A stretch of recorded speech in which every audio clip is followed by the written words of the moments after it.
New York Times bestselling author Dean Graziosi presents Millionaire Success Habits, the Gateway to Wealth and Prosperity, read by Mark Steinbeck. Dedication and introduction read by Dean Graziosi. Dedication. I'd like to dedicate this book to my dear friends Tony Robbins, Joe Polish, and Dan Sullivan, the three people who have made a massive influence on my life, my success, and my abundance. I cannot even begin to express how grateful I am for those three men who came into my life exactly when they were needed.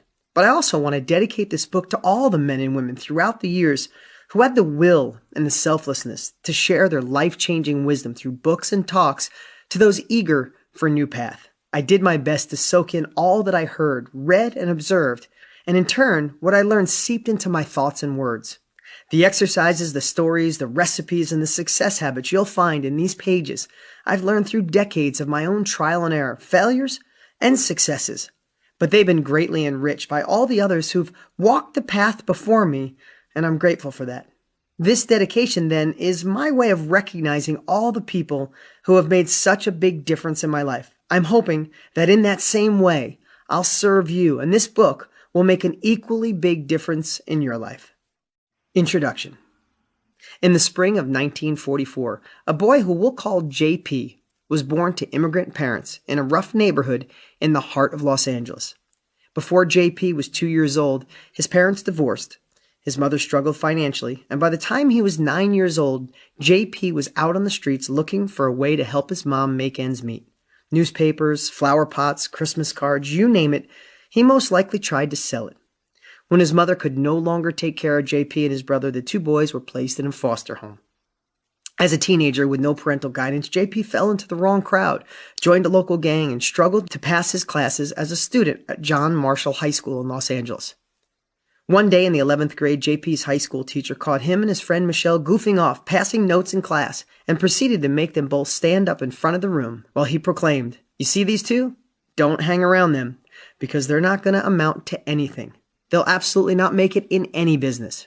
JP may have not realized it at the time, but moments like that are what start to create our life habits, successful ones, but also bad ones that can hold us back from our full potential. JP could have said to himself, "I'll never amount to anything," but he said, "The hell with that guy. I'll prove him wrong." JP developed his first success habit on one of his very first jobs. He said, "I worked all my life, starting from 9 years old. I had things like paper routes at 11 years old that I continued throughout high school. I even worked for a while at a local dry cleaner, sweeping the floors and doing odd jobs for the owner that was so tight with money that he squeaked when he walked. I was working as hard as I possibly could for a mere $1.25 an hour. Then one day after school, he called me over and said, 'Last night I looked behind the cabinets, and there was no dust. Then I picked up the rug. No dust. You clean this place as if I'm watching you every minute.' I said, 'You hired me to clean, and my job is to do that the best I can.' He was so pleased, he gave me a raise to $1.50 an hour. For him to do that was like I won an Academy Award. And to be honest, I learned an important lesson from this period of my life. Successful people, whether they're working for somebody else or working for themselves, do whatever they do to the best of their ability, as if the boss is watching them every minute of the day. I learned that in everything you do, always do your best. Some may believe this makes you foolish, a yes man. I believe that doing your best is just one of the many success habits you should develop. The benefits are numerous, varied, and significant. In this instance, his habit helped JP complete a mundane task and complete it well, and led him to tasks in the future that he loved. Before continuing with JP's story, I'd like to tell you a little bit about success habits and how this book will help you make them your own. I'm going to show you a path and process that will allow you to adopt success habits so they stick. You don't have to flip your world upside down or try to force new habits overnight that disrupt your life and cause you to go back to where you started. Rather, you can make barely noticeable, small shifts in your daily routines by nudging out those things that don't serve you and replacing them with habits that create a path to wealth and abundance. It doesn't matter if you're an entrepreneur, a business owner, an executive, an investor, an employee, or a young person just starting your first job. The habits, principles, recipes, and exercises in these coming chapters will give you a competitive edge, catapulting you to that next level. So while this book's main focus is on financial success, The methods I share can also propel you to new levels of fulfillment in other areas of your life, including family and parenting and friendships, relationships, spirituality, health, physical fitness, love, passion, intimacy, and so much more. No matter what anyone has told you in the past, you are entitled to and can possess fulfillment, joy, and abundance in all areas of life. I'll help you develop these habits through a variety of methods. I'll share stories of hugely successful people I know and how they learned and applied the behaviors and routines that allowed them to become high achievers and high earners.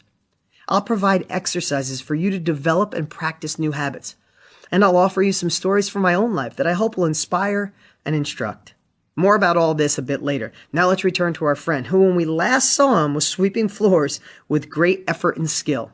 JP proceeded to graduate high school but didn't go to college. Instead, he joined the U.S. Navy and served for 2 years on the aircraft carrier USS Hornet. After the Navy, JP held various low-paying jobs, including working as a janitor at a gas station and as an insurance salesman. He worked briefly for Redken Laboratories but was fired after a disagreement with the boss. He even took a job as a low-paid door-to-door encyclopedia salesman. Looking back at this time, JP says he learned another important lifelong success habit. I would knock on 50 doors, and all 50 would be closed in my face. So I had to learn how to be just as enthusiastic on door number 51 or 151 as I was on the first door. He learned to overcome objection, communicate with people by listening to them, and how to persuade others to take action. Even though this was not a dream job, he didn't realize at the time that he was building some of the key success habits that would allow him to achieve breakthroughs later on in his life. At the time, though, they helped him persevere. The average door-to-door encyclopedia salesman at that time worked for straight commission, lasted only 3 days, while JP lasted 3.5 years. Despite his work ethic, JP still became homeless as a young adult. When I was homeless the first time, it was in my early 20s. My wife just couldn't handle being a mother anymore, so she left our 2.5-year-old son in my arms and took off with all the money we had. I soon learned that she hadn't paid the rent for the last 3 months, so with no money and being 3 months past due on rent, we were evicted. I was in between jobs, so my son and I were on the streets with no money coming in and attempting to live in an old car that I owned at the time. I remember saying to my son, "We're going to make it through this together." I went around to vacant lots and picked up Coke bottles and 7-Up bottles because in those days, you got 2 cents for the little one and 5 cents for the big one. When you're broke and you can't pay the bills, those are some of the most difficult times as a man and as a father. But what I learned was that when you're really down and out, you're at the very bottom, all you can do is look up. As difficult as JP's circumstances were, he possessed an advantage that many others in much better circumstances lack. He had a vision for his life. He was determined to start his own company, and after selling encyclopedias door to door for those 3 years, he knew he didn't want to work for someone else and that he could make it on his own. But there was a major obstacle. JP only had $700 to his name. Everyone told him he couldn't start his own company because he needed money, more schooling, more experience, more smarts, a different economy, and countless other things that he lacked. Sound familiar? Well, after listening to all the advice, he did what most successful people do. He listened first and foremost to himself and started the company anyway. JP developed a success habit of believing in himself and ignoring the naysayers. That was extremely difficult for me. I mean, how do you start a company, balance your bills and not get paid and still go out door to door selling your products every day? It was extremely difficult. We should have gone bankrupt every single day for the first 2 years of the company, but 2 years later, we were finally able to pay the bills on time. Not only just pay them off, but pay them on time. I remember saying, "Hey, we made it. We've got $2,000 left over. We made it. We're successful." Eventually, JP was able to use his persuasion and communication skills to grow the company by leaps and bounds. JP even took his listening skills to the next level and developed the key habit of being able to read his customers on the deepest level. I think what I'm really skilled at is having the ability to listen. And not just listen, but to listen to everything people are saying instead of thinking about what I'm going to say next. That took me a while, but I think eventually I got pretty good at that. Through persistence and developing positive success habits, listening to understand, having vision, always doing his best no matter what, ignoring the naysayers, and staying positive in the face of rejection, JP built his first company into an international success. Perhaps you've heard the old saying, "It's not where you start, it's where you finish." JP is living proof of this adage. He started with nothing and rose to become one of the wealthiest people in the world. In 2015, Forbes magazine listed him as number 234 on the Forbes 400 list of richest Americans with a net worth of $2.8 billion. JP's full name is John Paul DeJorio. He's the founder of Paul Mitchell line of hair products, Patron Tequila, and a dozen other successful businesses.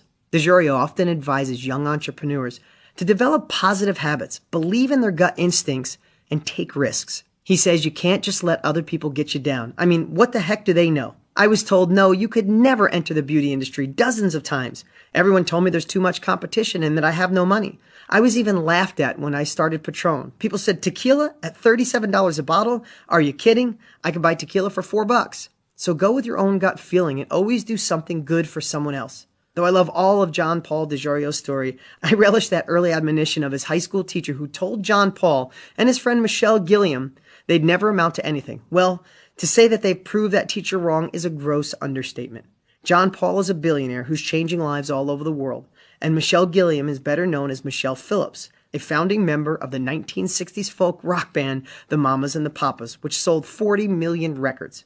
Michelle tracked down the teacher for John Paul's 50th birthday, and when the teacher learned of the success his two former students had, all he could say was, well, shit. Success habits will put you on a different path. You know, hearing a story like John Paul's can be inspirational. It could be that Rocky story, or that Rudy story, or the story of the underdog who climbs his way up and makes it happen. But as inspiring as John Paul's story is, in a way, it could also make you second guess your own abilities. You might think, I'm not what John Paul is. I can't do what he did. Maybe I don't have the energy he does or the nerve that he does. If this is your thought, then realize that this moment, it doesn't matter where you've come from. It only matters where you want to go. But you've got to make the commitment to go there. You could be doing 1,000 other things other than reading this book. In many cases, you could be doing busy work that dulls your senses and makes you carry on the status quo life that is less than you deserve. Humans are busier now than they've been in the history of the world. I love technology, but with all the advances to make our lives easier, it's really just allowed us to go faster. Let's face it, what it's done is to make everyone flat out busier. With text messages and emails buzzing in our pockets, our constant availability for phone calls, and hot new apps and social media on our phones, we're more addicted, more unfocused, and more enmeshed in sweating the small stuff than ever before. And this leads many of us to feel like we're sprinting every day, but really not getting anywhere. Well, what if I told you it's true? You're going faster than ever before, but you may be on a treadmill, not a ladder. Fast is only good when you have the right path. Otherwise, all you do is get lost quicker. When you have the right success habits, you get to go fast in the right direction because you know the destination in advance. I promise to share these habits in a way that will allow you to digest them and use them with ease. It'll soon become apparent how you can quiet all the other noises in your life and expose the clear path to your next level. Let me tell you why this time will be different. Like John Paul, you'll see a growing number of small shifts you can make now that will have a massive impact down the road. When I was in special reading in 7th grade, I was mocked by my own teacher, Miss Thompson, just like John Paul was. She told me I was stupid regularly because, unbeknownst to me, I had dyslexia and had trouble wrapping my head around reading and spelling basics. I just couldn't figure it out. But there is, of course, a silver lining to those struggles, and even a silver lining to Mrs. Thompson's misguided motivation. In fact, there were a lot of silver linings that came from that situation, but one specifically that'll benefit you as the reader. My unique ability emerged from not being able to read and comprehend like other kids. Because of this handicap, I became a visual and audible learner who knows how to create easy-to-follow recipes for success. And following a recipe is much faster than trying to figure out something from scratch or through trial and error. Recipes save time. Having the right recipes can get you to success quickly. If you want to recreate for your friends and family the tongue-tantalizing taste of the spaghetti and meatballs from your favorite Italian restaurant, there are many ways to go about it. You could go to Italy and study Italian cooking for months. You could go to the Culinary Institute of America in Hyde Park, New York, and study for years to get a degree in Italian cooking. You could try recipe after recipe, searching for the secret sauce. Or maybe you could wait until Sunday, when the chef worked a 12-hour shift. And as you see him walking wearily to his car, approach him and say, "Hey, chef, love your spaghetti and meatballs. I'm not in your business and I'll never be a competitor. I just want to make your spaghetti and meatballs for my family. And truthfully, I don't want to waste any time. Could I give you $100 and you give me that recipe?" You can go home and make that spaghetti and meatballs that taste just as incredible as the chef makes them. And you could do it that very same day because now you have the recipe. This book will give you a different type of recipe. That's what I do. Create recipes that get people the results they want faster. There are probably a million options that exist to help people achieve success. You've probably read personal development books or maybe even gone to a motivational or inspirational live event. But for some reason, maybe it didn't stick at the level you wanted it to. That's why you're reading this book. And I don't take that lightly. Not in the slightest. Here's my promise to you. I have recipes to help you make tiny shifts in your habits that can make you unrecognizable to yourself down the road. We only need tiny shifts in our millionaire success habits today to be completely different in the near future and for years to come. When I decided to write this book, I reflected back on my own life for the past 25 years and figured out the habits and the shifts I've made that put me where I am today. And that's what you'll get through this book. Small shifts yield big results. This book isn't just based on my personal journey to success. It's filled with the universal principles that don't work for just me. They'll work for anyone. I went on a quest to discover the shifts and the habits used by billionaires, top athletes, business leaders, and some of the world's top thought leaders, people whom I knew through my work. Many of these individuals started at the bottom in much harder times than we can imagine today.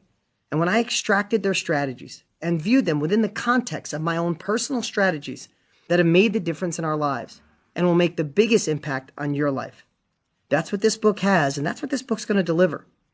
It's going to show you how to replace old habits with new ones that'll help you make that leap to the next level of success. I'm grateful that you picked up this book and have come this far. Please don't stop now. Most people buy a book because of the title and let it sit on the shelf hoping by some magical power the knowledge and action steps will transfer into their brain. I know that you're busy and it takes time and will to read a book, but I urge you to make the time and apply the will to keep reading.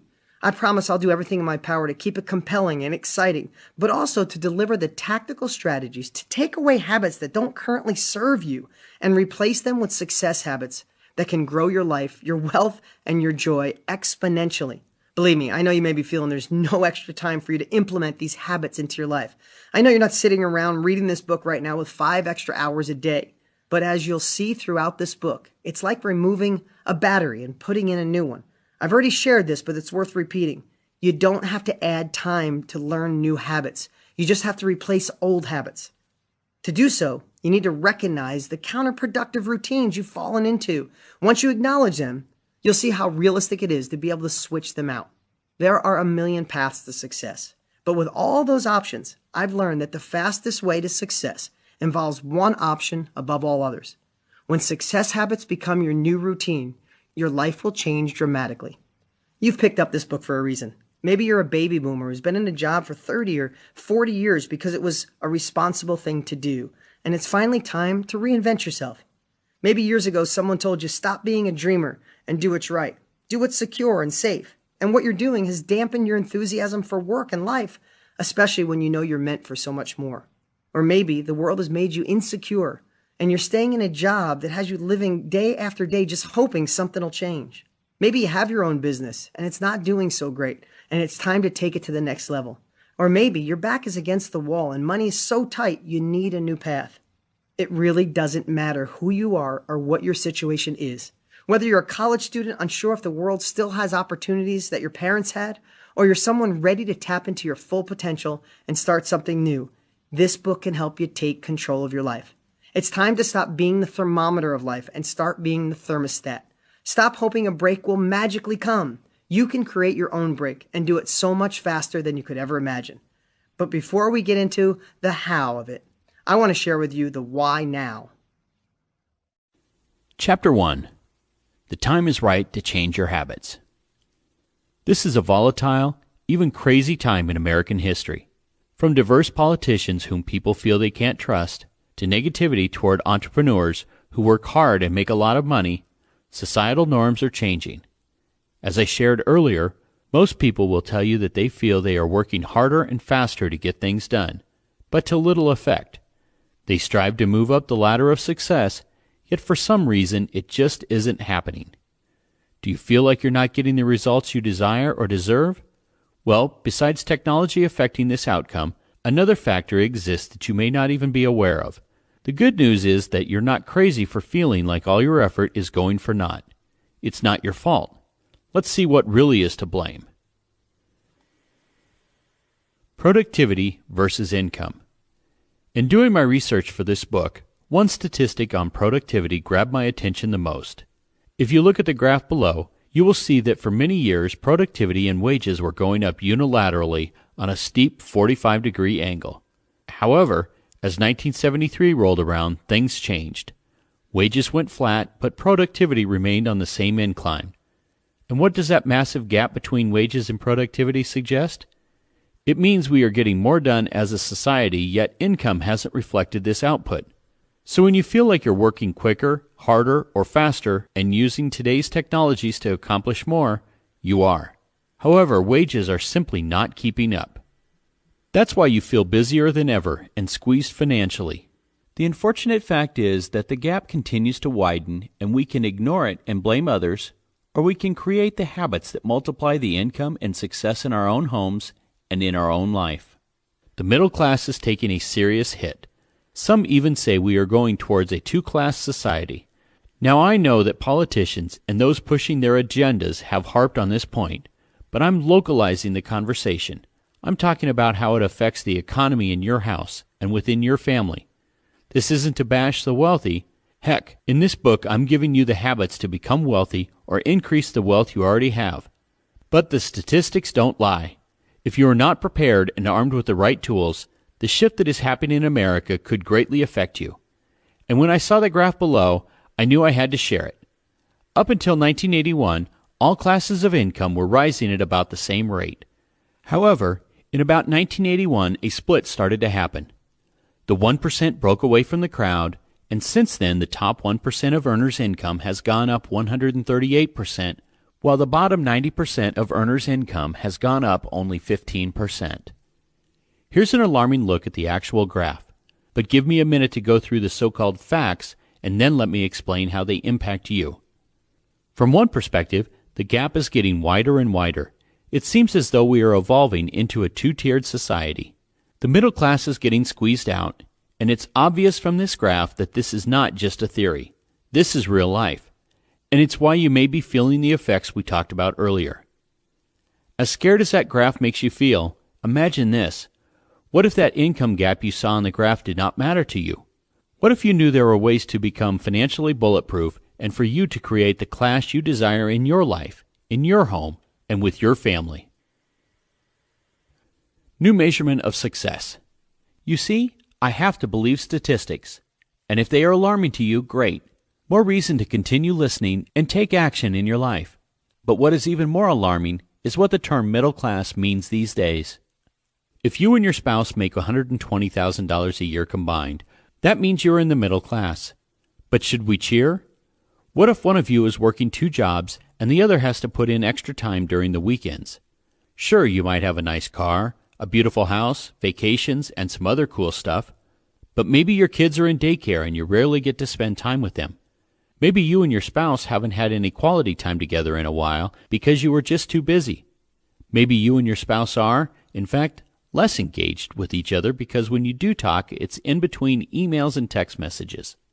Maybe you have your own business and feel overwhelmed every day. These are just a few scenarios of many, but my point is simple. Is this truly the middle class you want to strive for? It's time to redefine the middle class. More specifically, we need to start talking about the unfulfilled middle and the empowered middle. We need the same type of redefinition for the upper and lower classes. It doesn't really matter if you believe the middle class is disappearing. If you are doing okay financially but have a horrible quality of life, or if you are not living up to your full potential, this is not what life is meant to be about. Having money and no life sucks, and having no money and wishing you could create a life sucks. And I'm going to tell you throughout this book that with the right habits, it doesn't matter where the economy is, what's happening to the class system, or who the president is. What matters is that you dance to your own beat. Remember, you want to be the thermostat, not the thermometer. In that way, you are in control of your personal economy and lifestyle. You can shape both to fit your requirements in a way that is meaningful and fulfilling. And yes, this goal is more than just a possibility when you believe in and have the right habits. Money is not evil. In my years of traveling and meeting thousands of my students firsthand, I've discovered that many of them have a limiting belief that money is somehow bad. This idea may have arisen from many sources: an anti-materialistic parent, a political ideology, or a religious doctrine. So before we get any further, let's address this concept and make sure that we have some clarity around it. Getting wealthy may not cure every problem, but it sure can cure a lot of them. When you secure the economy in your house, then you can go out to dinner more. You can get someone to pick up your dry cleaning. You can hire someone to clean your house. You can pay off debt. You can buy a new house, take vacations, and give to charity. You can also allow your spouse to retire, enabling another person to fill his or her job and gain the income you no longer need. So whether you want to change the economy in the world, or you're simply curious about what the next level of life would look like for you and your family, I believe this is the greatest time in history for you to gain what you desire. Let's face it, capitalism is getting a bad name. Entrepreneurs are sometimes seen as greedy and amoral rather than as crucial to our economic system. It seems crazy to those of us who believe in this system, but it's a belief that has taken hold in certain segments of society. But here's the real truth. Money earned ethically allows you to do incredible things for the world. Just about every single billionaire and super successful multimillionaire I know made money to secure a great life, and then they had a massive impact on the world. Most billionaires employ thousands of people. They also help their family members and parents retire and support their kids as they move on in their lives. They help build churches, deliver water to places that don't have it, create anonymous charities and help fund them, often without asking for any public recognition. Because, like I wrote, money earned ethically can have incredible byproducts, benefits for friends, family, and the world. If you're listening to this book, you have a desire for more in life. Go make yourself wealthy, become secure, and watch how much good you can do for the world. Here is something else to think about. Society seems to be looking down on capitalism, entrepreneurship, and making money. Simultaneously, a lack of money causes more stress in people's lives than any other one thing in this world. Experts say most divorces are caused by money problems, and that most people on anti-anxiety pills admit it's because of financial worries.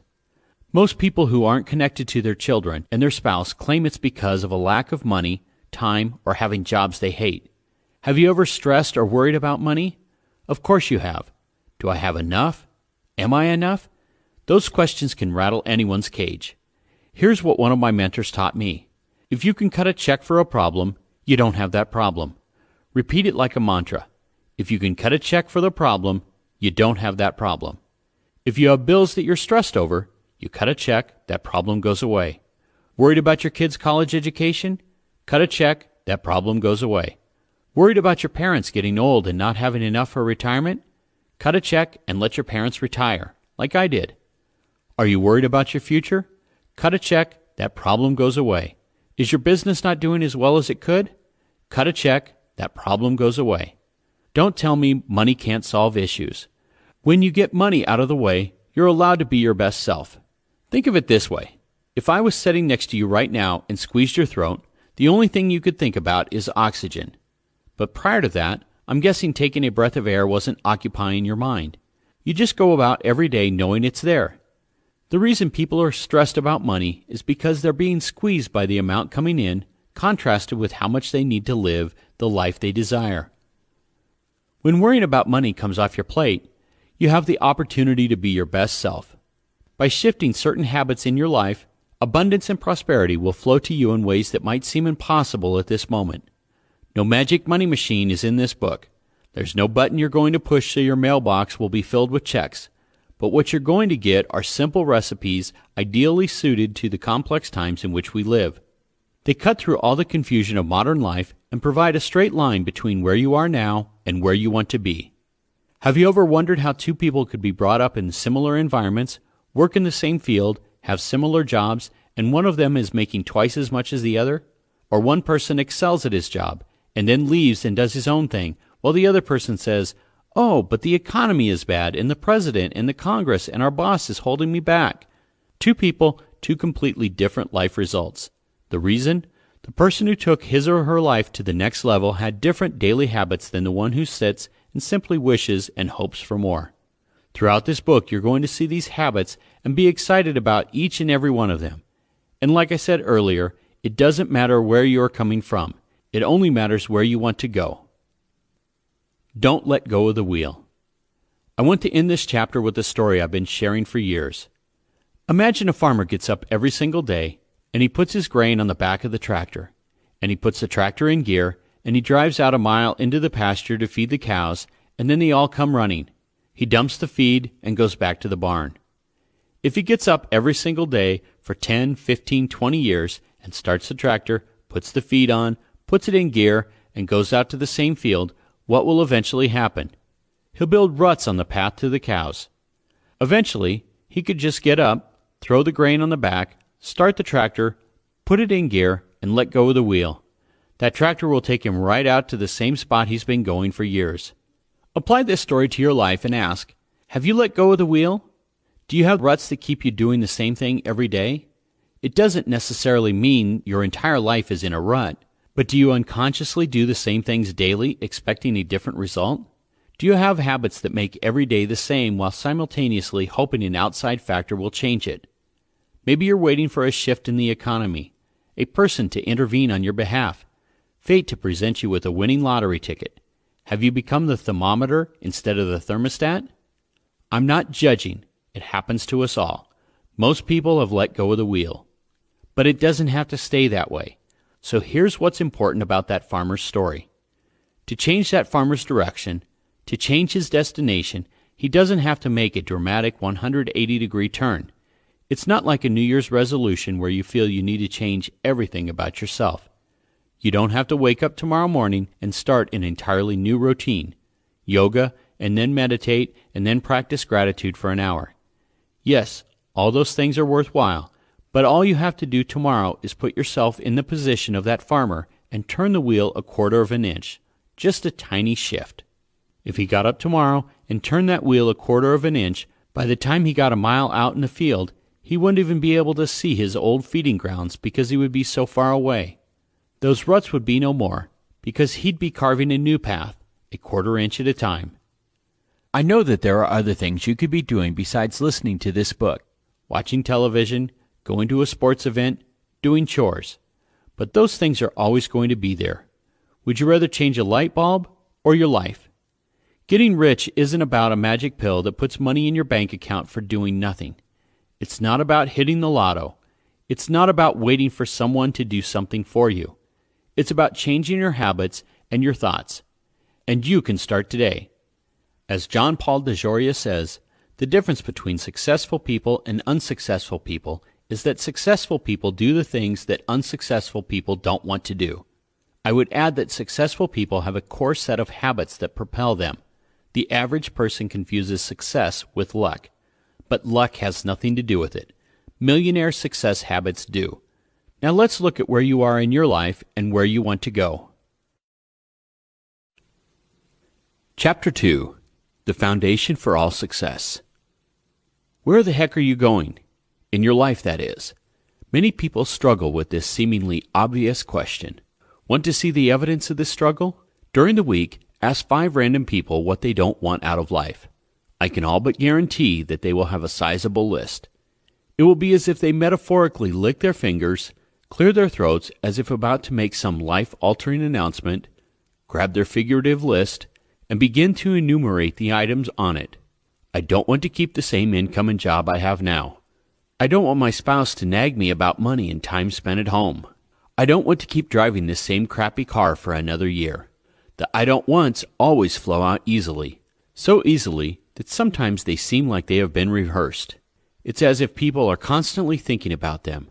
And why is that? Because they are. So after you ask these people what they don't want out of life, and they're ticking off their 5th or 6th item, stop them abruptly, pause for a second, and say, okay, I understand what you don't want out of life. Now let me ask you this. What do you want out of life? This is where things get interesting. After you ask this question, you'll see puzzlement, followed by a creased brow. They're starting to think about what you asked. The reactions will be the polar opposite of the reactions they had when you asked them what they don't want out of life. Many people will respond, well, that's a good question.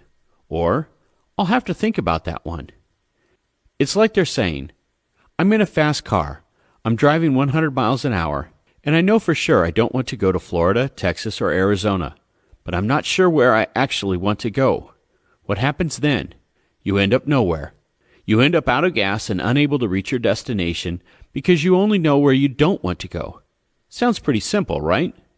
Maybe you're saying, "Oh boy, Dean, is that the grand wisdom you have for me?"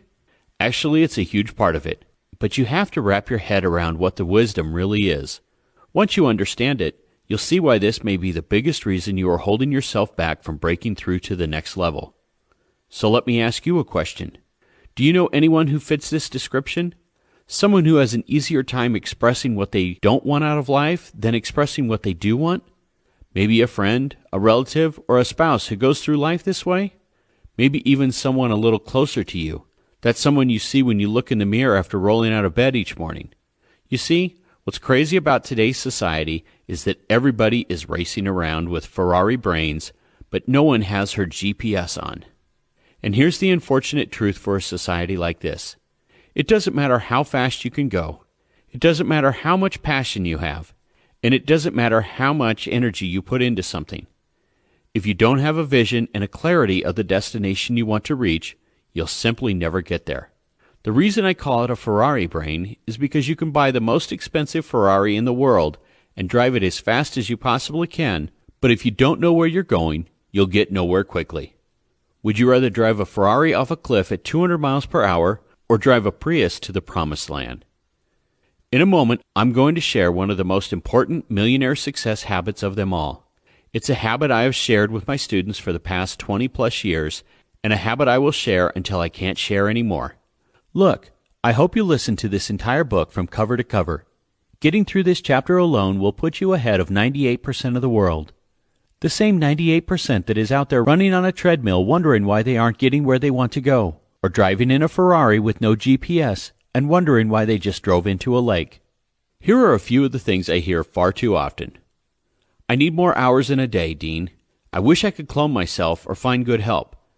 I never have enough time to do my own business or to take my business to the next level, or get a promotion, or make more money.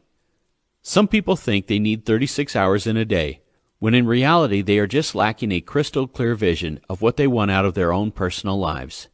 Did Bill Gates or Mark Zuckerberg have 36 hours in a day on their path to success? If you feel overwhelmed daily because of a lack of time, distractions, or your own procrastination, I would bet you a shiny nickel that you don't accurately know where you want to go in life. Believe me, it's the first question I ask all my students, and most scratch their heads when they consider where they want to go. When you have no idea about your direction, you tend to spend your time doing things that are preventing you from making more money, receiving promotions, seeing your family more, or even just enjoying life at an optimal level. And while you're doing these things that are in no way serving your future, you're forced to say no to doing the things that could further your business, your income, and your happiness. On the flip side, when you have a clear vision for your life, you'll stop wasting time on things that are not serving your dreams, your goals, or your aspirations. Your actions will have purpose, and your hours will be spent achieving those goals. Your procrastination will cease because you know with 100% certainty what you cannot put off until tomorrow. So let's get your vision dialed in on using the habits I've learned over time. Habits I've acquired through my own trial and error, as well as those I borrowed from other super successful people. Once you develop a vision for yourself, things will become so clear, it will be as if you got a new pair of glasses and didn't realize your old prescription was outdated. We all know that setting goals is an extremely important part of success. I believe that Benjamin Franklin was one of the first people ever who documented his goals and knew where he wanted to go in life. But what we are about to go through together in this chapter transcends the typical goal-setting process. Sometimes setting goals is hard when so much around you is noisy, busy, and even scary. But together we are first going to get honest about where you are in life right now. Then I'm going to give you a secret tool that will allow you to look into the future to discover your path. Then we will anchor where you want to go with your true why. Then the only thing left is learning how to do it. Fortunately, this entire book is designed to give you the tools, techniques, and of course, the habits to accomplish the how. Where are you? Don't lie. Before I ask you to take stock of your life at this moment, let me make a request. Be honest. Here and throughout the book, I'm going to be asking you some tough questions. Don't try to answer what you think I want to hear or what makes you feel good. This is what most people do without thinking. And though I understand the reflex, I'd like you to think about the importance of being truthful. It is only once we are honest with ourselves that we can move onward and upwards to our dreams, aspirations, and desires. So with that thought in mind, let's start with where you are in your life right this second. What does that mean exactly? What I don't mean is for you to answer literally. You're listening to this on your couch or on vacation or in a bathroom. I'm not talking about where you are physically. What I mean is, what situation or situations are you currently experiencing in your life? Why are you listening to this book? Maybe you're struggling with feeling of having untapped potential, or you fear you're living just an okay life rather than the life of your dreams. Maybe you're trying to find something that can secure your finances because your back is against the wall and your mortgage and student loans are kicking your backside. Maybe you just want to start something new to help change your life for the better. If you can relate to any of these situations, great. Maybe you're just getting out of college or going through college and you are confused about your future. If so, congratulations for being at this place in your life. Maybe you think it's time to reinvent yourself completely. Maybe you're just sick of listening to someone giving you orders at the same mundane job you've had for a decade. If so, congratulations. Maybe you're a business owner who is ready for more profits, ready for that next level, or ready to get the secrets that can catapult you to the next level. If so, I congratulate you for being here as well. I suggested these examples to help you think about your own situation, as well as to reassure that wherever you're at in your life, you're not alone. So dig deep and just be honest with yourself. Sometimes we pretend to ourselves and others that everything is okay. We forget what really matters. You must try to break down that everything is okay mindset and write down what truly is in your heart. In fact, stop listening right now and take a yellow pad or your phone or your computer and make a note of, where am I in life? You can go beyond just your finances and write down where you are in the different areas of your life that matter most. Love, intimacy, health, your career, and your family. Go ahead and break out those areas in a piece of paper and, next to each one, describe where you are. Don't write other people's perceptions of you. Instead, when you look in a mirror and you're dead honest with yourself, where are you? Before you can create your ideal destination, we need to know your starting point. Get clear on where you want to go. Here's a story that will help you think about where you want to end up versus the place you don't. A dear friend took a church group of 18 boys on an adventure trip to Durango, Colorado, where they planned to go whitewater rafting. When they arrived, the guide informed them that the rapids were higher and stronger than they had been in many years. Rapids range on a scale from 1 to 5, and most of the ones they were going to experience were 4s. Anxious about their safety, the guide made them do practice drills many times during the first mile of the adventure. The guide kept hammering into their heads the one idea, the positive point. He said, "Boys, when I point, I will always be pointing to where we want to go. I will never point at the downed tree we could get caught on or the jagged rock that could puncture the raft. If I pointed to what I didn't want to hit, that's where all your focus would go, and I assure you we would run right into it. Don't worry if we get even inches from the rocks. Just focus on the positive point and use all your energy and attention to get us there." With this positive point to guide them, their minds remain focused on the solution, steering into a clearing, rather than the obstacle, crashing into the rocks. The chances of them actually getting into trouble decrease substantially. And yes, it's easier said than done, but once you begin focusing on what you want rather than what you don't want, it becomes a success habit that can completely change the outcome of so many things in your life. When this chapter's lesson becomes a part of you, you may look at the jagged rocks for a second when something goes wrong, but then you'll immediately look for that clearing, the positive point. And the more you practice this, the more likely you'll look only at the clearing when life puts you in a spin. For years I've taught this truth. When you focus on the outcome rather than the obstacle, your life will never be the same. How do you think John Paul DeJoria and the richest men and women in the world became so successful? By having a clear vision of where they wanted to go and then taking action towards it. Most of us want more out of life, but we aren't specific enough with our intentions, so we don't know how to get there. That's why you may be sidetracked by phone calls and emails. It's why you may feel disorganized, stressed, or overwhelmed. It's why you may have the feeling that America is just not the same as it used to be, and there is no opportunity for you to go to that next level. Completely false beliefs. There's more opportunity now than ever before. This might be one of the greatest times in history to get ahead of the curve. However, first and foremost, you must have your destination locked in and create the map you need to get to that next level of life.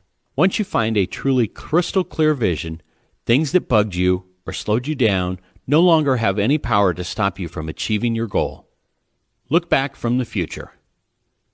We know that goal setting is arguably the most important step to success. But let's be honest here. Sometimes setting goals the traditional way by just looking forward a year or 2 years or even 5 years is hard. We lead crazy busy lives, and we can become so bogged down in the details of things we can't look up and see the future clearly. With your business, your family, your work, and so many other things moving so fast, it's difficult to focus on the road ahead. You spend so much time just managing what you can see, what is within your reach, that looking into the future may be difficult. So here's how to see past the daily grind. Dan Sullivan, one of my mentors, taught me the following activity, and it was an immediate game changer for me and for thousands of people I've shared it with. Imagine it's 1 year from today, and when you're looking back over the past year, you realize it was the best year of your life. What does that look like to you? What would have to happen for you to wake up every morning on fire, free of dissatisfaction, and convinced you weren't wasting your potential? As I'm writing this paragraph, I'm looking back at my future year and getting goosebumps because of what I'm envisioning. I want you to experience that same sense of excitement. Think about what your best year of your life would look like and get emotional, get engaged, get engulfed, and visualize specific details about what made it so amazing. More specifically, ask yourself the following questions when you look back at this year. How much money are you making? How much money do you have saved away for your family's security? Who are you taking care of financially? Where do you work every day? Do you have a home office, or are you driving to a new location? Are you taking your existing company to the next level? Are you starting your own company? Are you evolving through the ranks at your job? Do you have a better relationship with your boss? Better yet, are you the boss? How does your spouse and your partner look at you in the morning or after a long day? How do your relationships with your kids or family members look now? What exactly does your life look like when it's a year in the future and you look back and it was the best year ever? Feel those feelings with no restrictions and nothing holding you back from these raw emotions. Don't say, well, I could be in shape, but I'm too busy to work out. Or, I could start my own company, but I have to stick with this job just to pay the rent. That's looking into the future with current obligations holding you back like an anchor. If you've not done so already, I encourage you to stop and write down fast and continuously what the best year of your life would look like. Get specific about each area. As you write, just let it flow. You see, when you know where you are right at this moment, you possess a true starting point. Then, when you take the time to look backwards from the future in order to create where you want to go over the next year, you've done more than most people who are stuck in place. They ignore this simple habit in practice. You know who doesn't ignore it? Successful people. When you know where you want to go, you'll start having a filter that will allow you to say no to certain friends, say no to certain obligations, say no to certain opportunities, say no to certain emails. You will know deep down that those things are not contributing to your vision. Once you know where you want to go, you can start taking action steps towards the best year of your life, which will evolve into the best 10 years of your life, and ultimately to the best rest of your life. By doing this exercise, you'll stop feeling overwhelmed. You'll find more time, and your stress will melt away. All the successful people I've ever been blessed to meet or become good friends with know where they are going in life and what their ultimate goals are. They have an inner vision that they live by, and it's time for you to get yours or take yours to another level. Once you know where you are and you know where you want to go, you'll also find it easier to acquire other success habits. Identify your why. Let's move on to the next key component, the piece that makes your vision become your reality. This is the step you must complete to make it real. understand your why. Here are critical why questions you should answer. Why do you want to take your income from where it is to a next level? Why do you want to start your own business? Why do you want your company to evolve, or to quit your job, or to rise up through the ranks at your current job? Why do you want your parents and your spouse to retire? Why do you want to lose weight, have more intimacy in your life, have more passion in your actions, have more joy on a daily basis, and live a life with more smiles than frowns? I bet when you think about having all those things, you say to yourself, hell yeah. But why do you really want them? I know for a fact the reasons you want them are deeper than you think, and I'm going to show you how to dig those reasons out. And when you do, be prepared to be unstoppable. Maybe you'll shed a few tears as well. I know I did. The issue with most people is that they simply don't go deep enough into their hearts and souls to find out the truth about why they want what they want.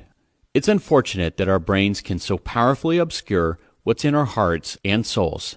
When you ask most people what their why is, and I've asked thousands of my students, most people will say, I want more money to have financial freedom. Or they will say, I want more money to eliminate debt. Or even things like, I want to lose weight so I look good. And yes, those are all good answers, but they're not sufficiently deep ones. Without a depth of purpose, you can't push through your most challenging times. If the struggles of life are pouring down on you like a rainstorm, is I want a new house a strong enough motivation that you'll ignore the storm to get what you want? Is I want abs a strong enough why to get you to the gym after a long day at work? I doubt it. But when you can attach a much deeper meaning to why, it all changes. Let me stress how important this is. Throughout this book, I promise to deliver success habits that will wow you and have you eager to put them into play in your life. But if you don't have these fundamental habits to start, then nothing else I share with you will matter. So get ready to be honest with yourself on an even deeper level than before, because together we are going to dig out your true purpose. The question we usually don't ask ourselves is, what is the purpose behind our actions? Which is crazy, because it's a question we should be asking ourselves daily. When we can uncover our true why, our driving purpose in life, and translate that into our actions, we provide the momentum we need to push forward faster than ever. Why is your why so important? Even if I could teach a group of people how to sell $20 bills for $10, some of them would let what's between their ears stop them from succeeding. Even with something so simple, they could still talk themselves out of success and not even realize that they are self-sabotaging. Because so many times, fear is the brake to our momentum, slowing us down so much that we eventually come to a complete stop. And it's for that reason that I've always been obsessed with discovering the tools, the strategies, and the recipes that lead to the habits that can help you demolish any obstacles. This is why you don't find yourself on the cusp of greatness and give up and turn around when you are just an inch away from a breakthrough. If you love the life you are in 100%, you'd go back to where you were and continue living the life you love. But you aren't one of those people. You realized, or are realizing now, that you can access all the potential you have and that you don't have to live like others do, or live how others tell you to live. You don't want to look back in 5, 10, 25 years and realize that you lived the same mundane day over and over again for most of your life. You don't want to miss out on the invaluable years that you'll never get back. As you listen to this book, I hope you get inspired. But if you just get motivated and excited for a week and then fall back into old habits, then I didn't do my job. Rather, I want these success habits to be like behavioral superglue. I want these lessons to stick around with you so long that this could be the last book you ever have to read about success. It is my mission for you to implement these habits and have you look back in a couple of years and realize that the old you, the you of today, is unrecognizable because you're using each and every ounce of your full potential. That's all we're supposed to do in this world and in this life. Reach our full potential each and every day. You're not supposed to be me, or Bill Gates, or Peyton Manning, or Oprah, or anybody else. You're simply supposed to be the best you possible. Okay, I'm done with the pep talk. Now it's time for you to do my favorite exercise in the world and find your true why, the thing that can get you through even the toughest of days and bring even more bright light into the good days. Let's go 7 levels deep. About 8 years ago, I hired a consultant named Joe Stump to help me get my students and my readers more engaged in what I do and what I teach. Joe is incredible at what he does, and it wasn't cheap to hire him, but I knew it was well worth it for my students and my clients. So I was going to pay him a big fat check to help me out. But at the last minute he said, "Why don't I consult with you on your questions and your goals in the morning, and then you consult with me in the afternoon?" I was totally on board with this and ready to absorb newfound knowledge and wisdom from Joe. I remember the meeting like it was yesterday. Joe Stump, my good buddy, Joe Polish, who had made the introduction, and a few team members and I were sitting at an outside table at my old house in Scottsdale, Arizona. I loved this outdoor space. It had big hand-carved wood chairs that were so high that the backs of them were 2 feet over my head. They had soft yellow cushions, and they surrounded a beautiful, large, and long Tuscan table. It was a 75-degree Phoenix afternoon, and the perfect sort of day for an outdoor meeting. These may seem like mundane details, but there's a reason they remain so vivid in my memory. My life would never be the same after this meeting. As we sat around the table, I remember Joe Stump said to me, "Why do you want me to be here, Dean? What's the main reason?" I responded by saying, "Because I know I provide proven strategies for success and wealth to people, but I can't always get them to take action. I not only want them to get my books and trainings, but I want them to use the information, get engaged, and then stick to it, so more of them can see the results of their actions. I've even been doing a weekly wisdom. Check it out at www.weeklywisdom.com. For my students for many years now to help them get on their journey to success. I do all that I can to get them engaged, but so many of my students are sucked back into their old routines. They seem to hope something changes, rather than making something change. I just need them to stay in the game long enough to make these little shifts and stay passionate about their goals. And once they get a glimpse, I know there will be no turning back for them." He looked at me and said, "Wow, Dean, that was powerful. Have you ever done the 7 levels deep?" I remember saying, "I don't know what that is."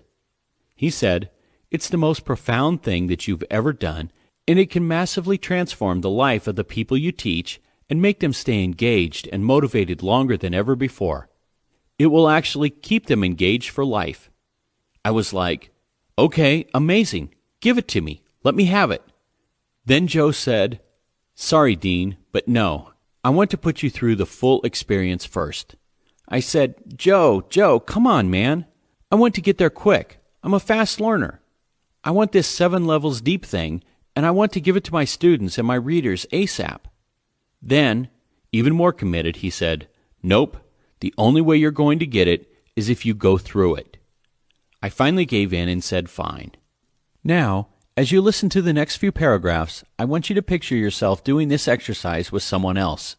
Whether with a spouse, a colleague, or a friend, imagine doing this exercise together. As you'll see, when Joe asked a question, the answer I gave him would be the basis for the next question, and we would repeat this 7 more times. For example, if he asked, "Why do you want me here?" and I answered by saying, "I want to learn how to help my students," he would then ask, "Why do you want to help your students?" This exercise is called 7 levels deep because you move progressively deeper into questions by asking why questions 7 times. Each question is based on the previous answer. I'm not sure why 7 is the magical number that gets you where you need to go, but it is always the right number. Joe sat down in front of me with a piece of paper. He was right in my face. He said, "I asked you why you wanted me here earlier, and you basically said because you want to get your clients, your readers, and your customers more engaged so you can help change their lives for the better, even more than you have." I think that's a great answer, Dean. Very noble. Now let me ask you this. Why is it important to you to get more of your students engaged, to understand more, to overcome obstacles, to take action, and to see that next level of life? I remember thinking about it for a second and answering, because so many people get stuck in the routine of mediocrity, and I know that I'm giving them good strategies, but not all are using them. I don't want to be the sales or infomercial guy who just sold them a book. I want to be the person who opened their eyes to a new way of life by using what I've discovered. And at the end of the day, I want to create a legacy that my family can be proud of." Joe responded, "That's great stuff. Now, I first asked you why you hired me. Then you said it was to help your students get more engaged. Then when I asked why that was important, you basically said you want to leave a legacy for your family. Both are great reasons and great answers. So, Dean, why is it important for you to create a legacy?" I remember thinking for a second and saying, "Because in this business, a lot of people write crap and teach crap, and I want to set a new standard. I want to set a standard so high that others in the industry will either step up or step out. And don't get me wrong, I love the great people in this industry. Some of my dearest friends and teachers like Tony Robbins, Wayne Dyer, Eckhart Tolle, Brendan Burchard, David Bach, and many others have had a huge impact on my life and millions of others through this type of industry. I wouldn't be the man I am without those and other incredible influences. But we all know there's also a ton of crap out there. And I want those people to either raise their standards or get out." As I was sharing this, I wasn't even sure where my answers were coming from, but I was digging deeper and deeper into my why. Then he said to me, "Dean, that's wonderful. I asked you why you hired me, and you said to get deeper and to help your students more. I asked you why that was important, and you said you want to create a legacy that you and your family can be proud of. Then I asked you why this was important, and you said you want to have the standards raised in this industry. All those are great answers." What I didn't realize at that time was that while yes, these were all good and true answers, they came from my head. And as he asked me the same question a couple more times, I continued to give him answers from my head. They were all well thought out, but I wasn't even close to the real why. When there were 3 levels left to go, he said, "Why is that important?" to my previous and now forgotten answer. What came out of my mouth next shocked even me. I said, "I never want to go backwards." And for some reason I got emotional. With hindsight, I realized that the most important thing that happens when you ask yourself why 7 times is that you switch from answers coming from your head to pulling the answers from your heart and soul. My heart was speaking, and I could feel it. I remember I started sitting differently, speaking with a different tone, because physically my body started to feel different. I was working hard to stop the tears from streaming out of my eyes because my staff was watching. Then Joe, who I had just met for the first time, was staring directly into my eyes, only a foot away. He asked, "Why is it important that you don't want to go backwards?" And here's what I meant, and here's what my heart was trying to express. I know what it's like to be broke and grow up with no money. I know what it's like to wear hand-me-downs. I know what it's like not having food in the refrigerator. I know what it's like to be basically homeless as a kid because I experienced it with my dad. I remember when I was 11 years old, I moved in with my dad and we literally lived and slept in a small bathroom inside a house my dad was trying to fix up. Because there was no heat anywhere and the bathroom was the smallest room to keep warm, that's where we slept. And growing up in upstate New York, we had some brutal winters. We had an electric heater and took the doorknob out of the bathroom door and put the cord through the hole. We plugged in the electric heater and dragged in a small mattress and slept on that together. I'd get a ride to school in a car that had no heat and with doors tied on by rope. I remember making my dad drop me off down the street so no one would see just how poor I was. I was in a steady state of feeling insecure and feeling inadequate, and that was a place to which I never wanted to return. This is my story, and I'm not suggesting that you or others haven't had it worse. But I remember my mom struggling before I helped her retire. I remember my dad always struggling before I helped him retire.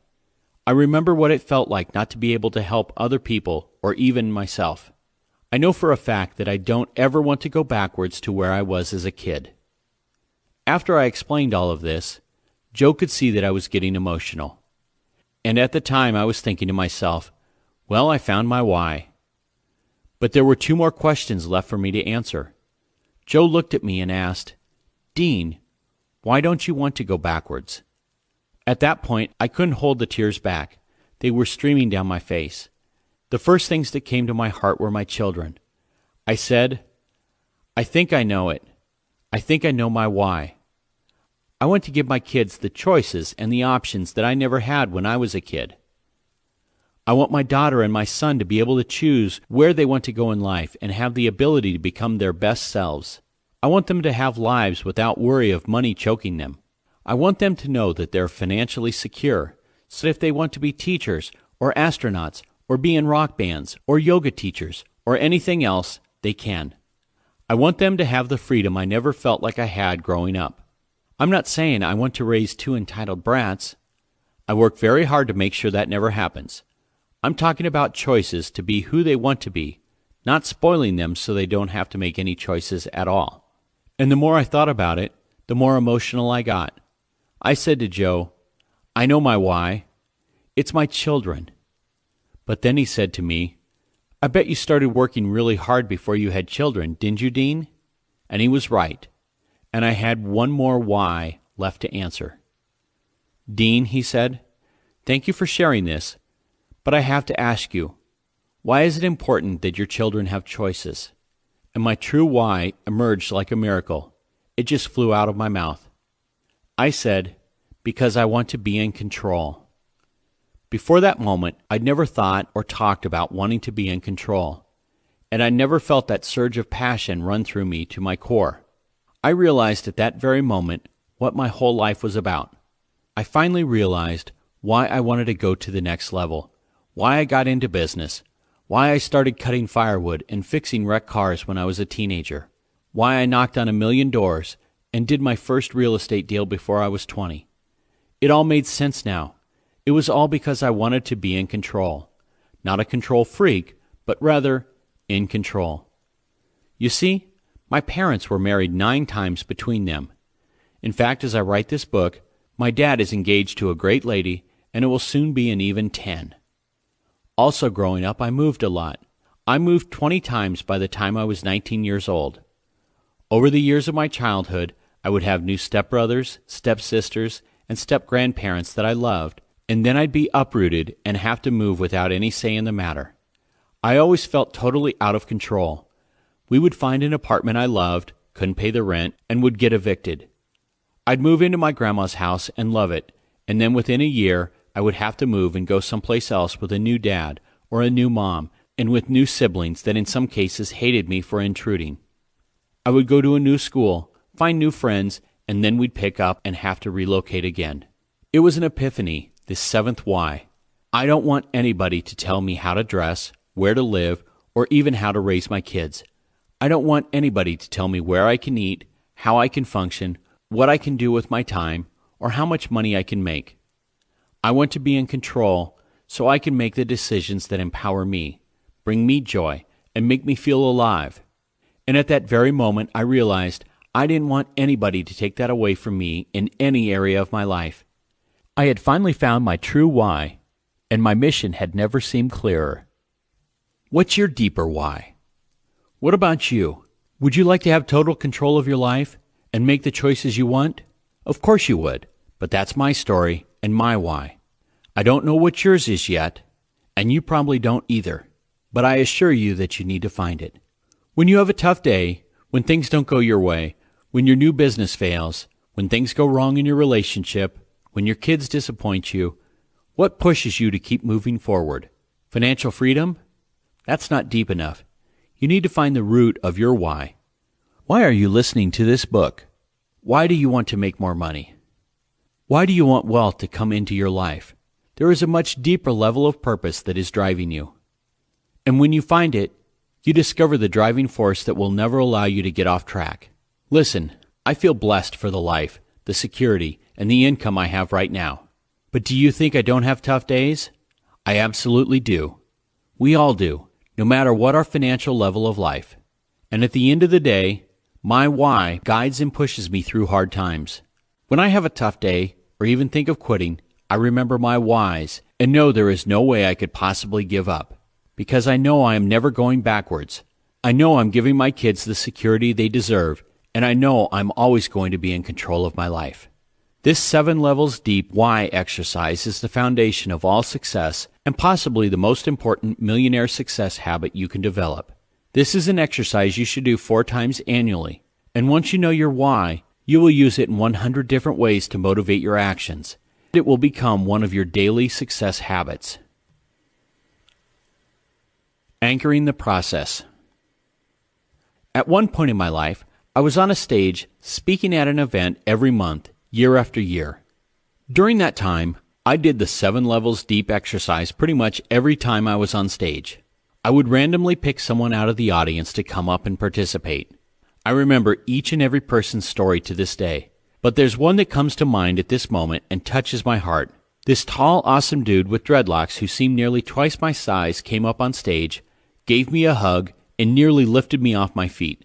So I sat him down and I said, "Hey man, glad to have you up here," as I handed him the microphone.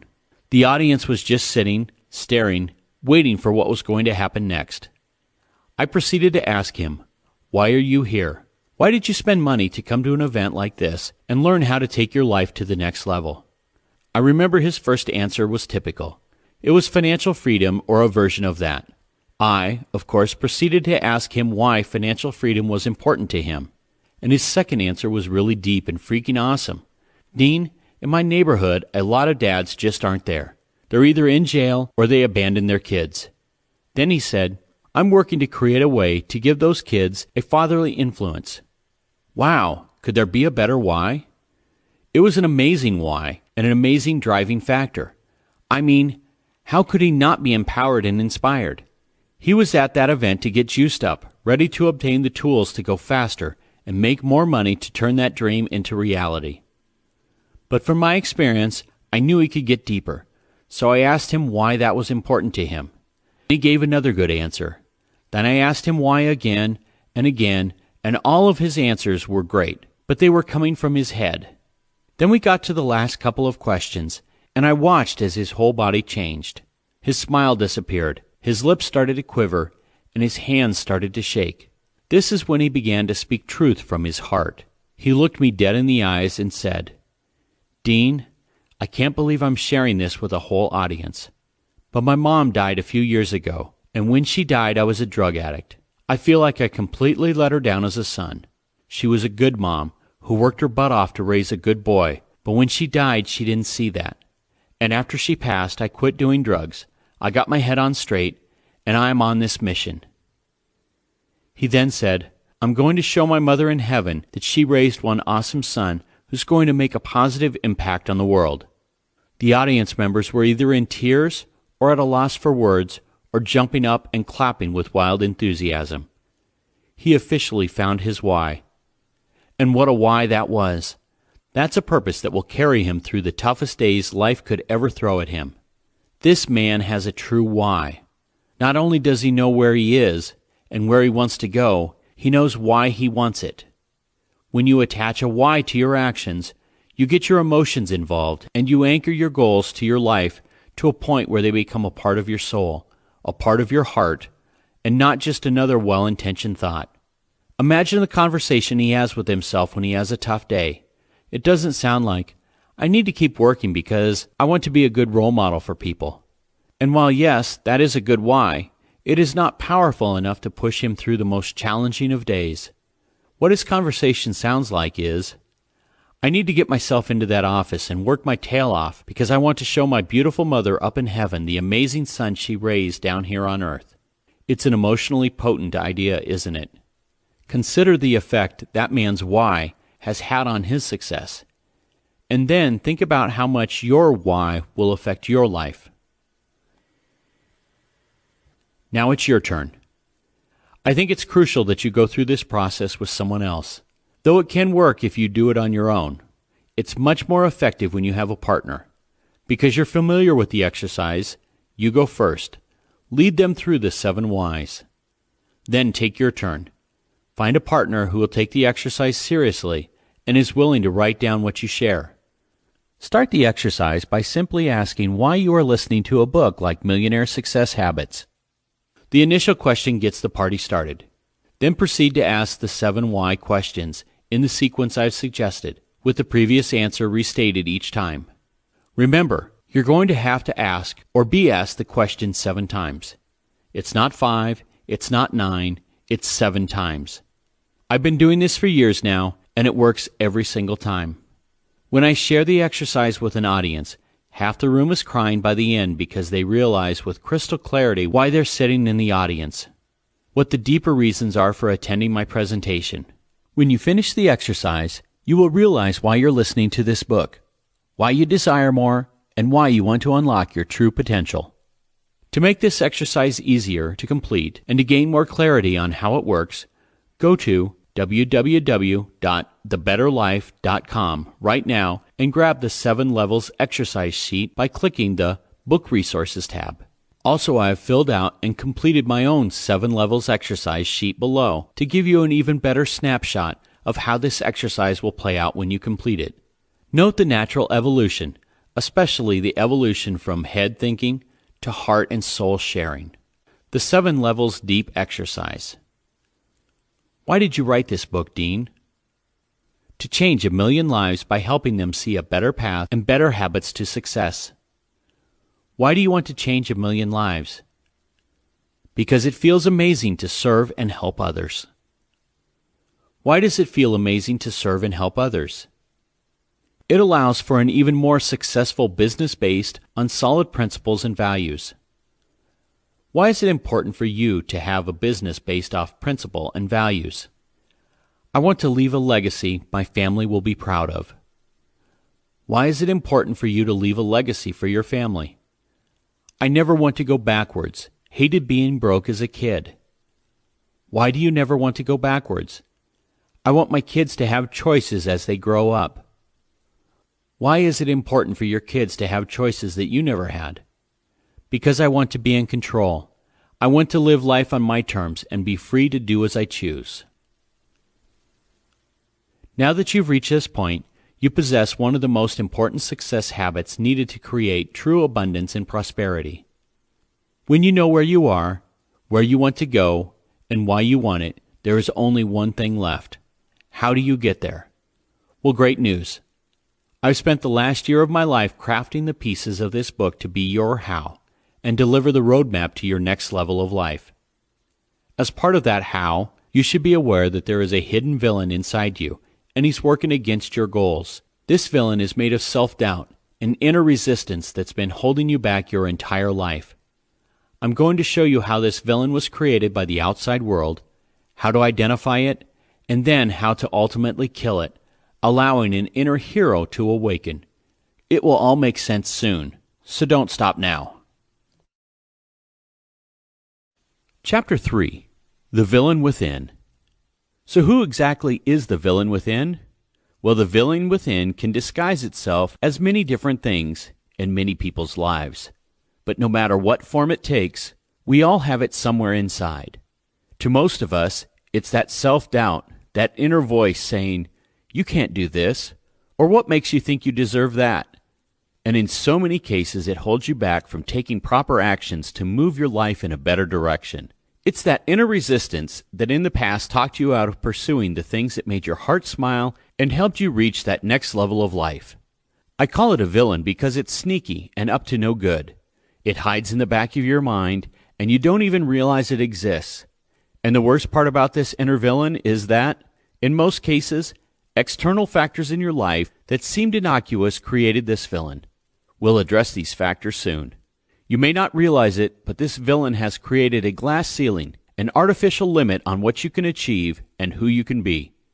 And what's even worse, once that villain is inside you, it is anchored down by multiple internal factors that prevent its escape. You may sometimes find yourself wondering why you're working faster, your life is going by quicker, and you're ultimately working harder than ever before, but you haven't found that next level of life. And the simple explanation is, you have a villain working against you and you don't even know it. The good news? We're going to expose it once and for all. Which wolf are you feeding? I once heard a fable about a Navajo woman who told her grandson a story about how we all have 2 wolves that live inside of us, constantly battling one another.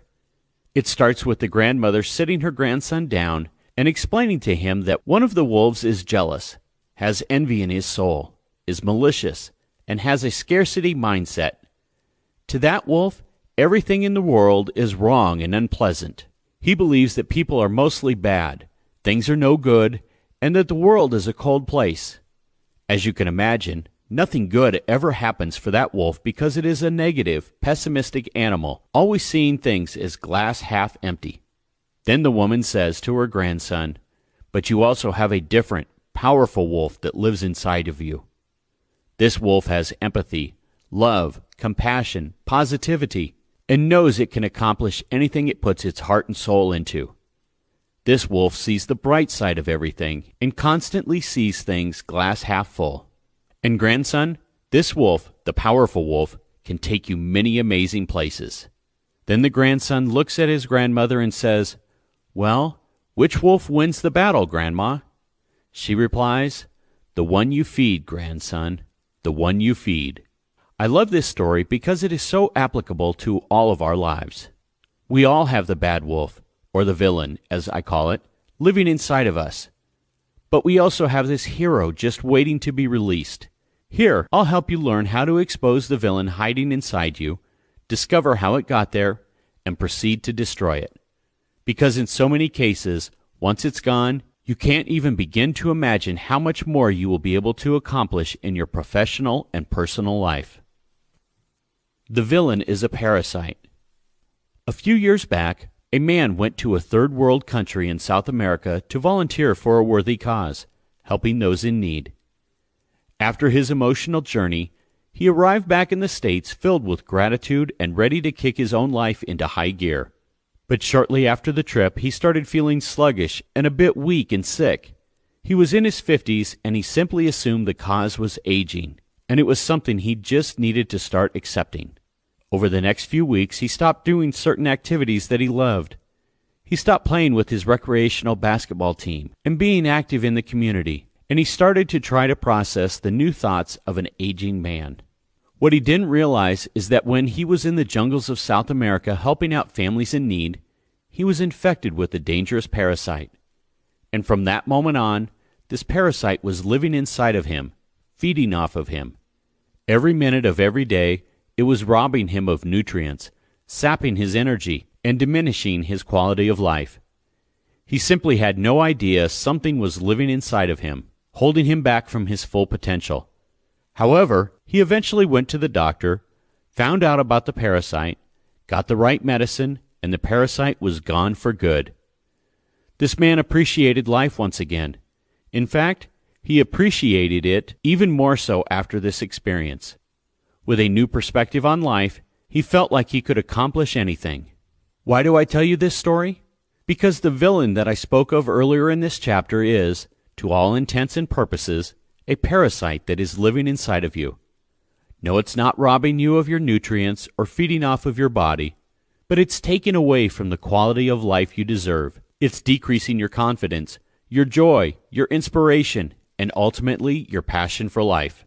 So I'm going to show you how it was created and how to destroy it, plain and simple.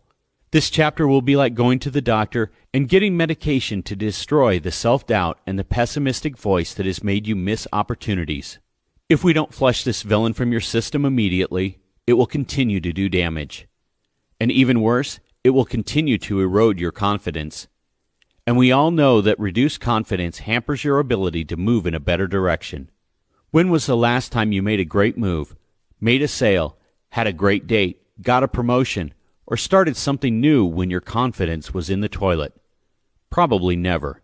Think about your best days, best sales, and best dates. They happened when your confidence was high and all things seemed possible. By identifying the toxicity living inside of you, then flushing it, you will restore your confidence. And this is just the start. As I explain to you how this villain was created and sustained, I'm going to give you strategies that will show you how to kill it off, piece by piece. So let's start identifying it right now and allow you to discover its origins. The villain grows out of your past. Let's start with one of the external factors that feeds this success-robbing parasite: watching, listening to, and reading the news. Think about it. We've grown up as a generation that gets nothing but negative news pounded into our minds. Every second of every day, our brain is bombarded with the news of wars, scarcity, economic crisis, disasters, terrorist attacks, murders, sickness, and suffering. Did you know that the 1950s Time magazine covers were about 90% positive in tone and content? Then, through the years, Time magazine realized that the more negative their stories, the more copies they would sell. In fact, they realized that negative superlatives work 30% better at snaring readers' attentions than positive ones. And not just that, but the average click-through rates on headlines with negative superlatives are a staggering 63% higher than that of their positive counterparts. This emphasis on the negative just isn't an editorial decision. The negative content reflects the increasing number of anxiety-producing global events such as the rise of terrorism, ecological disasters, and many other crises and calamities. All this contributes to our perception that things are getting worse. Now, is Time magazine the only one who has gone through this transformation and is delivering negative news? Of course not. Time magazine has to make a profit. So does every other news outlet in the world. If they decide to focus only on the positive, they won't generate the readership and revenue they require. And the media has developed a disaster reflex. Whether it's a devastating hurricane or an urban riot, they provide saturation coverage, creating the impression that the end of the world is near. As a cynical television news producer once said, "If it bleeds, it leads." As a result, the majority of the daily data we digest is completely negative. It's difficult to focus on positive thoughts and that next level of success when at every turn we are receiving information about a world that seems doomed. The news can affect you in such a negative way that, even if you are someone who has an "I'm going to be the thermostat of life" mentality, you can soon become the thermometer. The negativity is overpowering the positive thinking part of our brains. According to research done by UCLA, the average human has about 70,000 thoughts per day. And out of those thoughts, 80% of them are negative, with the majority of those thoughts carrying over to the next day. Based on everything I've read and observed, digesting negative news is a leading cause of this frightening statistic. And I understand that throughout history there have always been wars, economic hurdles, and natural disasters. But never before has all this information been so readily available. We get it from our apps, our phones, our social media accounts, and TV at an alarming rate. And it affects you whether you like it or not. That's the thing about our subconscious. It takes in what it wants. So what happens is this barrage of negativity is strengthening your inner villain. It encourages thoughts like, "Why would you want to start your own business when the economy is just going to crash? Why do you think you deserve love when famous movie stars keep getting divorced? Why do you think you can get in shape when the world is more obese than ever before?"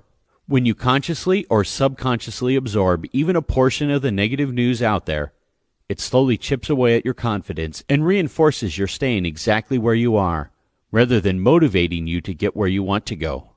To kill off this aspect of the villain, do the following. Go on a 30-day news diet. I recommend a total separation in which you don't watch the news, can't read about it, and can't ask your friends about it. Instead, use that time and energy to search within yourself, to spend time bonding with the people you love, or work on things we're discussing in this book to empower you. Spend that time working on the things that can allow you to gain confidence, instead of something that strips it away. I don't know how much time you'll recover with this news diet, but take the time you usually spend on the news and spend it on you instead. And remember, it's not just the time you lose by watching or reading the news, but it's the damaging after effects that cause the most harm. So commit yourself right now to take a 30-day news challenge and write down a list of things you will be doing instead. Will you meditate, cook yourself some healthy meals, and hit the gym? Will you listen to the rest of this book without delay? Will you hang out with your kids, your spouse, or your parents? Whatever it is, my guess is that a sabbatical from the news, while engaging in alternative activities, will function like a cognitive cleanse. It will allow you to escape the drag of negativity and move forward in a positive direction. Work on strengths, not weaknesses. Your inner villain also thrives when you focus your time and effort on things at which you're not good at. No doubt, throughout your life, you were taught to work on your weaknesses, to try to improve your skills and abilities in areas where you did not thrive. Hands down, that may be the biggest lie we've ever been told. At the end of the day, all this does is rob you of your confidence. This belief may sound crazy when you read it first, since from a young age onward, you've probably been told, "You're not good at calculus, so go do more calculus. You're not good at history, go study more history." By focusing on your weaknesses, though, you end up feeling inferior subconsciously. Just as troubling, this focus time encourages you to ignore your exceptional capabilities and strengths. So though you may not agree with me yet, I hope you'll soon say, "The heck with my weaknesses. I'm going to get amazing at what I'm already good at." This misconception about improving weaknesses is practiced by many people, including educators, parents, managers, and other authority figures. It's a well-intentioned but misplaced idea that almost held me back from going after the life I always dreamed of. I was in serious danger of living a complacent life I loathed. According to society's rules, I wasn't supposed to become a success. I barely got out of high school. I was in special education until 10th grade. I had no money. I didn't have a mentor. I didn't know anybody rich, and I sure as heck wasn't wise enough to listen to books on success like you are today. And one of the things that almost sentenced me to a life of self-doubt and mediocrity was being told to work on my weaknesses. About 10 years ago, I wrote my first book entitled Totally Fulfilled. When I first decided to write it, the only reason I did so was because I wanted to share my passion for helping others. As you may have figured out, I write books exactly the way I talk. A lot of times they're not perfect as far as grammar and structure, and I tend to digress. But they deliver the message and lessons I want to share fast and compellingly. I've learned that I have the ability to deliver simple yet effective strategies, sparking people to action so they can transform or even transcend their lives.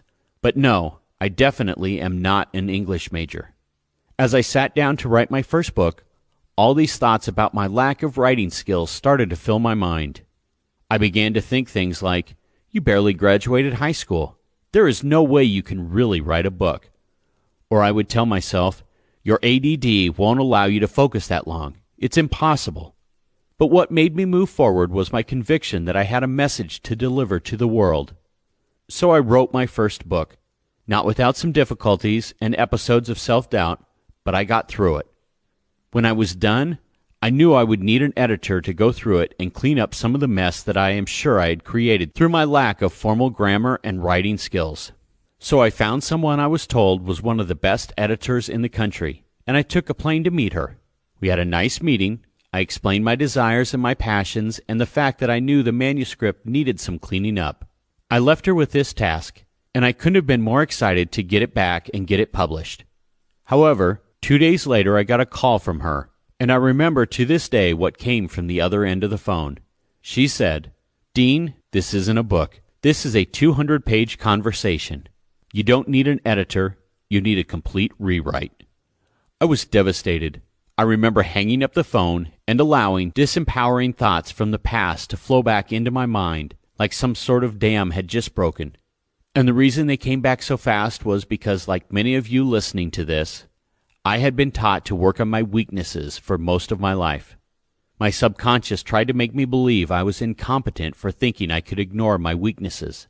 I immediately started thinking back to criticisms my teachers directed at me in school, and I reflected on them in such a negative way that I started saying to myself, I should have had better grammar, better spelling, understood how to punctuate, and do all the other things that good writers do. Who are you, Dean, to think you could write a book? My negative, defeatist thoughts ran away with my mind, and my confidence was temporarily destroyed. My momentum disappeared. The villain grew stronger and stronger as I spent about 24 hours beating myself up for not taking the time to work on my weaknesses before I wrote the book. Luckily for me, about 48 hours later my thoughts shifted, and I remember thinking, "Stop it. Look at the stories you're telling yourself. Are you kidding me? I may not be a trained writer, but I have a powerful message and I need to share it with the world." I know my message can change people's lives. Who cares that I'm not perfect at grammar and my book sounds like a 200-page conversation? I called the editor back the next day and said, I respect your opinion, but I don't need your services anymore. You're fired. Okay, I'm not sure if I said the words, you're fired, but I like to remember it that way. I soon found someone else to edit the book, and I sat them down and said, do me a favor. Just make this readable, but leave my words as intact as you can. Don't rewrite my personality or my message. Just edit the spelling and grammar. I don't want to try to sound like someone else because this book is me. This is who I am. People can take me or leave me, but I'm going to be me. It was the first book I ever published, and it became a New York Times bestseller in weeks. I'm truly honored and blessed to be able to write that, but at the end of the day, who cares about the New York Times bestseller status? Let's be honest. What I'm proudest of is that the message in that book changed many people's lives. What could be a better victory than that? But what if I hadn't written it? What if, after my first editor called my book embarrassing, I said to myself, man, I have no business being an author. I should have worked on my weaknesses, but I didn't. My life as I know it today would be completely different. You surely would not be listening to my 6th book. There are so many what-ifs that pop into my head. But luckily, I'll never know how many of them would have come to pass because I didn't give in to working on my weaknesses. I let myself focus on the lives I was going to change with my message. What opportunities have you passed up through the years because you question yourself based solely on flaws you think you have or others told you that you have? As you think about that question, also think about this truth. Working on your strengths will help you overcome anything that you consider a weakness. Everyone is good at something. A dear friend of mine, Ned Hollowell, is one of America's leading doctors and an expert on the topic of ADD. Ned is someone you may have seen on Dr. Phil or on Oprah numerous times. Oprah, in fact, calls him the world's #1 ADD doctor. He's Harvard-trained and a Harvard professor as well. One day I was having lunch with Ned, and because I grew up assuming I had a form of ADD, I asked, Ned, what exactly is ADD? He described it in simple terms, translating his vast store of knowledge into language I could understand. He said, what people don't realize is that ADD is a blessing. Having it is like having a Ferrari engine, but, unfortunately, you have bicycle brakes. You have all this gas and the fastest engine, but you just don't know how to slow down. I just teach kids and adults how to control the brakes, and when I do, they go faster than anybody else. Then I asked, how do you have so much success curing kids, curing adults, and in many cases, taking them off medication? He said, let me give you an example. When a kid has ADD and he is sitting in class trying to read a book and his foot is tapping on the ground and his focus is drifting, the truth is he probably really doesn't want to read that book. To anyone with ADD, trying to read a book of little to no interest is harder than it is for other kids. And most times, the teacher who wants what's best for the students thinks to herself, Johnny is going to sit in that chair and not get up until that book is finished. I'm going to teach him how to sit still and read like the rest of the kids. And when the teacher makes him sit in that chair to the point where he can't handle it anymore, Johnny finally gets up and runs around the classroom or walks into the hall or just gets up and does anything but read that book. Now, not only does he have ADD, he also has ADHD. It's unfortunately a self-fulfilling diagnosis. What I do is I go and I find out what Johnny is good at. Whether it's art, baseball, math, science, or whatever it is, everyone is good at something, if not multiple things. So we dig for it and find it. We get his teachers, friends, and his parents involved, and together we help Johnny take what he's good at and help him become great at it. When he becomes great at that one thing, his confidence goes through the roof, and it trickles down to all areas of his life. All of a sudden, you fast forward a couple months, and Johnny is in that same classroom reading the book because he wants to. Can you relate to this in any way? Have you been holding on to a weakness? Have you been letting it somehow define you, diminish your true value, or make you feel inferior? If so, can you see how it fuels this inner success-robbing villain? And can you see why it has to stop today? I went through school struggling like the hypothetical kid in Dr. Hollowell's example. No one in my early years of school saw all the things I could do well and the talents I had. They only saw what I couldn't do and what I was bad at. I was shy, insecure, and truly felt stupid regularly because of it. Yet, what they didn't realize at the time, and I'm not sure I did either, was that I possessed an amazing capacity for visual and audible learning. I could watch someone drive a bulldozer for 15 minutes and jump on and drive it like a pro. I could watch people on stage and be able to emulate them with ease. Through these two senses, I was able to absorb knowledge and skills that took other people years to acquire. I was able to start things fast and get them accomplished fast, but I was told to work on my weaknesses so many times growing up that it almost crippled my learning ability and career.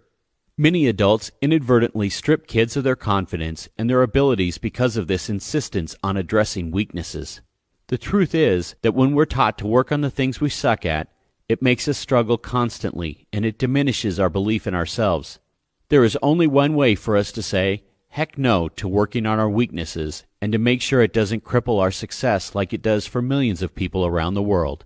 And that's to do the complete opposite of what most people suggest when it comes to weaknesses, and instead say, forget about it. Get amazing at what you're already good at. You're good at something. Heck, I bet you are good, if not great, at a lot of things. Take a moment now, stop listening, and write down a list of what you do well. You can find this form at www.thebetterlife.com under the Book Resources tab. Are you good at communicating? Are you good at selling? Are you good at just being honest? Are you good at being a friend? Are you good at being a listener? Are you good at organization and structure? Are you good at developing systems or programming computers? Because here's what I know. You possess gifts, your unique abilities.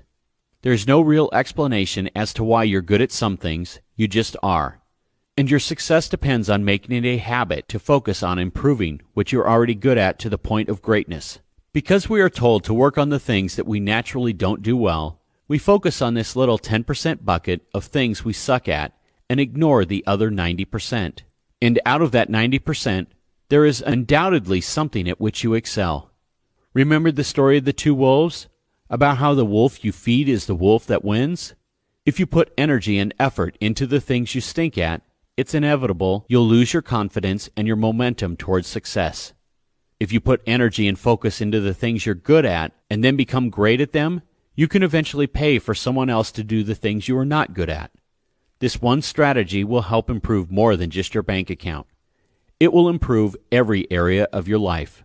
So create your good at list and then, next to each entry, write down how you can improve those skills and enhance those abilities to become great at them. As you do this exercise, don't even think about your weaknesses. You're soon going to realize that if you can spend all your focus, energy, time, and effort on the things you're good at, you can overcome all the other things at which you're not so talented.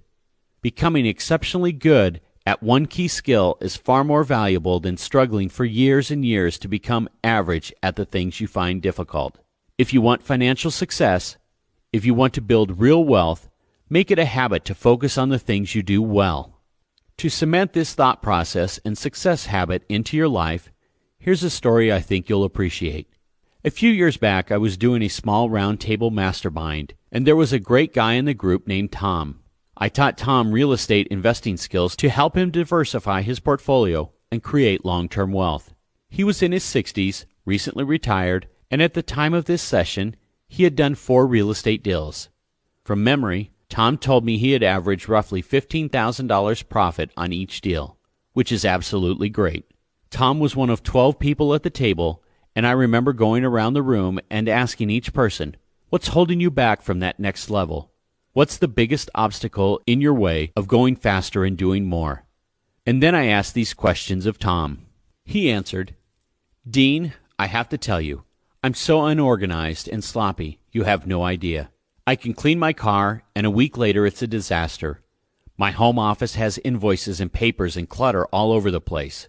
I'm just so sloppy. Here's what I'm going to do. I'm not doing another real estate deal until I go to OfficeMax and I get a filing cabinet and a filing system. I'm going to label everything, and I'm going to create a system to be organized." When he finished, I asked, "Are you done, Tom?" He said, "Yep, that's it." Then I responded with this: "Let me just be frank with you, Tom. It's too late. You're going to be sloppy and disorganized till the day you die, and who cares?" He was shocked that I had dismissed his admitted weakness. He sat in motionless silence. I think the others may have thought I was being rude. But after a few moments passed so slowly they seemed like hours, I watched 1,000 pounds and 60 years fall from Tom's shoulders. For a second I thought he was going to break down and cry. I said, "Tom, not that long ago you had never done real estate in your life. You had a completely different job, and now you've done 4 deals. You're amazing at finding a deal other people can't, getting it rehabbed, and getting it sold for a profit. Go spend all your time getting even better at that. Who cares that you're not organized? What if you did 1 extra deal a year and then paid somebody part-time to organize for you? You'd never have to worry about being disorganized ever again." Tom remained silent, the hamster wheel spinning in his head.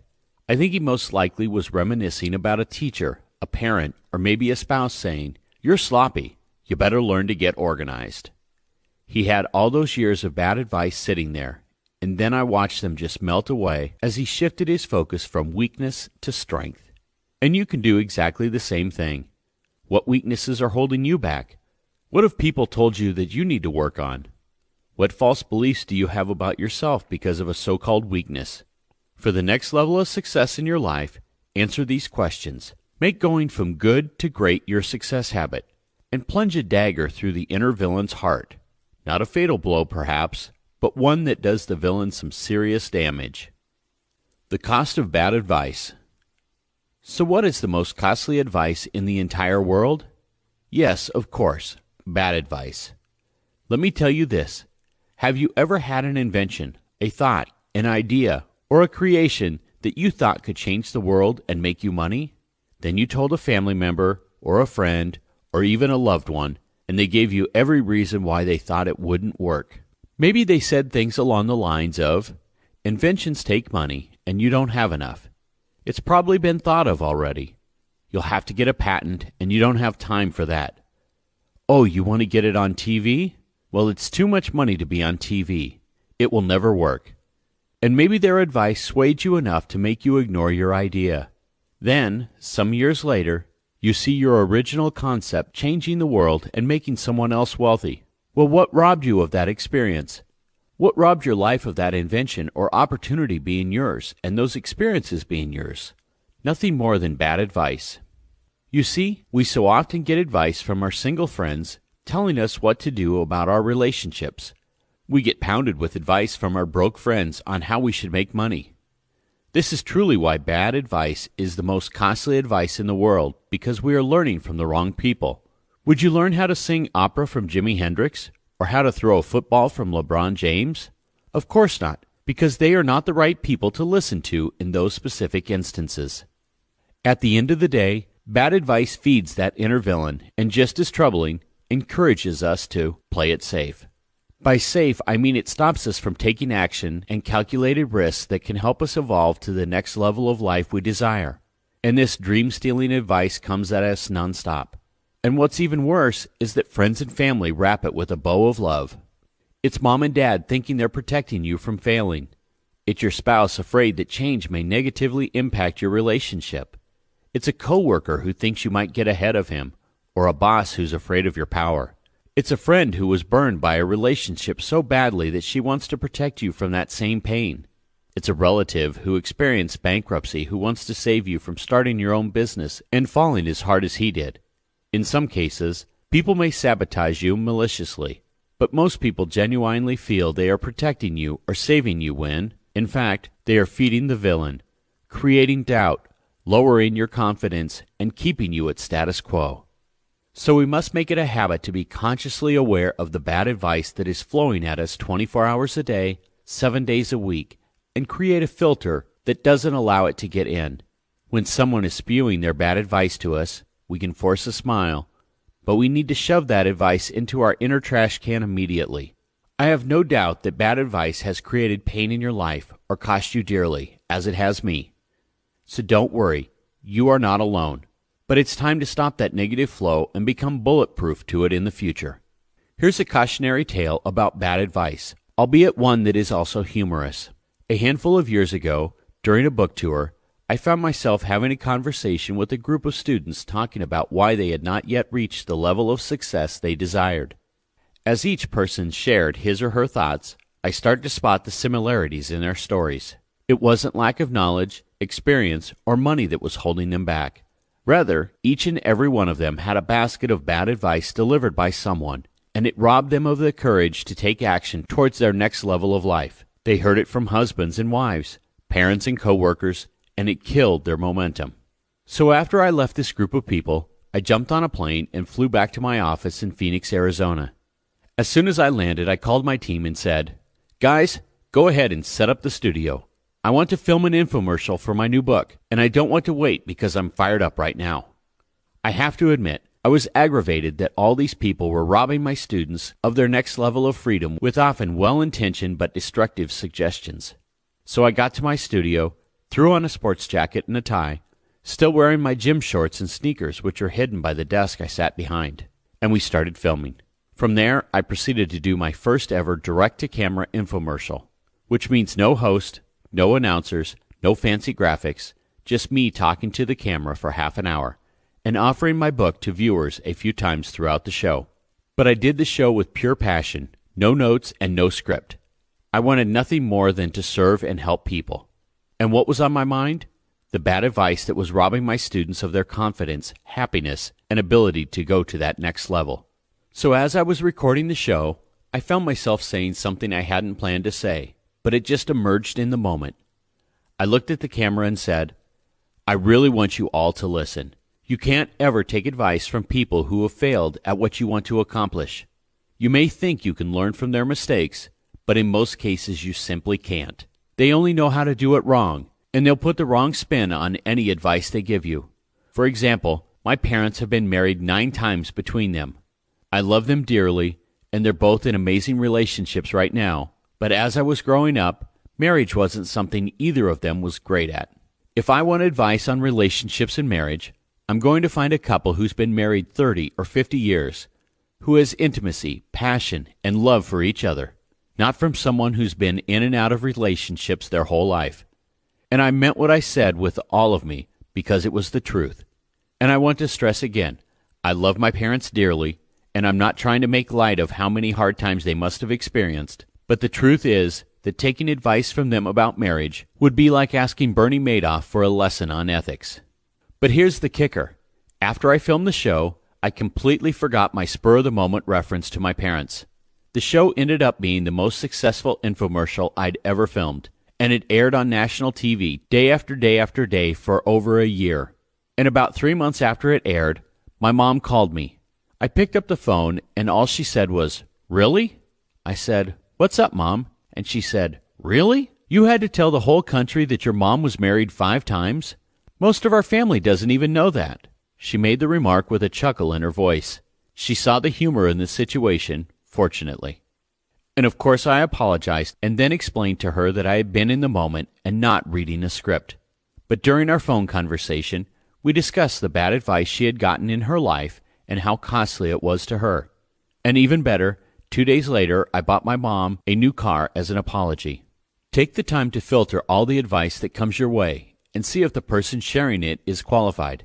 If you want advice on how to play tennis, get advice from someone who is a pro or who knows how to train pros, not from your great Aunt Edna, who has never played but watches tennis matches on television religiously. At www.thebetterlife.com, under the Book Resources tab, you can get your bad advice cheat sheet. On it, you can write down all the bad advice you've gotten over the years, the ill-conceived warnings and instructions, and the ones that have cost you the most. Write down what they cost you. When you see these formal descriptions of bad advice you've received, you'll understand that you can no longer allow someone's unqualified advice to steer the direction of your life. Create this new habit of ignoring bad advice and getting good advice from qualified people. Diminish your internal villain and gain a new level of confidence. Doing what they do. As children, we're taught to stand in line and do what everybody else does. We're taught to get good grades, follow the crowds, do what's popular at the time, go to high school, get into a college, then find a job, start a 401k, save our money, and hopefully retire with enough to get us to death without running out. We're taught to paint inside the lines because when we step outside the lines, everybody looks at us funny. Given this conventional path, let me ask you a question. In high school or college, did you have a passion or a dream of what you wanted your life to look like? If you're like most people, you graduated and threw your cap in the air and thought the world was going to be yours. Here is the craziest part of this scenario. In so many cases, if you followed your passions and they didn't align with your friends, society's, or your parents' vision for you, then people would put their arm around you and say, "Hey, isn't it time to grow up?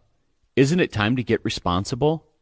We've somehow created this world where we think being responsible is doing what everybody else does, and we force ourselves into something that makes everybody else happy but doesn't feed our soul. Parents and friends don't mean to hurt you. They think they are protecting you. No doubt, they have a lot of influence and can cause you to do what's conventional or expected. When you give up on your dream and you settle for less, these influential individuals will express their pride in your grown-up attitude. Really? I'm forsaking my dreams and becoming an unhappy conformist, and you're happy for me? As crazy as it sounds, it happens every day, and maybe it has happened to you. I don't mean this disrespectfully in any way, but so many of you took a job years ago as just a temporary thing, and now you're just coasting through life, stuck in your routine. And if that were satisfactory, you wouldn't be seeking more. That's okay, though, because no matter what your story was, you're listening to this book right now. You're here at this moment for a reason, and hopefully this sparks something in you regardless of your situation. You know what you like and what you don't like. You know what makes you light up and what dims your light. So it's time to stop following the crowd and follow your own heart. When you follow the same path everybody else is on, you get where everybody else has been. I'm giving you permission to forget all the guidelines, forget all the rules that other people have put on you, and forget what society has told you is right or wrong. Be yourself and do what makes you happy. I'm not telling you to go out tomorrow and quit whatever it is that you do. What I am saying is, start realizing your true worth and know that you can evolve in the direction you choose. What made America great were forward-thinking, visionary entrepreneurs that didn't conform. They thought outside the box. And what's going to keep this country, or any country, thriving is people just like you, willing to follow their hearts, tap into their full potential, and make a difference. You have the courage to find your own way. Successful people live by a different set of rules and success habits, and they don't conform or accept mediocrity. So what changes would you make today if you didn't care what anybody else thought? If you actually listened to your heart, your dreams, and your desires, what direction would your feet be heading? Think through what makes your heart smile and write it down. To make a change in any area of your life, you must start with a first step. Saying it out loud or writing it down can be that step, right here, right now. Confidence builds and doubt dies when your heart is aligned with your actions. Because starting to change is difficult, here's an exercise designed to provide you with some starting momentum. Draw a vertical line down the center of a piece of paper. On the left side, write, "Things I am no longer willing to accept in my life." On the right side, write, "Things that are now musts in my life." Let the answers to those two questions flow from your heart, from your soul. Don't try to answer based on how you think you should respond.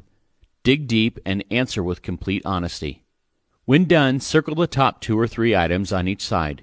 In most cases, you'll notice the contrast. You'll be struck by the gap between what is acceptable and what is necessary. To bridge the gap, you'll be motivated to change, motivated from your heart as well as your brain. An outer reflection of the inner you. There are literally thousands of external inputs that we are exposed to every single day that impact us. Whether they feed the inner villain or empower us, they come at us nonstop. From a teacher's instructions, to a parent's advice, to a news report, the barrage of messages is constant and unrelenting. It doesn't matter where your inner villain derives his energy, the impact can last a lifetime. You lose so much confidence that you stay right where you are, or life gets even worse. So pay attention to the external factors you need to protect yourself from, or adjust the way you receive them, because eventually they start running you. I'm talking about not just the decisions you make, but also the ways you walk, talk, and sit. Let me explain through a story how the inputs from the outside world can affect us physically. Imagine you're at a cafe with outdoor seating, and across the courtyard there are two people sitting at different tables. One is an unsmiling man with poor posture. The server comes by and says, "Can I help you with anything?" He mumbles in a barely audible voice, "No thanks." What kind of person would you assume he is? How do you think he does at work? Is he the boss or a low-level employee? What kind of father do you think that person is? What kind of lover? How much passion for life does he have? How much joy? Does he like his job? Does he make a lot of money, or is he struggling to get by? Just based on that quick snapshot description I gave you, you'd probably conclude that the guy slumped over at the cafe is struggling in life. His posture, gestures, and appearance are giving off the vibe of complacency at best and depression at worst. So let's look at the other person sitting a few tables away. This guy is sitting up straight, and he's smiling.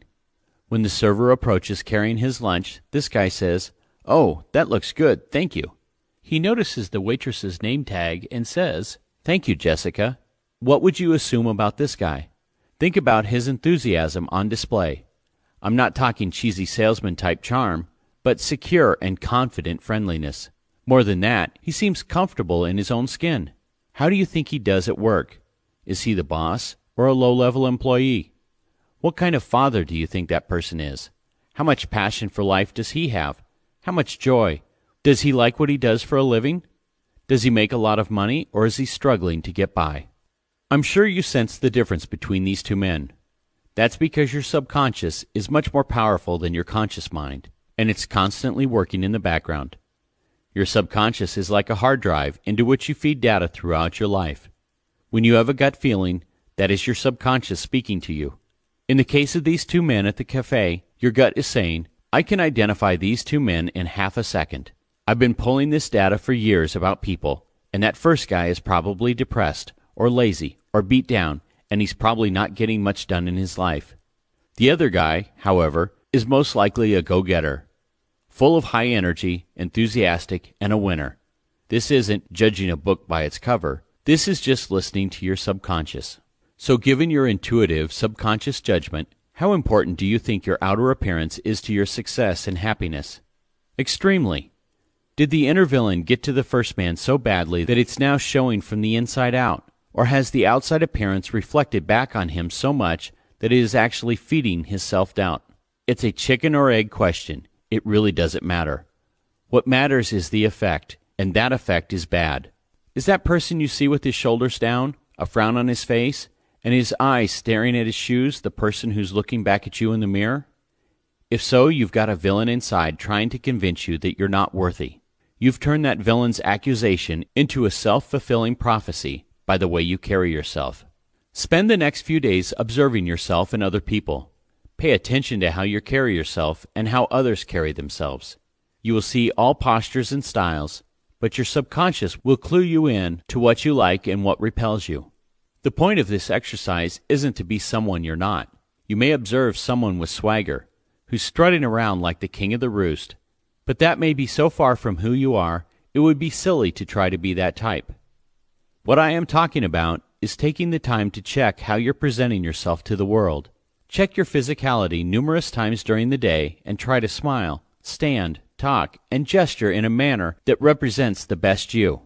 If God walked into the room you were sitting in right now and said, "Pull up a chair and tell me something going on in your life," how would you sit?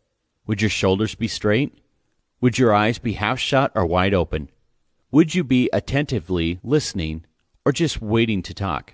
Create a role model in your mind.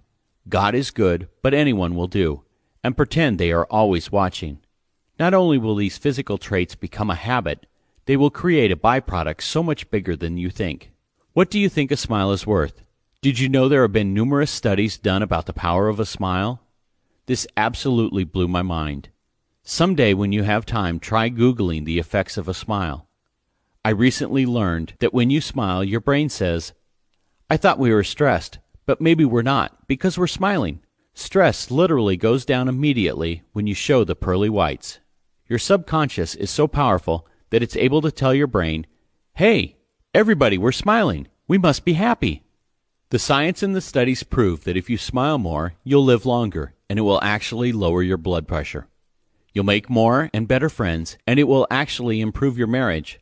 A doctor took a collection of high school photos and studied the people with the biggest smiles in the yearbooks, compared to the people who took yearbook pictures with a serious look on their face. They then studied them 30 years later because they wanted to find out who was happier, who made more money, who had better relationships, and who lived longer. The people who smiled in the yearbook blew away by far the people who didn't smile in every category. Insane, right? If a simple smile can do all that, what would life be like if you also stood up straight, held your head high and your shoulders back, and talked with energy and enthusiasm? What if you were a positive presence for the people you like to be around? Even if you're just faking it at first, soon you will become that person that people want to hang out with because you radiate positivity. When you become that person with a better outer appearance, you attract similar people into your life and repel the people who could bring you down. Yes, this is a success habit that can allow you to attract abundance into your life, but it will also lift you up when you see yourself in a picture or a mirror. Don't take this success habit lightly. Don't let the outside factors we have discussed feed the villain and affect you physically. You are a bright light. Don't let anything dim it. Choose your words. Have you ever thought about what people say to you or what you say to them? Have you ever considered how these utterances affect people's lives? Words can feed the inner villain or they can starve it.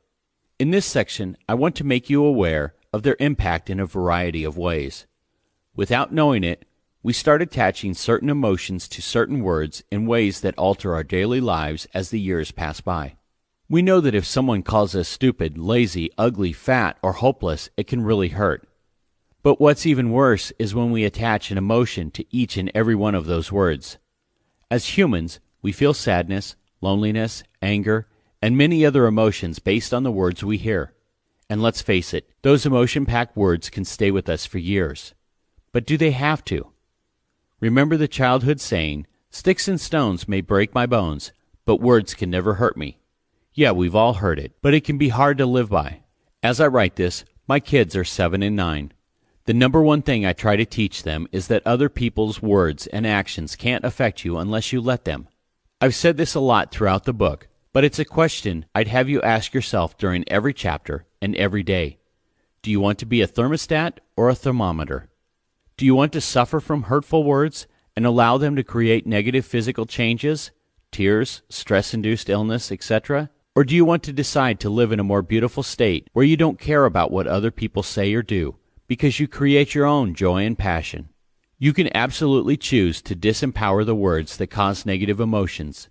The words said a month ago, a year ago, or maybe 20 years ago. If they still bother you, then you are the one responsible for providing them with the power to hurt. You can take away the capacity of words to hurt you. Why not do so now? Keep the concept of the inner villain in mind to motivate yourself. The more we allow those negative, emotion-laden words to hurt us, the more we give strength to the inner villain. As a result, our confidence goes down, self-doubt increases, and we start having a negative perception of the world. We can easily go from an abundance mindset to a scarcity mindset in an instant. If you get sucked into a scarcity mindset, it doesn't mean that you're a horribly negative person. But it does mean your state of mind was compromised, and when you're in a bad state, it's hard to be your best self. Try this Tony Robbins exercise to take the power away from words that may have a strong emotional or negative impact on you. To get his audience to see the association people give a group of letters stringed together, Tony will say bum, and tell the audience that is what his British friends say, that for them it's the same as when we say but. He pauses, then he asks, "What if I said ass? Does that make anyone feel different or offend anyone?" He will also do that same word evolution with other private parts, like penis or vagina. You can use your imagination to see the direction he takes those words. When he gets to the more colorful word that describes the same body part, you see people in the audience cringe or smile widely. Tony asks, "What's the difference? All the words I said mean exactly the same thing. You just associated a different meaning to them. He is so right, and the audience immediately gets it. Tony uses what some people may think of as foul language, but I love this example because it conveys how people give certain words power they don't deserve. It's only the negative context that gives words their power. You gave them the power they possess, and you can take that power away. Try writing some words that have tremendous power in your life. For instance, sloppy work, or I'm disappointed, or do it again. It can be any word or group of words. Your assignment is to think about why these words have so much power in your life, and then recognize that you've given them the power to create crippling anxiety and other negative emotions. Recognize that they are just words and that they are no more powerful than you allow them to be. Now let's switch from the negative effect of words spoken to us to the power of the words we use daily. Think about what happens when you say to someone, "I'm so stressed or overwhelmed." Once you start using these words, it triggers the spoken emotions. Even if you weren't stressed, now you are, because you are telling your subconscious that you are. Everyone has a trigger word, or 10 or 20. Think about when you get a phone call that doesn't go well, and afterwards you say, "I'm pissed." What happens after that? You walk around pissed off. You say, "I can't handle this," and pretty soon you've locked in those emotions and you're stuck with them all day. Each of us has different words that are strong triggers that lock in negative emotions in our life. What are yours? Right now is a perfect time to stop listening and write down what trigger words you sometimes say that put you in a negative state.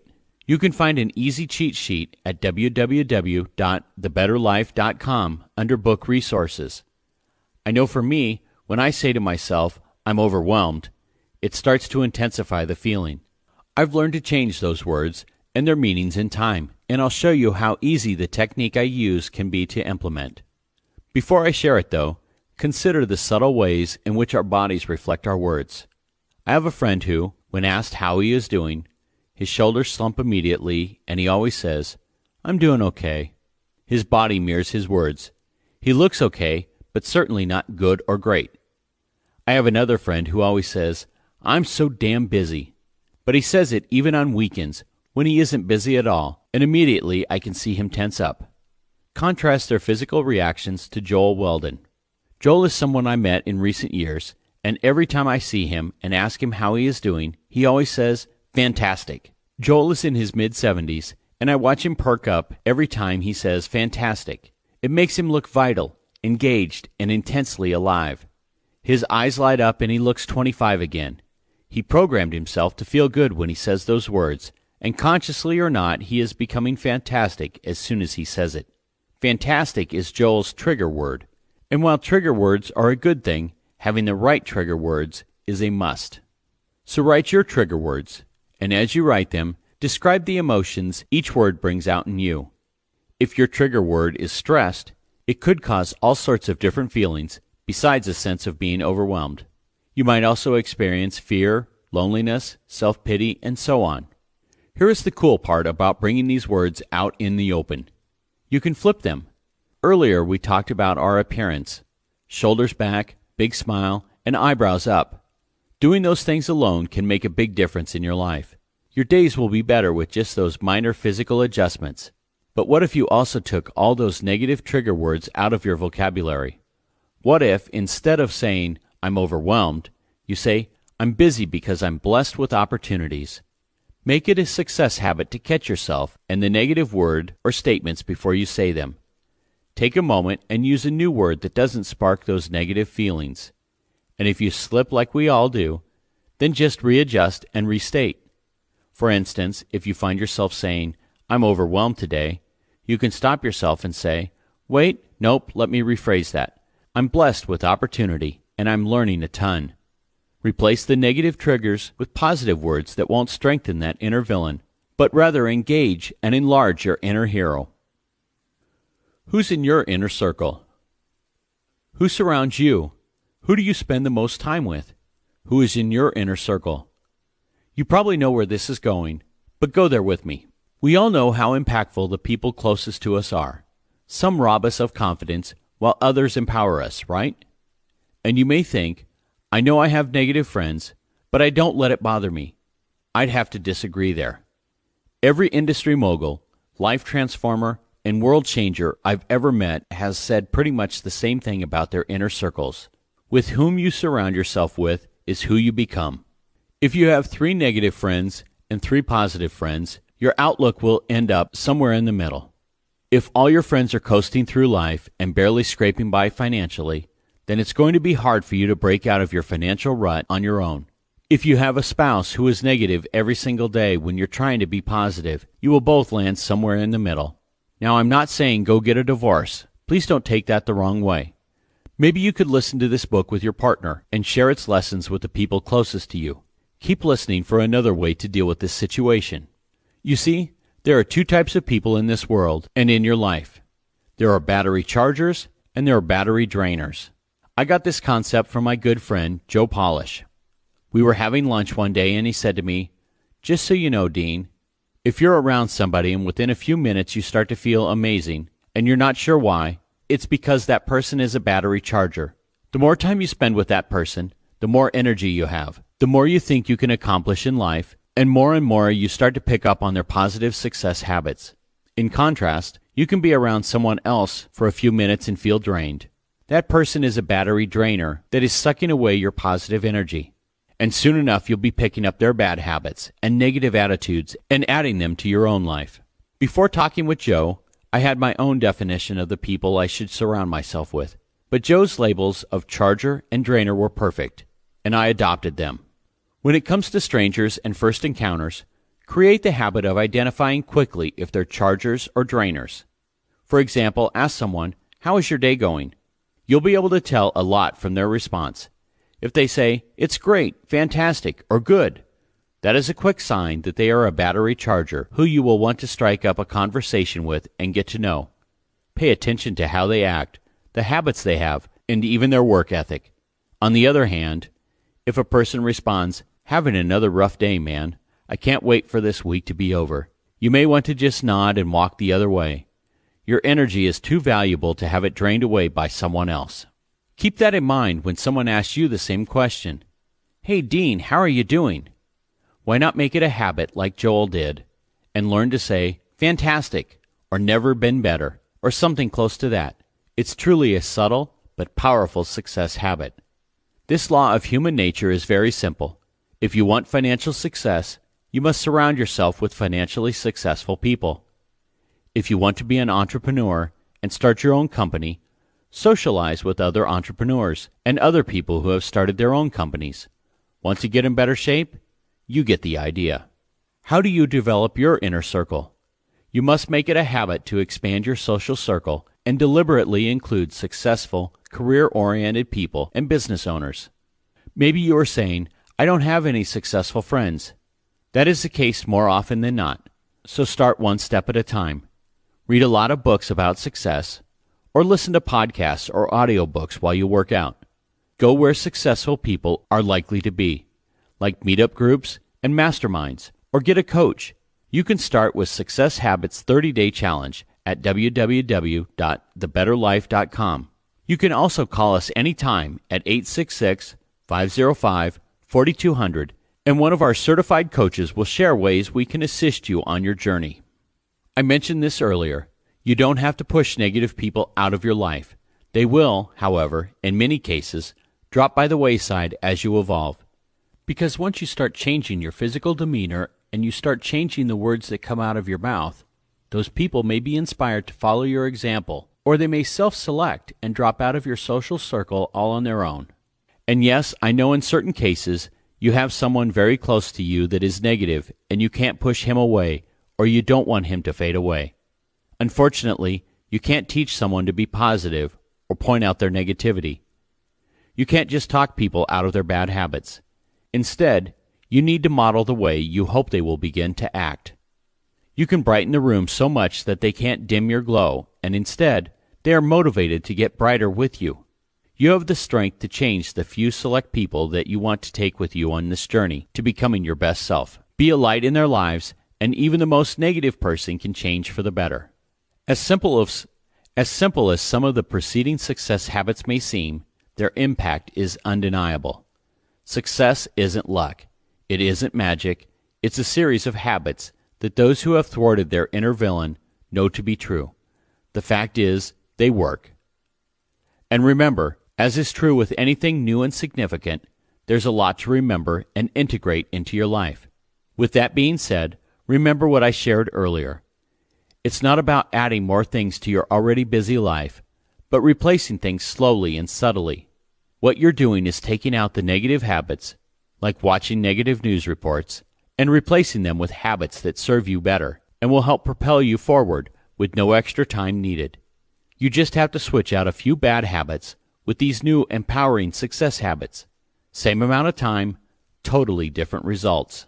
Speaking of time, I am grateful that you are spending this time with me. I know how busy life can get and that you have a lot of choices. And for you to come this far, I know that you are someone who is serious about wanting more and not just someone who wants overnight riches by luck or a shortcut. If you can find the time to listen to this, you can find the time to start incorporating these success habits into your life. If this book helps light the fuse to rocket your life to that next level, then I'm doing my job. No one is holding your hand or making you listen to this. You have the desire and interest to know what the next level of life is for you, and your actions will carry you there. I urge you to finish the entire book.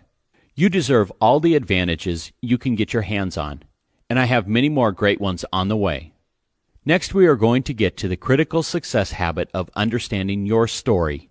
Now that you understand the villain within and what gives him power, your physical appearance, the words you use, and the people you surround yourself with, you can put all those negative thoughts and habits into a bucket and shake them up. What comes out is the story you tell yourself. Your story is your internal narrative, and it can be the heaviest anchor in your life, holding you back from experiencing the joy of using your full potential, or it can drive you to achieve massive success, wealth, and abundance. Chapter 4. The Power of Your Story. Each and every one of us has a story, or many stories, that has shaped our lives. At its core, your story is where you live, emotionally, mentally, and sometimes even physically. Your story can either be the wind behind your sails or the anchor that is weighing you down. Our inner villain tells us the stories that hold us back. If you'll recall the ways in which the villain sabotages us, you'll understand that he does so by telling us those stories again and again, stories that we believe are fact, even when they're nothing of the sort.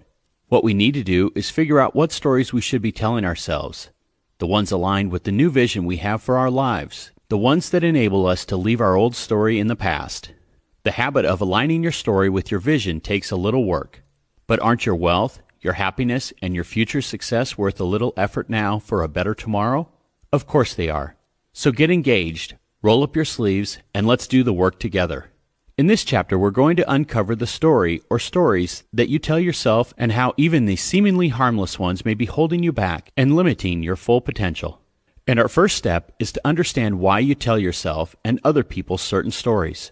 Once you gain this understanding, you'll learn how to switch that story from a limiting, disempowering one that's robbing you of your confidence to one that can take you to the moon and beyond. Gina's story.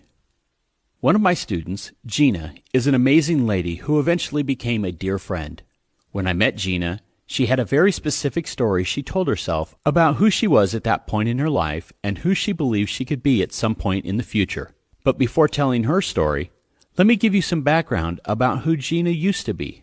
She was a stay-at-home mom, and an amazing one at that.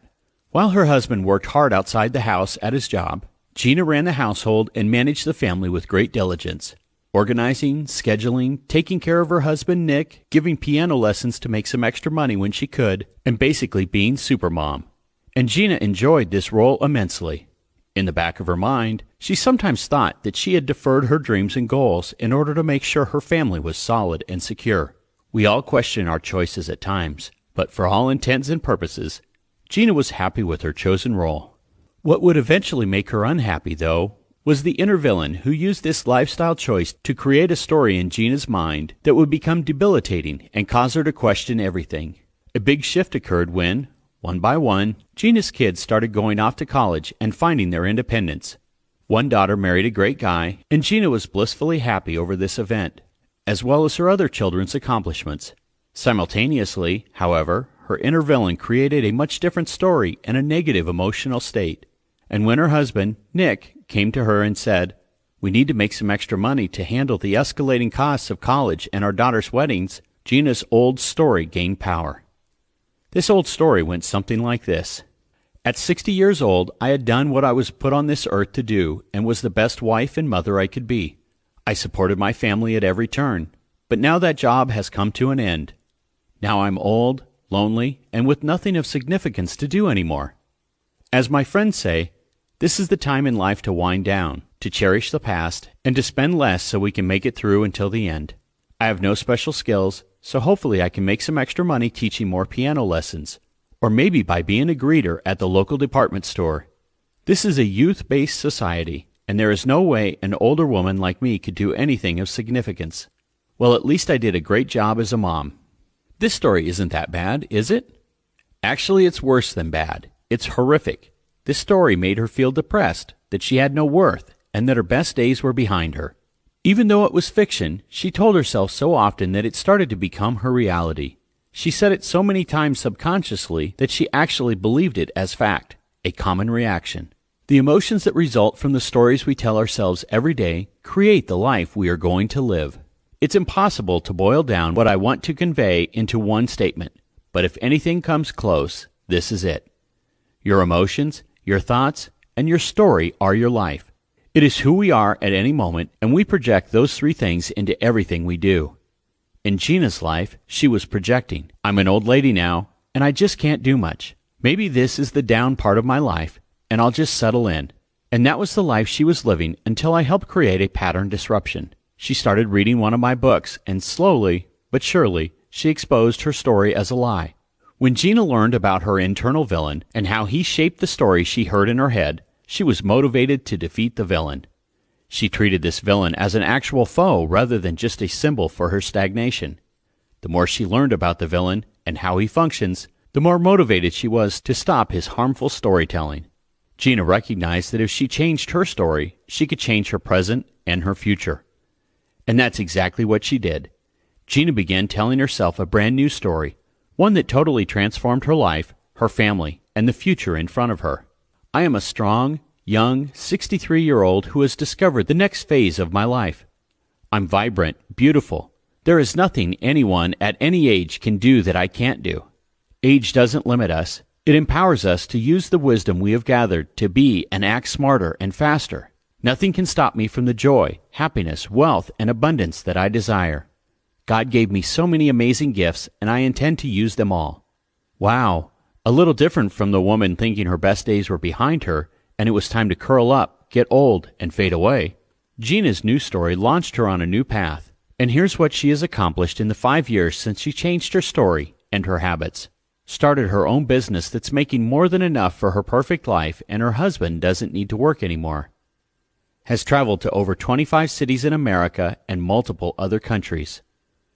Spoke to a variety of audiences about her transformation. Co-authored a book about her experiences. Bought a dream home overlooking the bay in Seattle. Paid for all her kids' college educations. Used company profits to pay for incredible family vacations. Lost weight. Got in the best shape of her life. Convinced her son to quit his energy-draining job in corporate America and work in her new business. Loves to drink great wine, eat wonderful food, and cherish her relationship with God on a new level. Crossed off almost everything on her bucket list. Smiles more than any other person I know. Inspired her children as they watched her go for what she wanted and achieve it. Gina noted that this may have been her greatest accomplishment. Okay, think about this for a moment. Gina's new reality didn't emerge because of some change in the outside world. She didn't hit the lotto or inherit money. She didn't get lucky and run into someone at a party who gave her a great job. What changed were her habits and eventually her story. She became the thermostat of her life rather than the thermometer. If you're not motivated to change your story by how Gina changed hers, then you're really dug deep into your old story. And no, Gina wasn't broke or living in desperation or despair when she finally realized her story was holding her back. She was just living a life that was status quo, and she was being held back from her full, next-level potential. When she discovered that she didn't need anything from the outside world to achieve more, she started rewriting her story. It was only then that she achieved her dream of unshakable peace and inner happiness. And the money was great, but it was only the icing on the cake. Now you may be thinking, well, maybe this worked for Gina, but what if I'm not as smart or as strong as Gina is? Well, if Gina were the only one who had ever experienced such a dramatic change, then maybe you should still have doubts. But Gina isn't the exception, but the rule, at least in my experience. I've worked with all types of students, a wide range of IQs, backgrounds, personalities, abilities, and they've all been able to do what Gina did. It actually doesn't matter where you are in your life right now. It doesn't matter if you already have a great job and family, or if you have wealth with no fulfillment, or if you have fulfillment with no wealth. Regardless, there is a story you must stop telling yourself, or a story you must adjust, because it is preventing you from leading an optimal life in the areas that matter to you most. Change your story, change your life. I could stop at this point, leaving you inspired by Gina to change your story, but it might inspire you for a day or two, and then your old story would drift back into place. You need to anchor this awareness and this change so it sticks with you for life. Together we will make this happen. I'm going to give you the tools to make that shift, to change that story you've been living with, to change your mental state, to develop millionaire success habits, and to build the confidence to go to another level in your finances and in all areas of your life. Now it's time to uncover any stories that could be holding you back. Uncovering your story. To flesh out the stories and flush out the self-limiting beliefs in your life, we must move some of them to the forefront of your mind. To do this, think about in which area of your life you want to experience the biggest breakthrough. Since you are listening to this book, the odds are that making more money, starting or expanding your own business, or finding work you love represent breakthrough areas for you. So stop for a moment and ask yourself why these things you desire have not happened yet. Make sure you don't filter your responses. Don't make excuses, offer rationalizations, or go into denial. Be honest and write the reasons you haven't achieved the breakthroughs you desire. To facilitate this exercise, think about which of the following factors might be stopping you from breaking through.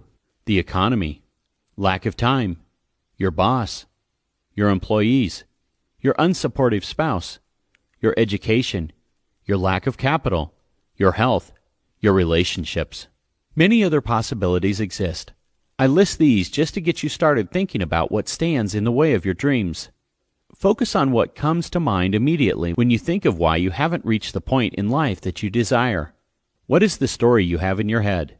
In most cases, when you want growth in any of these areas but can't seem to find it, it means there is a story standing between you and your next level, kind of like a wall that you can break down, but only once you realize it is actually there.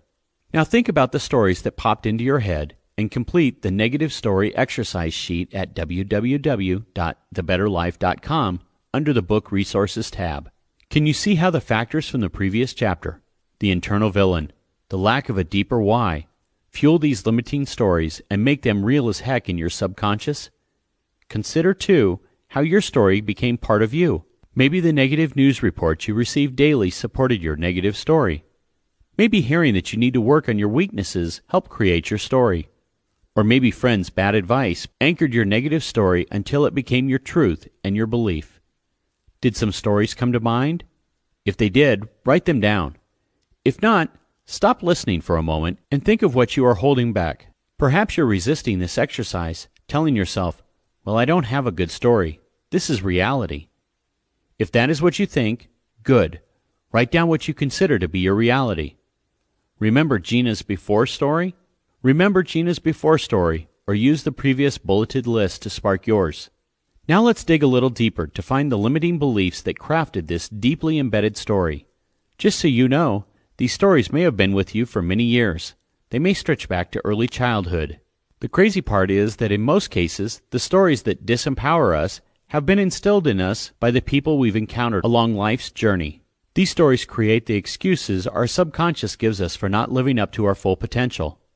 By the end of this chapter, I want you to be able to dig out from under your limiting beliefs and stories and throw them away for good. So let me share a scenario here that hopefully can help you dig deeper and achieve this objective. If your grandparents went through the Great Depression, they most likely have extremely conservative beliefs about saving money. They might say and believe things like, you have to play it safe. You have to get a job regardless if you like it or if it aligns with the person you are. Taking a risk can be devastating. And here's the thing. People went through hell during the Depression. Many in that generation couldn't even put food on the table for their families. At that period in history, there wasn't much margin for error. The focus was on survival. A huge part of the population took any job they could find. If they hadn't saved every penny, they could have lost everything. If that was the experience of your grandparents, they probably raised your parents with a frugal, cautious mindset. They may have instilled their Depression-era beliefs in your parents, and they trickled down to you. Those beliefs may be holding you back, and you don't even realize it. Maybe you want to branch out on your own. You want to expand your business or take a new job, but fear has locked you in place, and you don't even know why. In this case, I know why. It's a generational limiting belief or story that has been handed down to you from your parents and their parents before them. You are living with the ideals of someone from the Great Depression, even though you are not living in that period. It is simply an invisible fight, or as I've called it, the villain within that is causing you to be stagnant. These beliefs can limit all areas of your life, from the religion you follow, the political party you gravitate towards, to the type of person you choose in a relationship. Your limiting beliefs are sneaky and guide so much of what you do and who you become. Wouldn't you call it crazy if someone suggested that someone else was controlling your mind? Well, in many ways, this is exactly what is happening in your life. So focus on the beliefs and stories that are limiting you in different ways. When you consider doing something new or challenging, like starting a business or trying to make more money or get in decent physical shape, what do you say out loud or to yourself? Write down the beliefs or stories that come to mind and what you want to improve. Don't worry if they repeat what you wrote earlier in the chapter. They should be similar. This is all about extracting the beliefs that currently guide your life. Next, write where these beliefs came from. If you're like many people, you'll examine your stories and beliefs and say, wow, that's my dad's belief, that's my college professor's belief, or that's my ex-spouse's belief. Even though they may have come from these people, if they live inside you for long enough, they will become your reality as well. So we need to identify them and see how artificial they are in most cases. You must see that they are not your beliefs, but rather beliefs handed to you by others. So now that you have identified them, I want to guide you on a path to not only prove your story isn't true, but also to show you how to reverse it and make a new limitless, empowering story that powers you toward all different types of life success. How has it affected your life? It's possible that you don't realize how negative the impact of your story has been. Take a moment and assess its impact by answering the following questions. Has it diminished or possibly destroyed your confidence and lowered your self-esteem? Has it made you angry or vengeful? Has it left you living with doubt, confusion, or maybe even going to therapy? Has it cost you your health, your career, your peace of mind, a relationship, or your joy? Has it stopped you from finding the real relationship you deserve or from fixing the relationship you're in? Has it prevented you from being the parent you want to be? Has it made you fearful of trying to start your own business or create more wealth with your ideas? Chances are that you answered yes to one or more of these questions. If so, assess and write the cost. What specifically have you been denied? What loss have you suffered? What problems have developed because of the story you tell yourself? Don't worry about writing complete sentences. Just get it all down on paper so you have something tangible to look at. I want you to come face to face with the pain or the missed opportunities a bad story or a negative belief can bring, and therefore build even more resentment towards it and more urgency to change it. But let's go even further. Look to the future and think about what these stories will continue to cost if you don't change them. On your journey to where you want to go in life, how might these stories get in your way? Think about your life in 5 years, 10 years, or maybe even 20 years. What did you miss out on again because of these stories and beliefs? Close your eyes and imagine missing out on a great opportunity at some point in the future. Let yourself experience the pain of that missed opportunity. Are you really going to give these stories so much power? Recognize what they have cost you and what they will continue to cost you. When I think back and imagine what my life would have been like if I hadn't changed the stories I told myself, I know that all the success, love, and abundance I have would not have happened. I never would have started my own career, touched the lives of millions of people, traveled the world, and so much more. Even scarier, I may not have ended up the father I am today to Brianna and Brody. Clinging to one bad story or one bad belief can have a ripple effect in so many areas of your life. So let's get to flipping it to an empowering, limitless story. Prove it's not true. To get rid of your old story for good, find proof that it is a load of garbage. A part of my old story was that since I was in special reading and never got good grades, I wasn't smart enough to go to college. And if I didn't have a college degree, I would never amount to anything. I told myself that I could never start my own business, and that you need money and smarts to make money. I surely don't miss those crappy stories I used to tell myself, but I know what it's like to have them. Let me ask you this. Was the story I told myself true, or was it just plain garbage? Do you know any millionaires or financially successful people who didn't go to college? Of course you do. Two good friends who I've spent lots of time with are Tony Robbins and the billionaire Richard Branson. Neither of them started with money or went to college. I don't think Richard made it past the second grade. And here are a few other massively successful people who lack college degrees. Maybe you've heard of a few of them.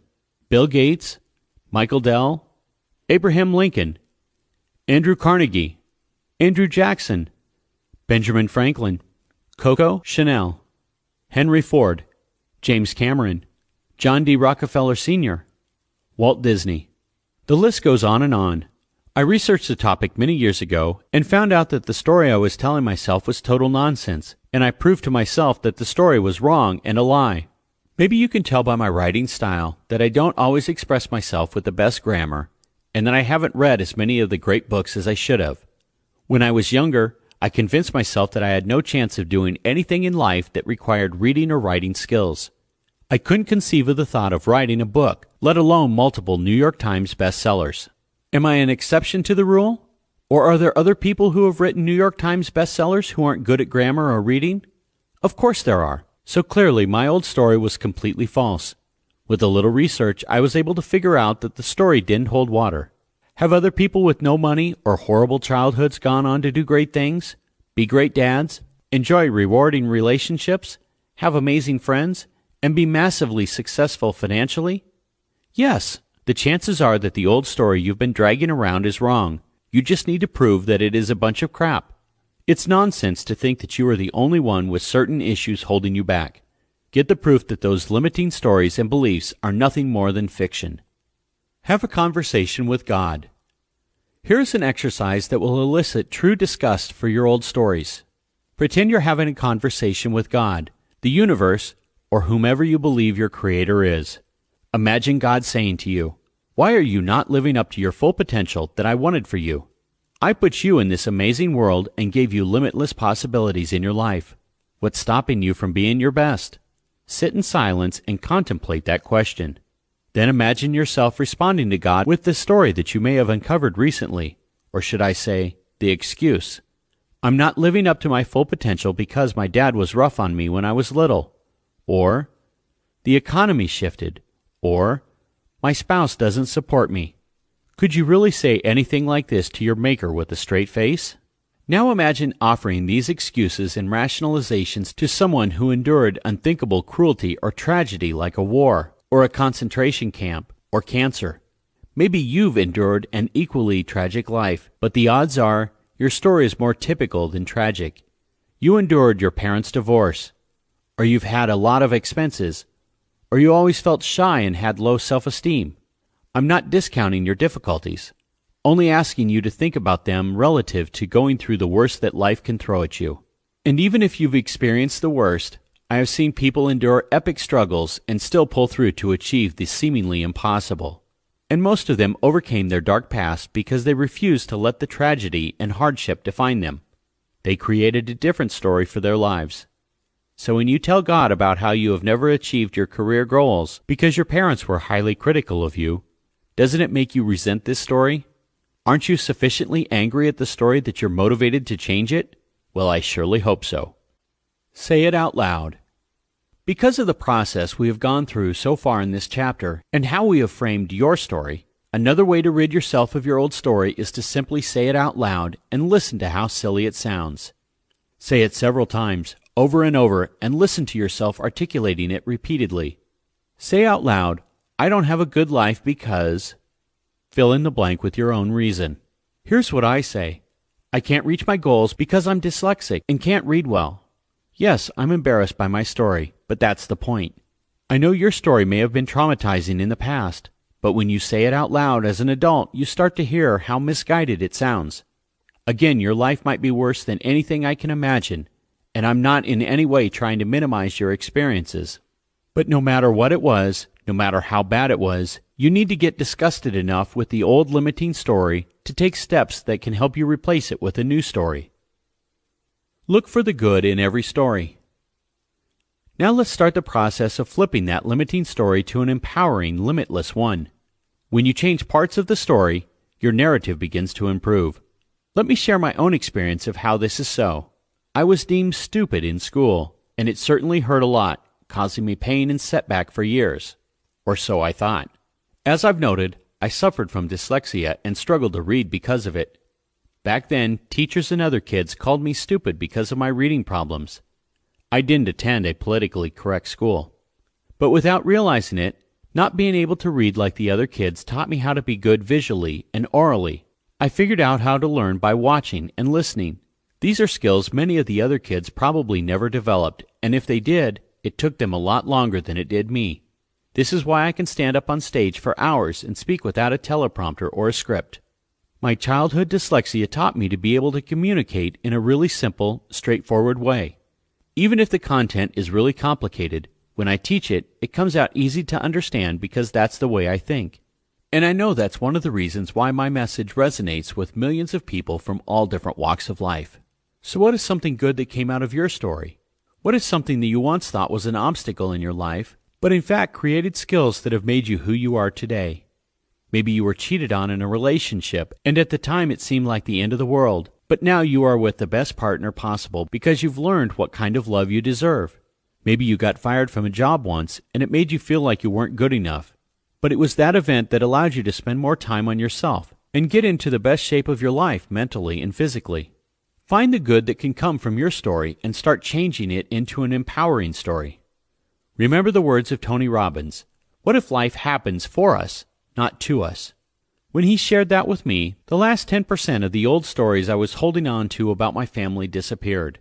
If that hadn't happened for me, I wouldn't be right here, right now. So those supposedly bad stories were just part of a bigger plan creating and forming my character. Look back at your story with this find the good perspective, and those old stories start losing their power fast. Time to shift your story. Imagine you're in a house full of old memories from your life, and some are good memories, but others are those negative stories that remind you of the bad things that happened in the past. Now imagine that the house is on fire, and you have a tiny suitcase in your hands, and only a minute to save some of those memories. In order to reach that next level of success in life, you must choose to pack only the memories and the stories that will serve you going forward. If it's a negative memory that weighs on your heart or mind, let it burn up in the fire. Only carry out with you those things that will help you make the best life possible. Remember, the past only lives inside you.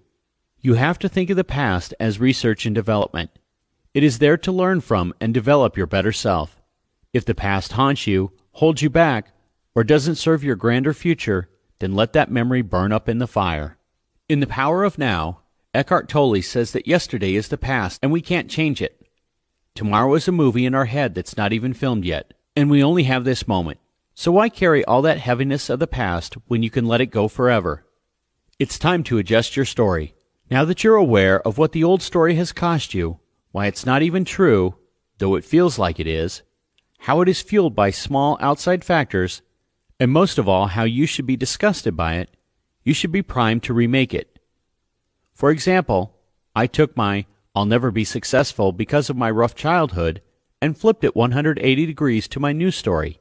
I'm empowered because my childhood circumstances taught me to communicate better, to be a visual learner, and I learned to fail a lot when I was a kid, so failure doesn't bug me.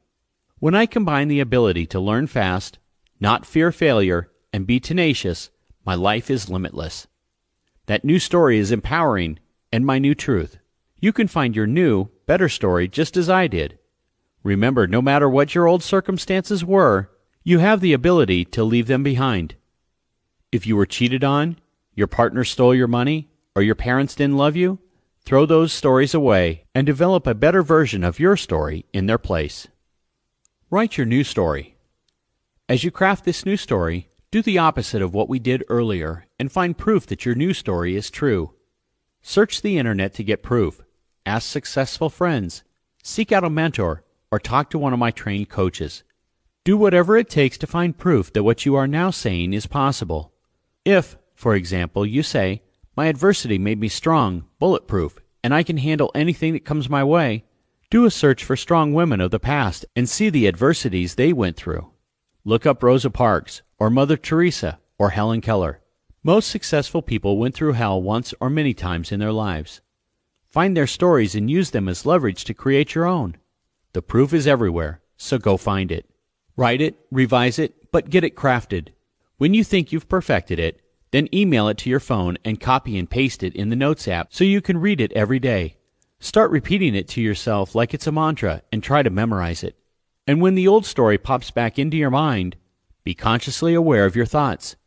If you wake up in the middle of the night and find that you're telling yourself that old crappy story again, say to yourself, "Whoa, whoa, whoa, I threw that out. That's a horrible story. It's nonsense," and replace it with a new one. Say your new story out loud. In fact, once you have the new story or stories, then it's time to anchor it in your subconscious. Remember, you may have been thinking those old limiting thoughts for 10, 20, maybe 30 years or more. Just as it takes more than one session at the gym to get into shape, so too do you have to embed your new story into your life many times. Through my 30-day challenge or on your own, say the story out loud for the next 30 days, every night before you go to bed. Make it the last thing you think about as you're nodding off, and make sure it is the first thing you think about when you wake up in the morning. Try to make this a daily ritual for at least the next month. Also, find someone in your life that you can tell your new story to who would appreciate it. Someone who will smile and encourage you rather than poo-poo it and call you a dreamer. Tell this person how you've evolved and share the process of exchanging old story for new with this individual. Ask someone to be your accountability friend, a partner or coach who can help guide you or at least keep you on track. If you have somebody that can mentor you and guide you, grab hold of him or her and don't let go.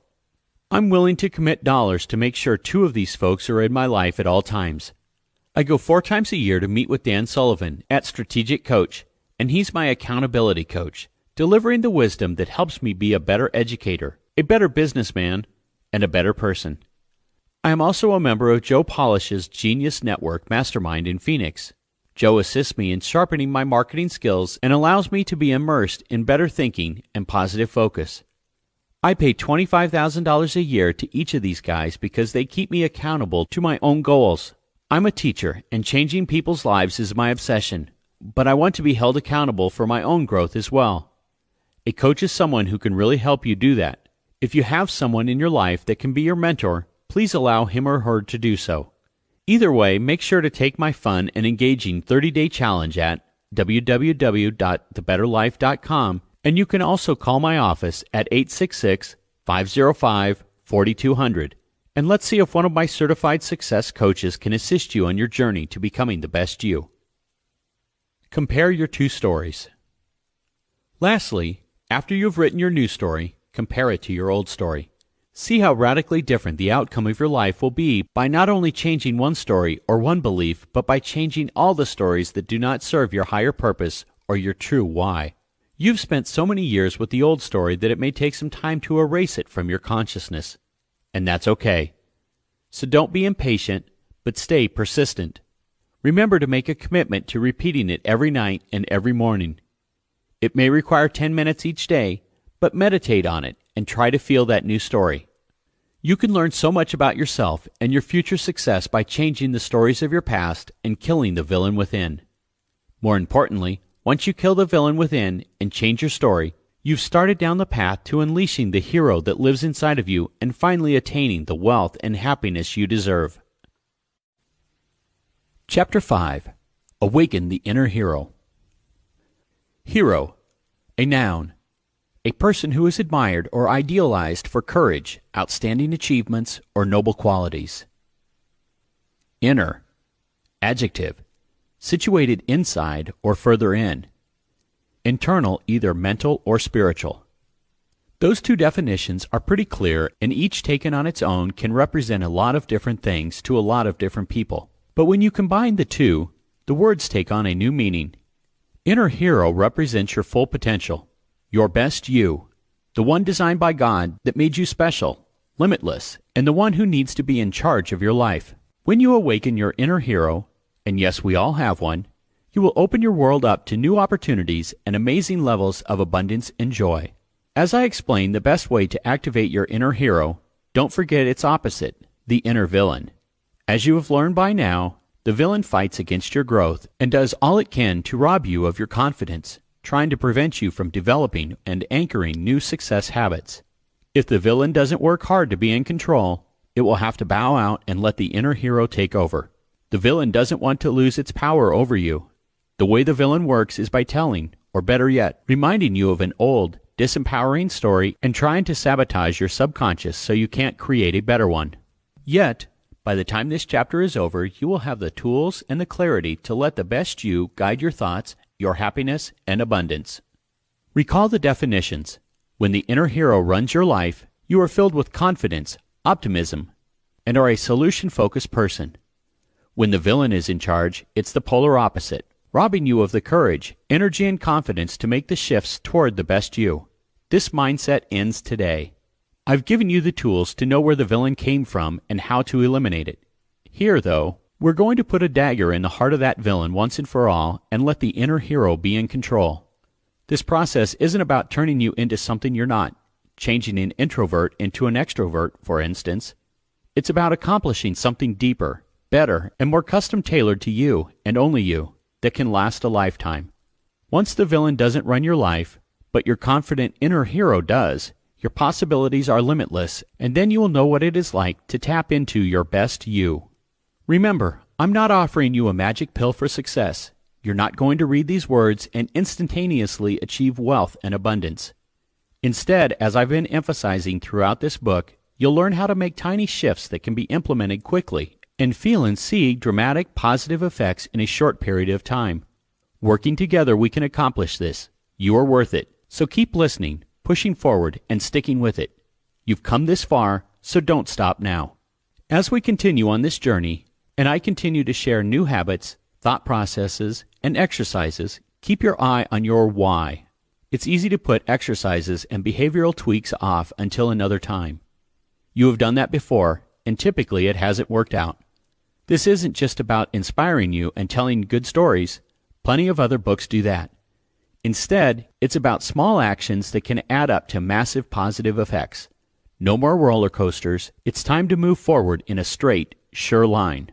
So to set the stage for this section, let's just say it like it is. Your state of mind and your level of confidence are critical factors in order for you to become a high achiever. Think about a time when you were in a bad mood and then something good happened and it triggered a great feeling. Maybe you learned there was extra money in your bank account. Your spouse did something special for you, or you got a promotion at work. Can you think of a moment or moments where you went from feeling down to feeling up in an instant? Of course you can, and that demonstrates that you possess the ability to change your state of mind and your confidence in an instant. You just need tools to be in control of this ability rather than to be at the mercy of outside factors. Face it, have you done anything amazing in your life when your confidence was in the toilet? No. With this state of mind, problems compound, opportunities are missed, and regrets are formed.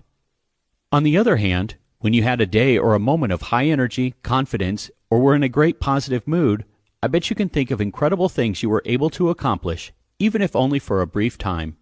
Yes, it's a great feeling when you are on an emotional high like that, to feel that burst of energy and change of mood. But if the high soon goes away and is followed by a low, then your life is filled with peaks and valleys. Peaks and valleys that are dictated by the outside world. Let's face it, this up and down emotional ride won't lead to the wealth, joy, happiness, love, or fulfillment you desire. That's why I'm going to teach you how to change your state of mind and your level of confidence in a moment, no matter what's going on around you.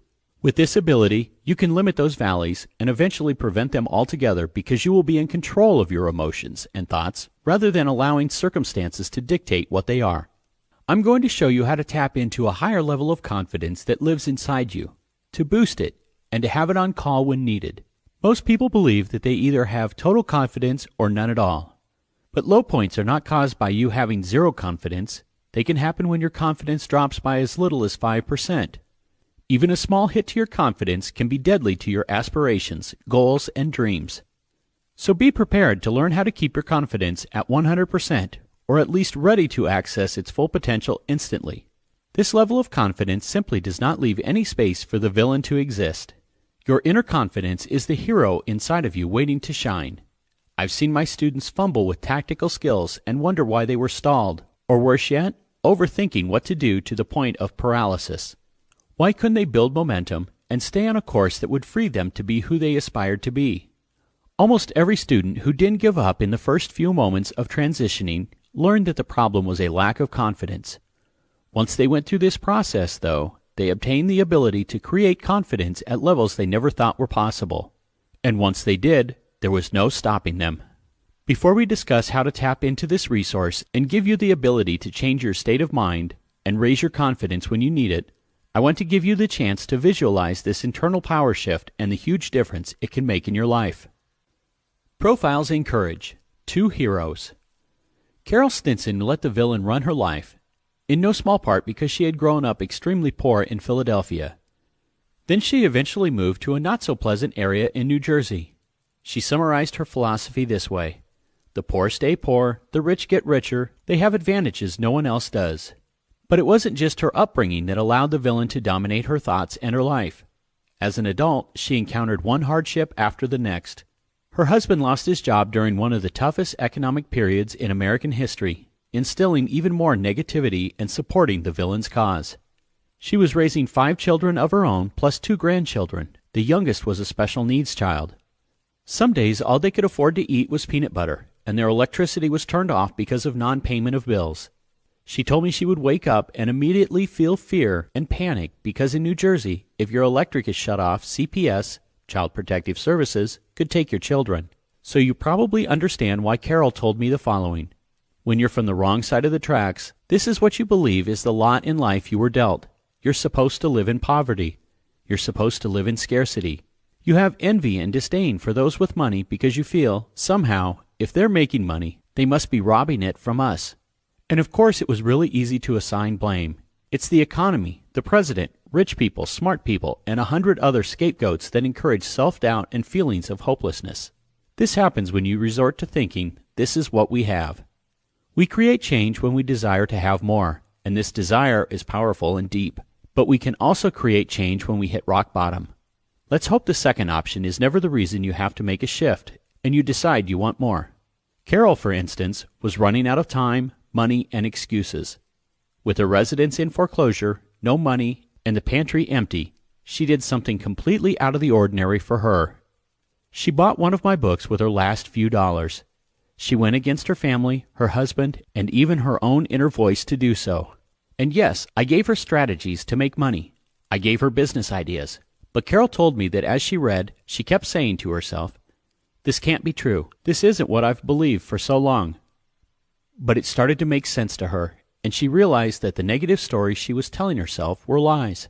Based on reading about my personal journey, doing the exercises, and being inspired by the examples, she started changing her own thoughts, her success habits, and her story. Carol knew the villain had been in charge of her entire adult life, and nothing good had come of it.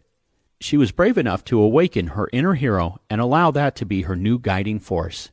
She realized that she didn't need a college degree, that she didn't have to come from the right side of the tracks. She didn't need money to go into business. She also realized how blessed she was to be raising 7 children, have a great husband, and the opportunities in front of her. She saw that if she changed her habits, told herself new stories, and let the hero be in charge, everything could change. And boy, did it. With these realizations, Carol no longer blamed the economy or fate or anything else for her struggles. Instead, she took control, and when she did so, everyone around her thought she was crazy. She insisted she could be wealthy. She was sure she could do more. She thought she could take on the world. Well, guess what? When she started thinking that way, she drove the inner hero to be stronger and stronger. Carol not only started her own company, she generated hundreds and hundreds of thousands of dollars, and she got her family out of foreclosure. She bought a new house and a new car. She took her kids school shopping in malls where they had never shopped before and on vacations that they had only dreamt about. She even changed the destiny of her family by putting her children through college. Today, Carol Stinson looks 20 years younger than she did when I first met her. She is a strong, amazing, vibrant, highly respected businesswoman who's changed the destiny of her family forever, and not just financially. She's teaching them how to be different people by growing up with different habits and letting the hero be in control of their lives, tapping into their full potential and not leaving it up to chance, not going to their deathbed and saying, "Wow, there could have been more." No, there won't be any could have been more conversations for Carol. I have no doubt that Spitfire, that amazing woman, will go to her deathbed knowing that she was all she could be, and then some. Think about the simple definition starting this chapter. Think about Carol's inner hero and its heroic qualities: confidence, courage, taking responsibility. And another success habit that Carol exemplified was that she simply stopped focusing on what was wrong and started the routine of focusing on solutions. And that's where the villain and hero are so different. When people invest energy in blame, in figuring out why someone got a terrible disease, in obsessing about whose fault it was they didn't get the promotion or the raise, or why the partner stole their money, or why their first business didn't work, they allow the villain to be in charge. As big or small as the circumstance is, when you can accept that it simply happened and start looking forward to how you can create the best possible outcome, this is when everything changes. This is when you allow your hero to shine. Let me share another example so this truth will really sink in. You may have heard of J.J. Virgin, the creator of the Virgin Diet and multiple New York Times bestsellers, among many other great accomplishments. But what you might not know is not that many years ago, a car hit her son Grant while he was walking home, and the driver fled the scene, leaving him for dead.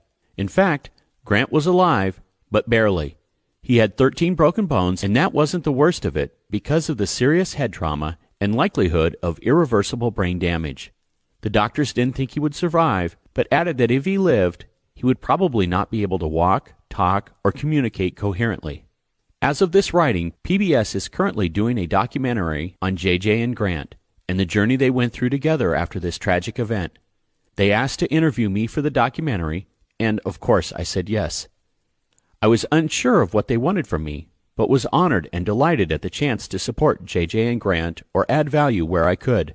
One of the questions they posed was, what did I think was the best way to get through a traumatic experience such as the one that had befallen JJ and her son?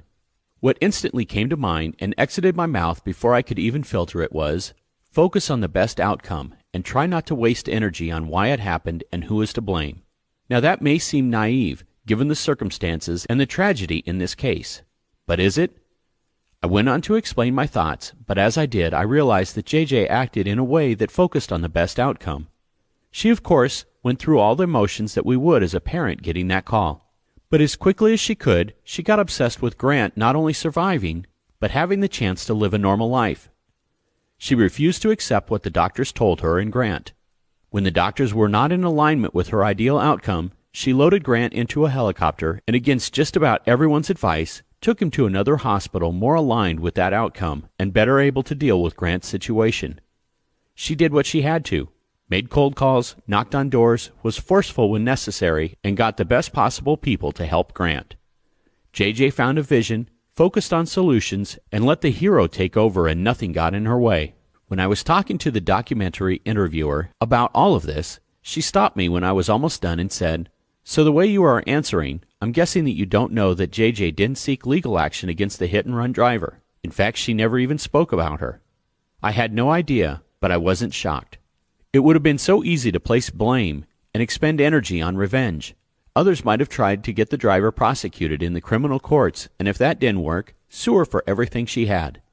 JJ could have hated her, and rightfully so, given what happened to her little boy. Instead, she realized that revenge would do Grant no good and that we only have a certain amount of energy to put forth in the world. She knew what direction her energy needed to go and focused on the solution with laser intensity. She let the inner hero be in control rather than the villain. Your inner hero can't stop things from going wrong. It can't prevent tragedies. But if you let it emerge, it can turn even the worst possible trauma you've gone through into a building block for a better life.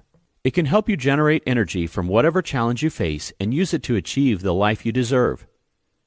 This isn't about being glad if something goes wrong so you can learn from it, We don't want bad things in our lives, but the fact is they happen. So if they are going to happen, who do you want in charge? I think you are getting it. The hero focuses on solutions. And I'm happy to tell you that Grant didn't just live, but has thrived. Because of his fighting spirit and his mom's focus on the best possible outcome, Grant is working every day towards a bigger, better life for himself. JJ's new book, The Miracle Mindset, will be out about the same time as this one, and it's about the journey she and Grant have been on and the lessons we can all learn from their experience.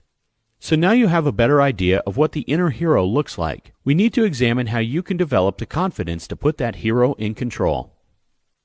The 4 C's of confidence. Let's take a look back to a time in your life when you lacked confidence and it cost you dearly. Have you ever wanted to ask a girl out on a date or talk to a guy you saw at a coffee shop, and you let that person walk away without saying a word? Have you ever had an opportunity to tackle a tough project at work or the desire to start your own business, but just couldn't move past the thought to the action? Or make it even simpler. Have you refused to walk into the gym because you thought you were too out of shape to be there? I've seen a lack of confidence destroy many people, and it usually happens when their confidence is just that 5% off that I noted previously. So when has a lack of confidence hurt you in the past? And how do you think your life would be different today if you had been able to summon 100% confidence on the spot and do what you wanted to do? A great man and a dear friend by the name of Richard Rossi runs a remarkable company in Washington, D.C., creating empowering live events tailored to high-achieving high school students. They receive life-changing knowledge by attending. When I was talking to Richard about his events, I said, "You've been blessed to see so many successful high school kids come through your program. If you could identify one common trait they all have, what would it be?" He said, "I don't even have to think about it. It's one word, confidence." He added, "It's not the smartest kids or the ones with the straight A's that become the superstars. It's the ones that have an incredible amount of confidence that go on to do amazing things in their lives." Richard's words don't come from theory, but real-life data, derived from experience and results. He's seen thousands of the most successful young adults in the country pass through his doors, and the word he used for success was simply confidence. But here is the million-dollar question. Think back to a time when your confidence surged because of something amazing that happened. Maybe you did something in your job, or at home, or in the gym that had you look in the mirror and subconsciously pound your chest and say, "Yeah, I did that." In that moment, you got a glimpse of what the power of an instant surge of confidence can do to your state of mind. As you know by now, I didn't have much confidence as a child. I was the smallest kid in my class. I couldn't read very well. I couldn't sit still, and I got made fun of a lot. So as I got older, I had to learn to manufacture my own confidence. Through trial and error, as well as with the assistance of some amazing people, I've learned how to build this bulletproof confidence from the ground up. You can do the same. But first you have to understand the myth of confidence. Could some people have been born with it? Maybe in rare cases, but it's unlikely. In most cases, confidence is something that has to be learned. You're probably fooling yourself if you think of yourself as the confident type or the not confident type. Both are part of the myth. No matter what level of confidence you have, let me assure you there is more waiting to be accessed. Let's start building your confidence to the next level by using a great lesson that I was taught by a mentor of mine, Dan Sullivan, owner of Strategic Coach. This is a 4-step process that helps you discover what real confidence looks like and the ingredients needed to get there. The first step, or I guess I should say the first C in these steps, is courage. All confidence, all change, and all new things start with courage. When somebody bungee jumps for the first time, it's not confidence that gets them to jump off the ledge, it's courage. Let's take a deeper look at this quality, since it will help us understand how confidence emerges from it. Courage is walking through a door and not knowing what is on the other side. Courage makes you get off the bench, raise your hand, and get in the game rather than judging or envying from the sidelines. Maybe you don't realize it yet, but you have already built the courage muscles in your life. Do you have children? You have to be extremely courageous to bring children into the world and take care of them. You didn't know, and perhaps still don't know, what the end result would be, but you jumped in and you are learning as you go. Courage is something we all have inside of us, even if it is hidden. So if you want the courage to do something, recall your 7 levels deep and find your why. This is where that core habit comes into play once again. Taking action is possible when true purpose is recognized. Think of all we have learned to this point. When you have a vision, clarity, and don't let old stories hold you back, the ability to be courageous grows exponentially. So focus on where you want to go and your new story. Pull your shoulders back, stick out your chest and say, "This is my time." Be courageous and go for it. It all begins with that first step. Now the second C is commitment. You've already shown commitment by listening to this book and engaging in the exercises I've recommended. You're committed to a personal transformation, since any significant change requires a commitment. If you want to lose weight, you have to commit to that, otherwise you'll fail. If you want to start a new job, you have to commit to that, otherwise you'll fail. Or look at this second C, commitment, from the opposite perspective. Have you ever been successful in something in which you were not committed? Whether it was a relationship, a new business, or even a new diet? Heck no. If you want more wealth and that next level of life, then you're going to have to commit to it. That doesn't mean you have to devote every waking second to achievement of a single goal. But don't dabble. A shaky commitment means shaky confidence. So when you have the courage to take action and the commitment to see it through to the end, you're halfway to confidence. The third C is capabilities. What are you acquiring by listening to these pages and developing success habits? Capabilities. Remember when we talked about where you are, being honest with yourself, figuring out where you want to go and how you are going to get there? In most cases, you need to acquire specific capabilities to achieve your goals. If you want to be great at rock climbing, read a book from an expert rock climber, or take a course, or hire someone as a mentor. If you fail to take these actions and lack the knowledge to execute them properly, you will lose your courage to keep going and not commit to seeing it through. You will get frustrated and overwhelmed. So get a roadmap from the right person or source whenever possible. While this may seem like a no-brainer, don't you know people who get excited about something and think trial and error is the best approach? Then they hit a few roadblocks or challenges, feel defeated, and stop trying to reach their goals. With the right capabilities, on the other hand, you can spot the obstacles and know how to get around them. You can also access the path that will take you where you want to go faster and obtain the results you desire. You see, once you have those first 3 C's and take action, you finally reach the 4th C, and that is confidence. Your confidence then starts to naturally grow. You just can't help it. Think about each C separately and how it has given you a shot of confidence at different points in your life. Have you ever been afraid of doing something new like dancing in front of people, ziplining, or public speaking? Maybe you were scared to death before taking action, right? You were probably obsessing over what could go wrong, but you finally just did what you had to do. That was courage. Then after the experience ended, how did you feel? Exactly. You felt amazing and that you could easily do it again. How about commitment? You can dabble for years in a relationship or your business. Then, all of a sudden, one day, because of your kids, or because of your desire for more, or some other motivator, you commit and your life takes off. Consider capabilities. When you are in the dark about something, it seems so confusing. Have you ever tried to download and use a new app on your phone without any guidance? Have you ever wanted to learn a new language or learn an instrument and quickly grew frustrated when you weren't sure if you were moving forward in the right way? But once you acquired the capabilities, you read the instructions, saw an online video, hired a coach or teacher, the activity became second nature to you after some practice. When you align the 3 prior C's to achieve one goal and one outcome, your confidence will skyrocket. Hence the 4 C's to confidence. When the 4 C's are in place and your confidence rises, the hero inside of you isn't being suppressed by negativity or bad stories. Your self-doubt and inner resistance fades away and the real you is in charge. What's cool about you? No matter how strong you are, no matter how much you evolve, your confidence can still take a hit. And if you're going to reach your full potential, you must protect your confidence as you are protecting millions of dollars in a vault. So when life knocks your confidence down, you need the tools to boost it back up fast. That's what we're going to spend time on right now. Let me ask you this. What's cool about you? A crazy-sounding question, and perhaps a difficult one to answer. But don't diminish the value of asking yourself this question regardless of the level at which you perceive your life to be. The first time I did this exercise, I was with Sean Stevenson, a 3-foot-tall giant. Look him up if you don't know who he is. Sean is an incredible man who has accomplished more than most, despite adversities most of us could never imagine. I was talking with Sean about an obstacle I was dealing with, and Sean said, "Let's write down what's cool about you." I responded, "What? Dude, let's talk tactics to fix the problem at hand, and not try and feed my ego." And boy, I was completely wrong there. Looking back now, I realized that he had noticed my confidence was down, and he was trying to boost it back up. So trust me, Let's do this exercise together, so go ahead and start thinking of the things that are cool about you. One thing I know to be true is that when life gets stressful, we focus often on what we failed at, or what we've not accomplished, or the mistakes we've made. We tend to forget all the things that we've done really well. So this is the time to ignore the failures and think of the wins. When Sean first asked what was cool about me, I was scratching my head.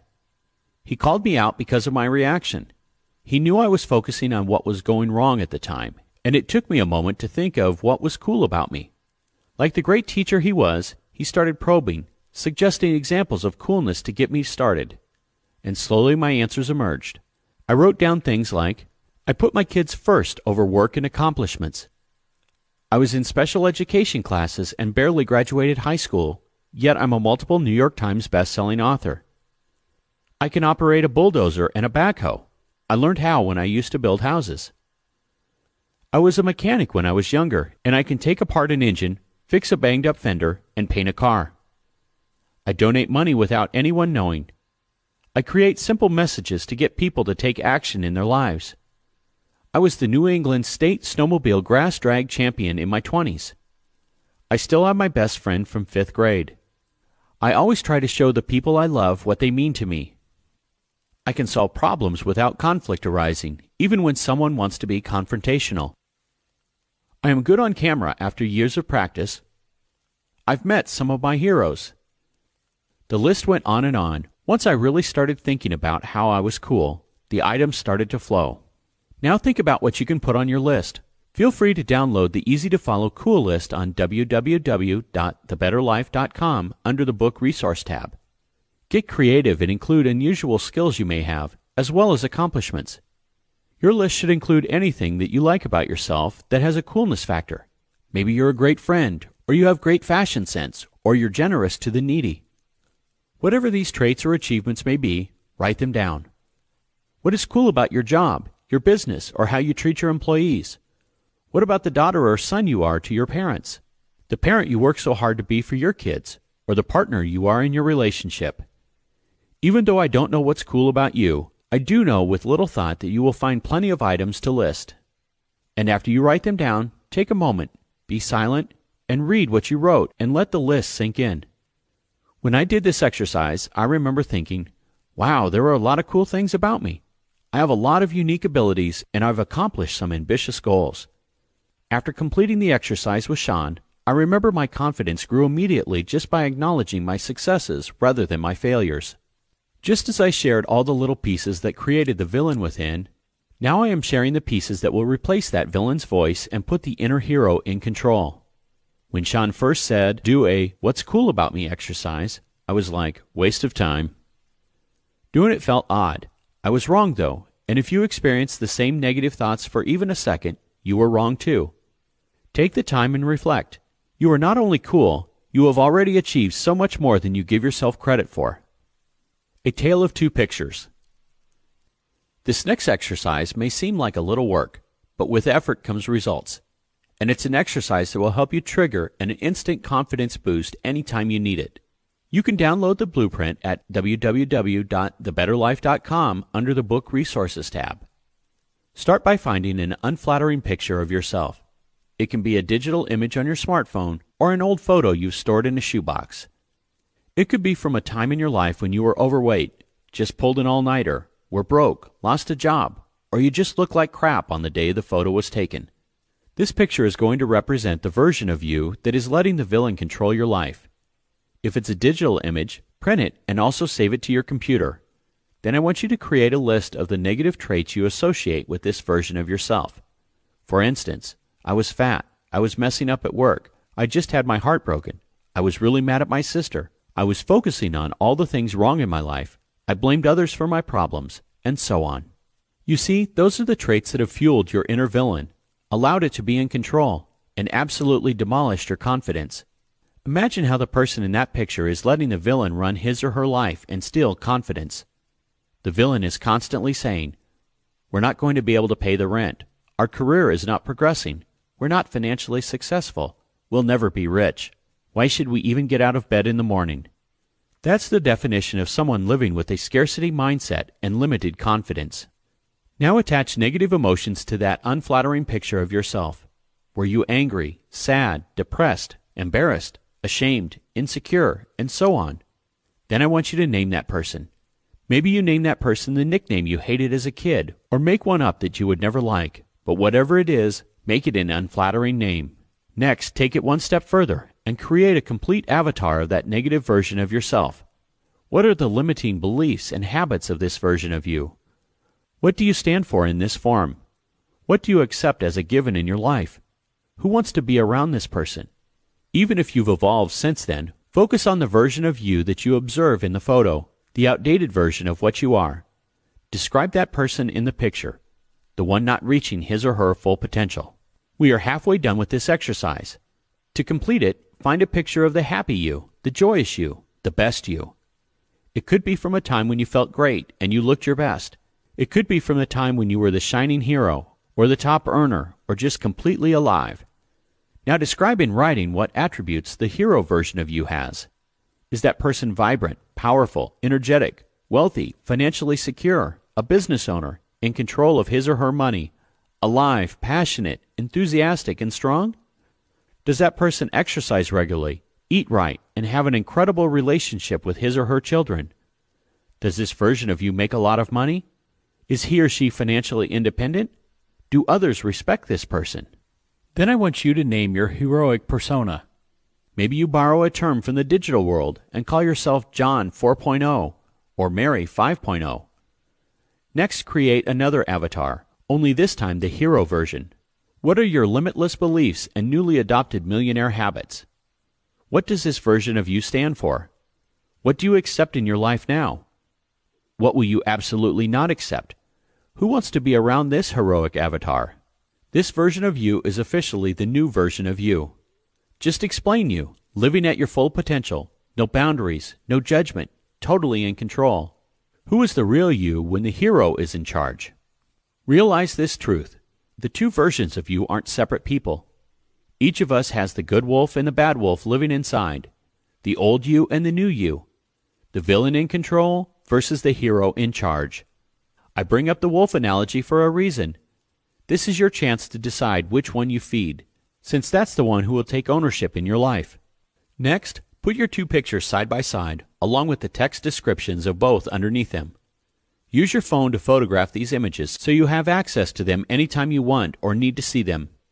Memorize the two avatars, both visually and what they stand for. Don't just rely on the digital image. Place the two photos, or print out the one on your phone, on your refrigerator, in your drawer at work, or on your computer as your screensaver. Keep these images handy because you're going to use them as your trigger whenever you need to require strength and whenever you need to summon your confidence. In order for this to work, feel your avatar. You must become the new heroic version of yourself. Whenever something is going wrong and you find yourself getting into a negative state and you're allowing that villain to creep in, look at these two pictures and say, do I want to be that old version of myself that lets life control me? Or do I want to be the new hero version of me? Can you start to feel who the inner hero is? The inner hero is the you that God meant you to be. You're crossing limitless boundaries and utilizing all the gifts you have to reach another level. The inner hero is simply you at full potential with nothing being suppressed anymore. Power phrase. Here's another habit to change your state of mind and build your confidence instantly. Tony Robbins taught this exercise to me and many other great lessons over 15 years ago, and it transformed my life. I have adopted my own version of this specific practice since then, but it was a lifesaver when I learned it. Over a decade ago, I had everything go sideways at once, or so it seemed. I had an accountant steal a lot of money from me that literally compromised my ability to stay in business. My grandmother, who raised me for much of my childhood and was my favorite person in the world, was in a hospice, dying. My biggest stream of income at the time stopped overnight, and this is just the short list. I was telling myself horrible things and digging up old limiting beliefs. I started thinking, maybe I'm not smart enough to run a business at this level. Maybe I got lucky and my time is up. I was telling myself all these negative things, and it was destroying my confidence and feeding my inner villain. But I changed my state of mind, and I changed it completely. And the one thing that sparked that change was Tony's incantation and what I termed my personal power phrase. I started saying to myself, if I can get through this, I can get through anything. If I can get through this, I can get through anything. If I can get through this, I can get through anything. I said it repeatedly. I said it out loud as I would walk around the house or around the office. I said it walking to the gym in the morning and when I was on the treadmill. I said it louder and louder and with more conviction until my soul felt it. This simple little phrase empowered my life like I could have never imagined. It energized my cells. It got me into a state of mind where I felt I could handle anything. I stopped thinking about what could go wrong and focused on what could go right. It allowed me to kick the old villain to the curb when he was trying to move back into my life. No way was I going to let that happen with my new power phrase. I felt the inner hero take over my soul. I started using other power phrases to empower my life from that moment on and have never stopped. It's funny that Tony gave me this gift 15 years ago in one of his courses. At the time, I wrote in my journal, "Someday I will thank Tony in person, and he and I will do business together." So now, fast forward 15 years, and I'm backstage getting ready to inspire 15,000 energized and amazing Chinese people in Shanghai. And guess who I was there with? Yes, Tony Robbins, who is now one of my dearest friends. I was getting ready to follow Tony on stage, and about 10 minutes before I was scheduled to go on, I got incredibly nervous. I started to question myself and my abilities. I became anxious about letting Tony down, as well as the other 15,000 people who were there. But guess what I used to turn this situation around? Nothing more than what Tony taught me 15 years earlier through his course. I started walking around backstage repeating a power phrase that I had used a few times before when I had to speak in public. I was literally walking around saying it over and over, and with more intensity each time. I command my subconscious to use my God-given unique ability to impact, empower, and transform the lives of the people who are here today. I repeated it until my confidence grew, fear subsided, and then the inner hero kicked in and I got goosebumps up and down my arms and my face from the amazing experience. Then Tony said my name and called me onto the stage. After Tony gave me a huge bear hug, I was ready to light up that crowd, and that's exactly what I did. Your power phrase can ignite your inner hero, and it doesn't kind of work. It works 100% when you use it this way. What power phrases can you create to help you with whatever it is that you want to overcome or accomplish? What can you say to yourself anytime you feel the villain emerging to make you feel small and weak? What phrase can you say to get the inner hero back in charge? Maybe it's something similar to one of the phrases I use. Nothing can stop me. I've been through way worse. Or it could be something like, I'll never give up because my family deserves the best me. Whatever it is, keep it active in your mind, ready to be implemented at a moment's notice. Write your power phrases in a handy, accessible place right now.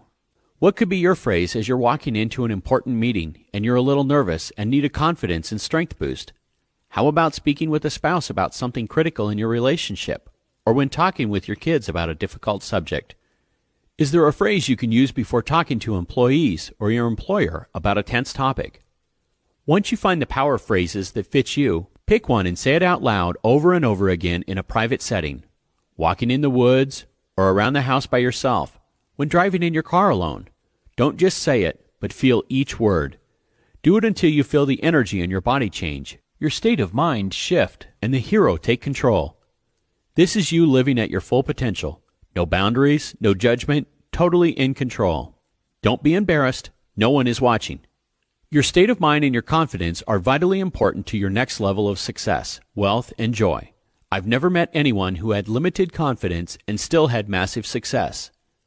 On the contrary, all the billionaires, millionaires, happy and successful people I've met not only had a vision of where they were going and an empowering story, but they also had the ability to manufacture confidence and change their state of mind on demand. That means they are letting their inner heroes run their lives rather than the scared, dream-stealing villains. Now you, too, possess the tools to create confidence when it's needed most. This chapter was designed to put the final dagger in the villain's heart and allow the best part of you, your inner hero, to be in control. Now you have the tools and knowledge to do that. Remember, this transformation doesn't happen by practicing once or twice, just like 1 or 2 killer workouts at the gym won't get you the body of an Adonis. The more you practice, the more these shifts in your life will become your new habits and routines. You will see that you can handle life in a totally different way, and success will flow to the hero that's you. To help make that happen, let's drill down to the one thing that could help you create the wealth, abundance, and self-reliance on the next level to which you aspire. Chapter 6. One Shining Goal. Most of the millionaire success habits that can transform your income, your wealth, your happiness, and your life I learned through 25 years of being an entrepreneur, as well as from some of the most successful people on the planet. These habits will help you acquire wealth that is not just abundant with money, but abundant with all things this wonderful life has to offer. In this chapter, I want to go deeper into your next level of wealth opportunity, whether it involves pursuing a career, starting your own business, or inventing the next level of you.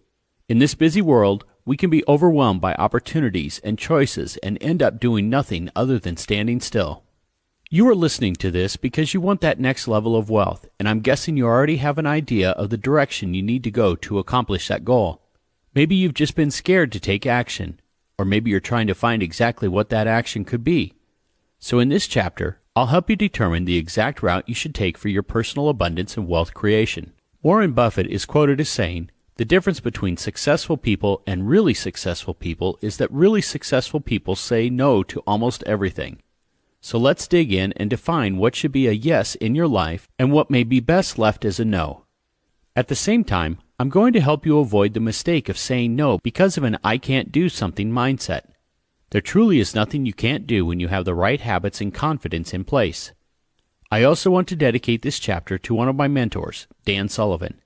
His commitment to serve others and help them achieve their full potential through his incredible company, Strategic Coach, have given me the many amazing tools and exercises you are about to encounter.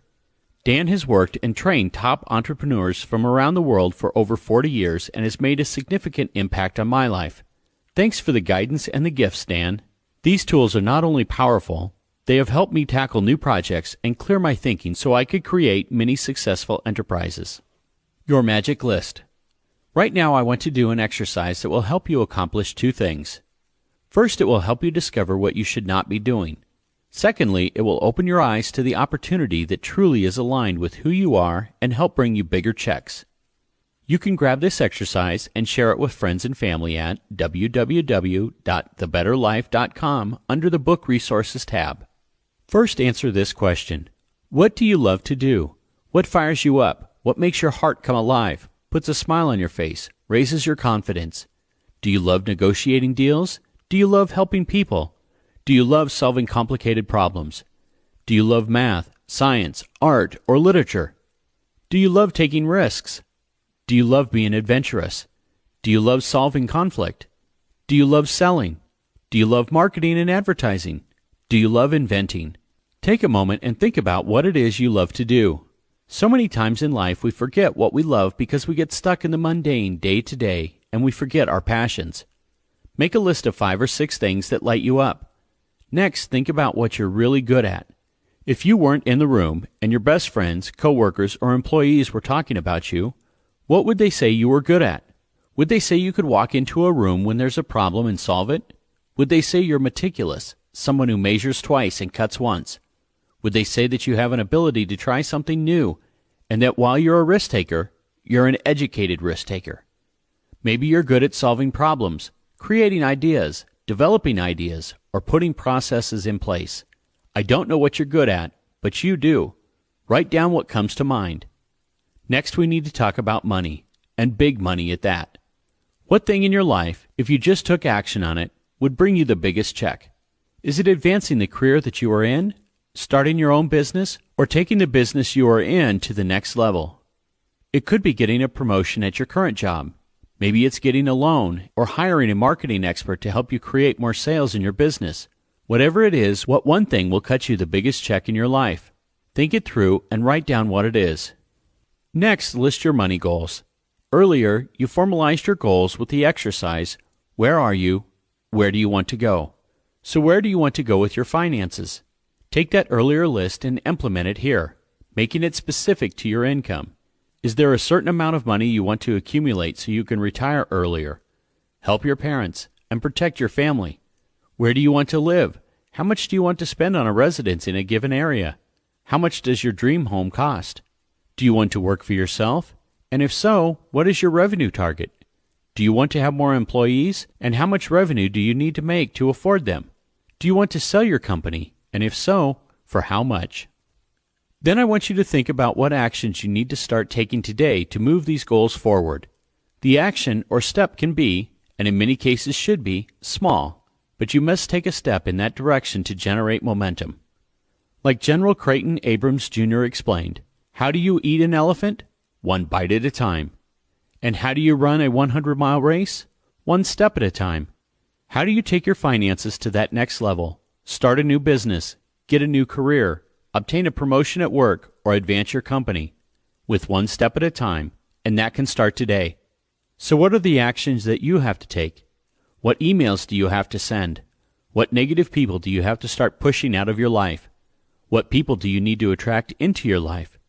What do you have to say no to? Write it all down. So far you have made a list of tasks that you love to do, skills or areas that you're good at, activities that will cut you the biggest check, your financial goals, and action steps you need to take to move towards these goals. Yes, this exercise can relate to any part of your life, but we're sticking with money right now. Lastly, I want you to take a long, hard look at all the items on your list. Whatever is not on them most likely needs to go on your make more money what not to do list. A not to do list is probably more crucial to your success than a to do list. This powerful success habit will open up time and bring you clarity on a new level. So what should go on your not to do list because it fails to serve your future or helps you become the best possible you? To help you identify what should go on your not to do list, here are some common examples. Hanging out with friends for a couple of days a week that are negative and bring you down. Jumping online to pay a bill and ending up surfing the web, reading gossip, watching negative news, and wasting hours of your life. Procrastinating on your new business because you don't have the clarity of exactly what to do first. Spending too much time on the couch, too much time at the gym, yes, it's possible, or too much time bickering with people over pointless matters. Mowing your lawn weekly, or some other time-consuming but mundane activity, when you could pay somebody to do it and use that time and energy to achieve your bigger goals. This is your laundry list of things eating up your time. It's a crucial list of things you cannot do if you want more wealth in your life. So get your not-to-do list written and memorized so you can spot when you start doing things that are not serving your higher self.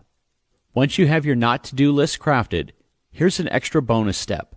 Next to each item on the list, write one of the 5 things. Eliminate, automate, outsource, delegate, replace. For instance, look at the previous example, answer number 2. Jumping online to pay a bill and ending up surfing the web, reading gossip, watching negative news, and wasting hours of your life. You might do the following. Automate all bill paying. Take a few hours and set up autopay or delegate someone in your family or possibly an employee to handle all bills and check them once a month. For online surfing, you might write, eliminate, or replace with positive, uplifting messages that fuel my goals and my why. The wrong habits are much easier to change when you have a plan to bump out and replace what is not serving you with the things that can empower you. This gives you the tool to figure out the best course of action to get rid of the not-to-do list items and replace them with empowering success habits. I've met 0 entrepreneurs who are billionaires or multimillionaires that hate what they do. They all do things that they love and stuff that they are good at, which fuels their passion. They all have figured out what can cut them the biggest checks. They have goals and they know where they are going. Lastly, every day they take action steps toward their goals and aspirations. The more you do that, the more you can realize what is on your not-to-do list, and you can start to eliminate the areas of your life that don't drive you forward in your business and don't drive you toward that next level of income. I told you in the beginning of this book that I don't have a magic money machine. However, you might, and in most cases you do. To activate that machine, cut out what you shouldn't be doing. I love the phrase, I'd rather give a B-level opportunity to an A player than an A-level opportunity to a B or C player. You have the ability to be that A player. You have opportunity after opportunity at your feet to take your life, your wealth, your abundance to the next level. How? By focusing on staying away from your not-to-do list and gravitating towards your to-do list. Pushing past the fear.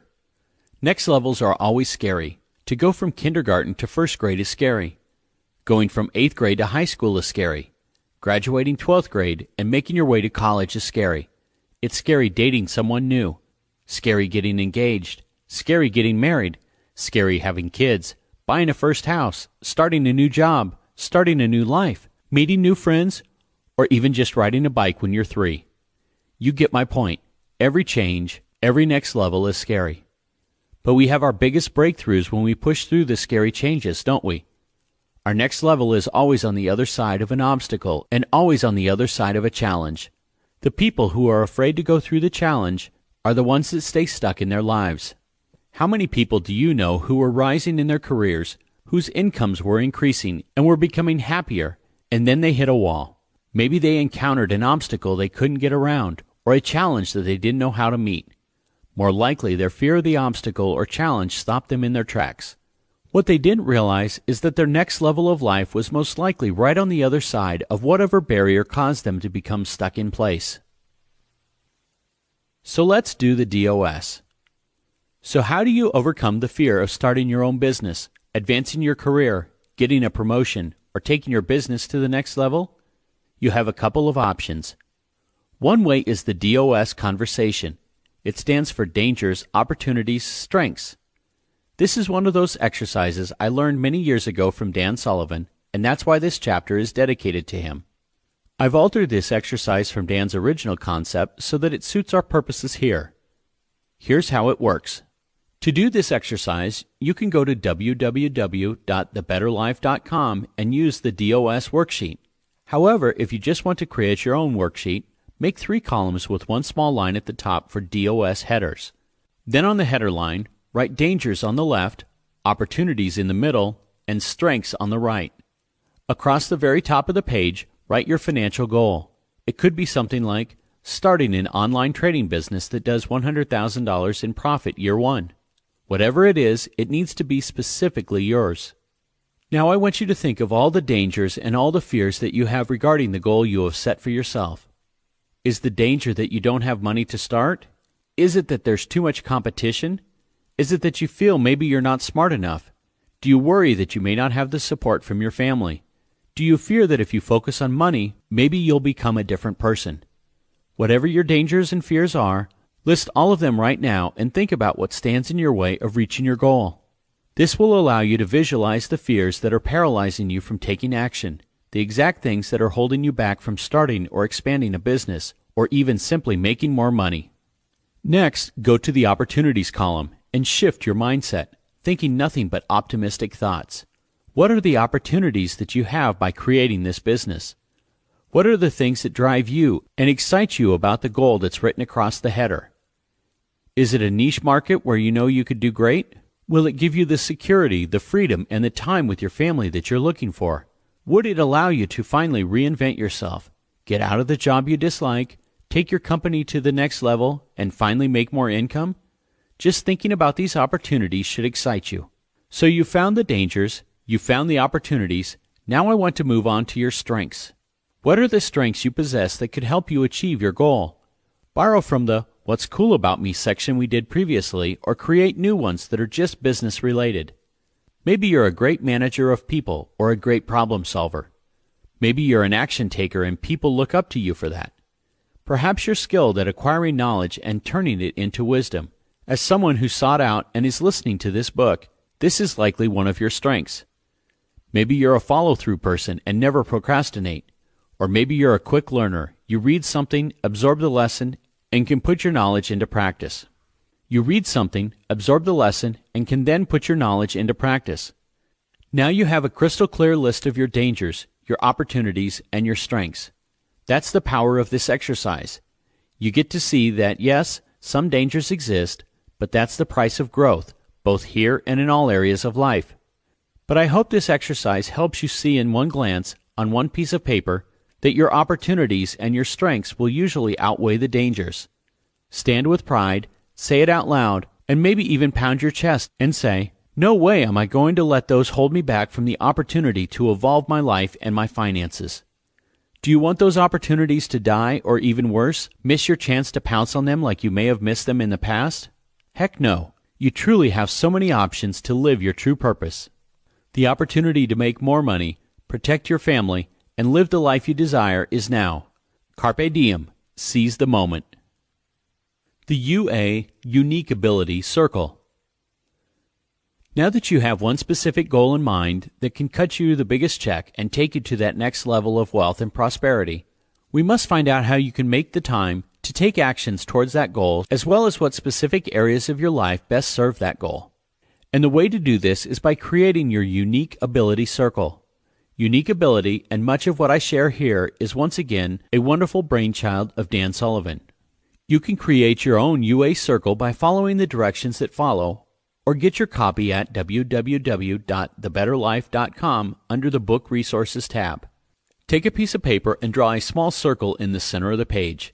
Then draw 3 more circles around it, creating 3 rings. In the middle of the first circle, write the words Unique Ability. I'll explain this in more detail soon. In the next ring, write Excellent. In the next ring, write Good. Then in the last ring, write Stink. So what do these circles represent? In the bullseye is your unique ability, which is the thing or things in this world that you are naturally amazing at. Things that put you in a flow, make you the most money, and cause you to feel the best doing them. As you move outward on the circle, you start getting away from those things that can grow your life and income the fastest, and end up focusing on things that keep you doing busy work. It's like running on a treadmill and getting nowhere. To understand how this is so, let's take a deeper look at the unique ability section. Your unique ability is your financial sweet spot. It confers the capacity to make the most money you possibly can. When you're in your unique ability circle, you may be able to make $500 an hour, $1,000 an hour, or even $2,000 an hour. Whatever that number is, when you're doing the thing that you love, the thing that you were put on this earth to do, that is when you will receive the biggest check. I look at my time from a return on my investment perspective, which is an incredible success habit to have. For example, I pay for different people to do different things for me that are not in my own unique ability circle. There's no reason I should mow my lawn when, not only can I pay someone else to do it and free up my time to work in my unique ability, I also help the economy, giving other people the chance to make money. While someone else is mowing my lawn and landscaping my yard, I can be working in my unique ability. I get a significant return on my investment and make multiples per hour what it costs me to have my grass mowed. The return on investment of your time when you focus on your unique ability can be huge. Here's a quick story that will drive home this point. When I was younger and was investing in real estate for the first time, I decided to put energy, effort, and the little money I had into an old rundown mansion and convert it into 9 small apartments. After this project was complete, it was time for upkeep and maintenance. It had a massive front lawn, and mowing it took me many hours every Saturday. So one day I hired someone for $50 to do it for me.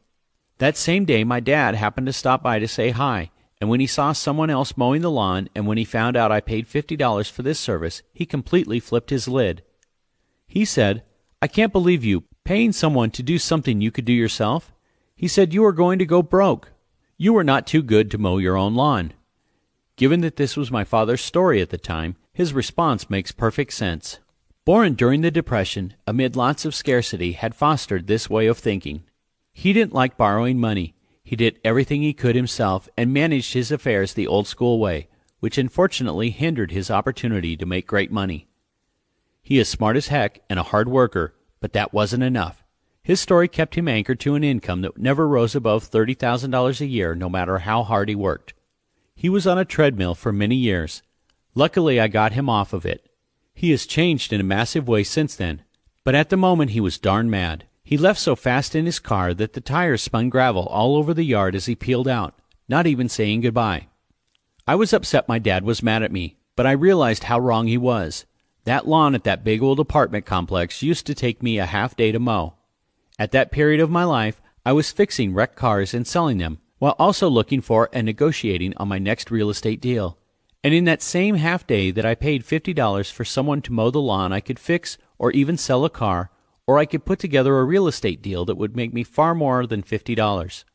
My time for that half day fixing and selling cars was worth $500 to $1,000, maybe even more. So when you can pay someone to do something that you are not good at, or pay for something to be done by somebody else and create a return on investment on what you pay, then you can concentrate on the things that make you the most money. I've carried this ideal with me for my whole life. Some people may look from the outside and say, Well, Dean, you have money. You can easily hire people to do things. But I realize now, looking back, that I hired people to do the things I sucked at even when I didn't have much money at all. I knew from a young age that if I could hire a personal assistant to book my travel, to pick up my dry cleaning, to buy me groceries, to get my house taken care of, then I could work in my unique ability zone and make the most money possible. This yielded the best return on investment. When I first hired an assistant, I finally found the time to work on the things I'm excellent at, the unique things that are in my unique ability circle. Eventually, this philosophy helped me focus on speaking on stage, writing books, educating others, doing bigger real estate deals, and meeting people to do deals with. In turn, these activities help my businesses flourish. This unique ability approach is especially relevant in today's world where you have interns and virtual assistants who will work for pennies on the dollar for the experience.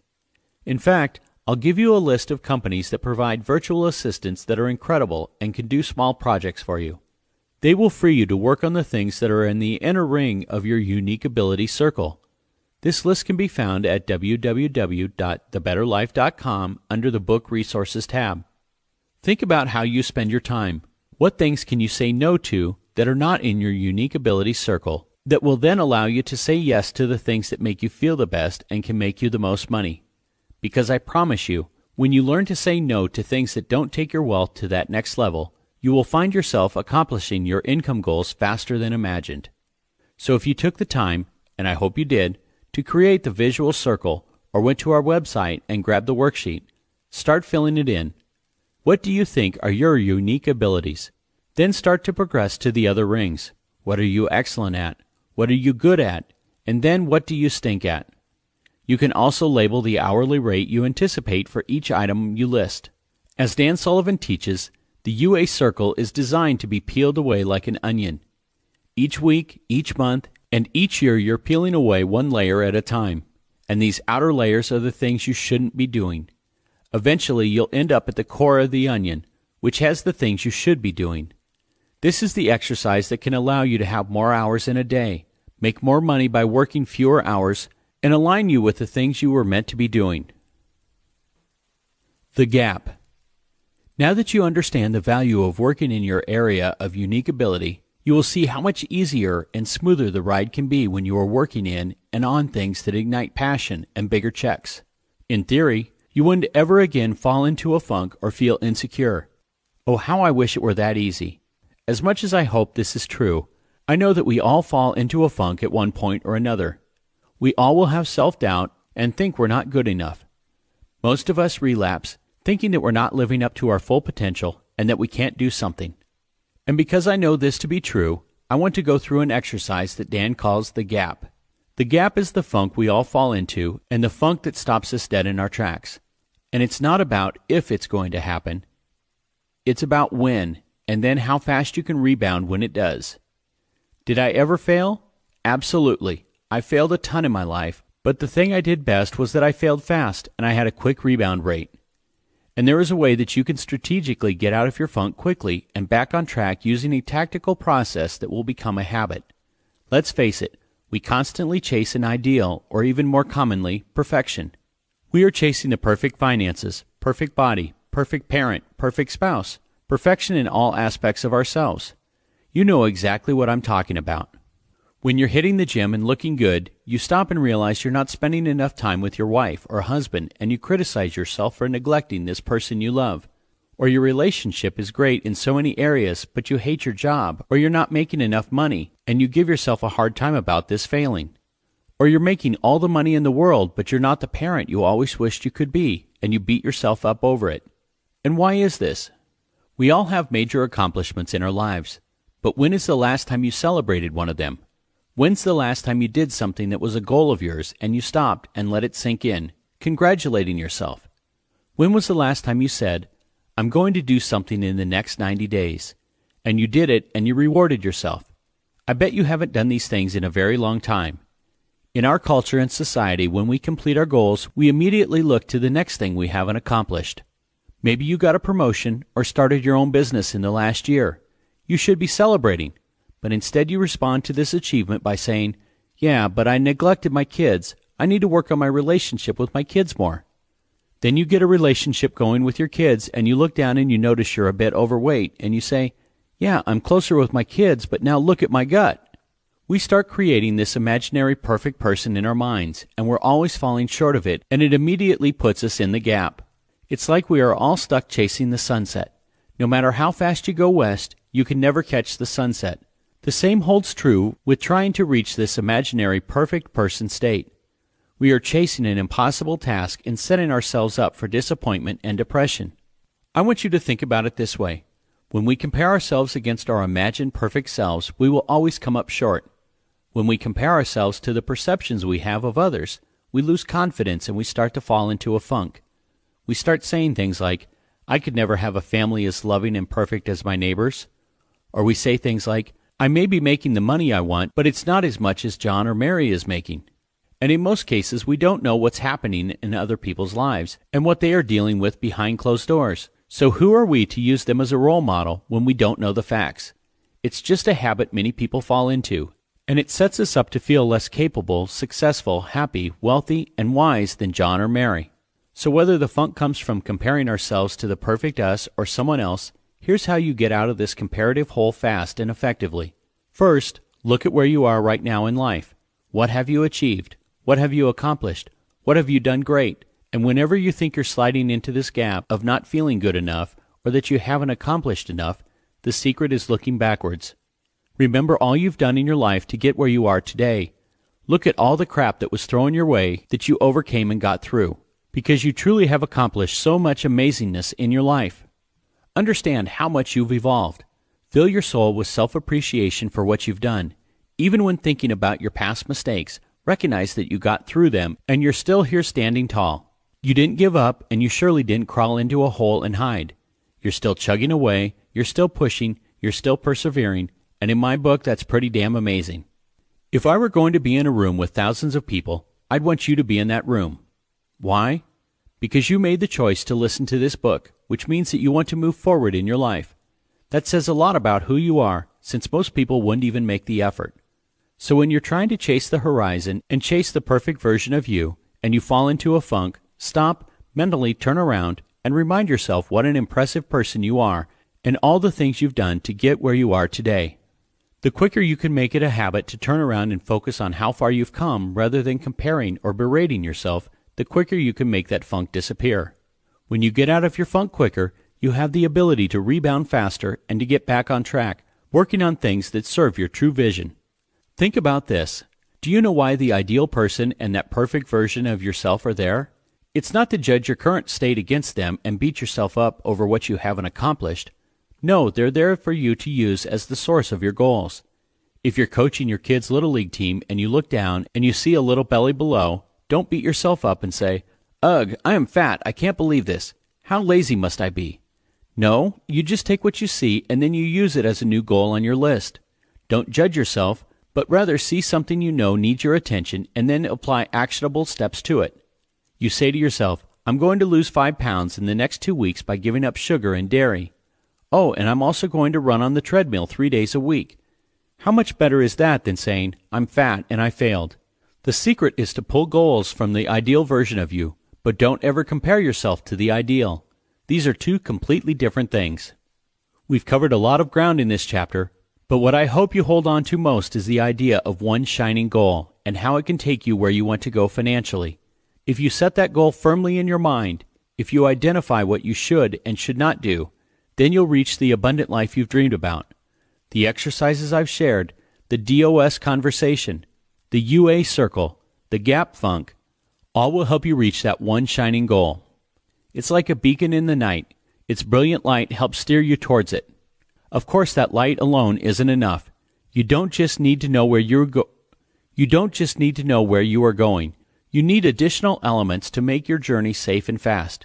In the next chapter, I'll share with you 2 of these elements, attraction and persuasion. Chapter 7, Attraction and Persuasion. The Money Compounder. Let me ask you a question. How important are attraction and persuasion in the quest for more success and more wealth? To me, they are beyond crucial ingredients. If you don't have the ability to attract the right opportunities and people to you, And if you lack the ability to persuade others and yourself to take action, then you simply have a good idea that will never gain momentum. If you already know this to be true, then you are probably nodding your head and saying, "Heck yes, Dean, you are 100% accurate on the importance." For those who don't, let me explain how this is true.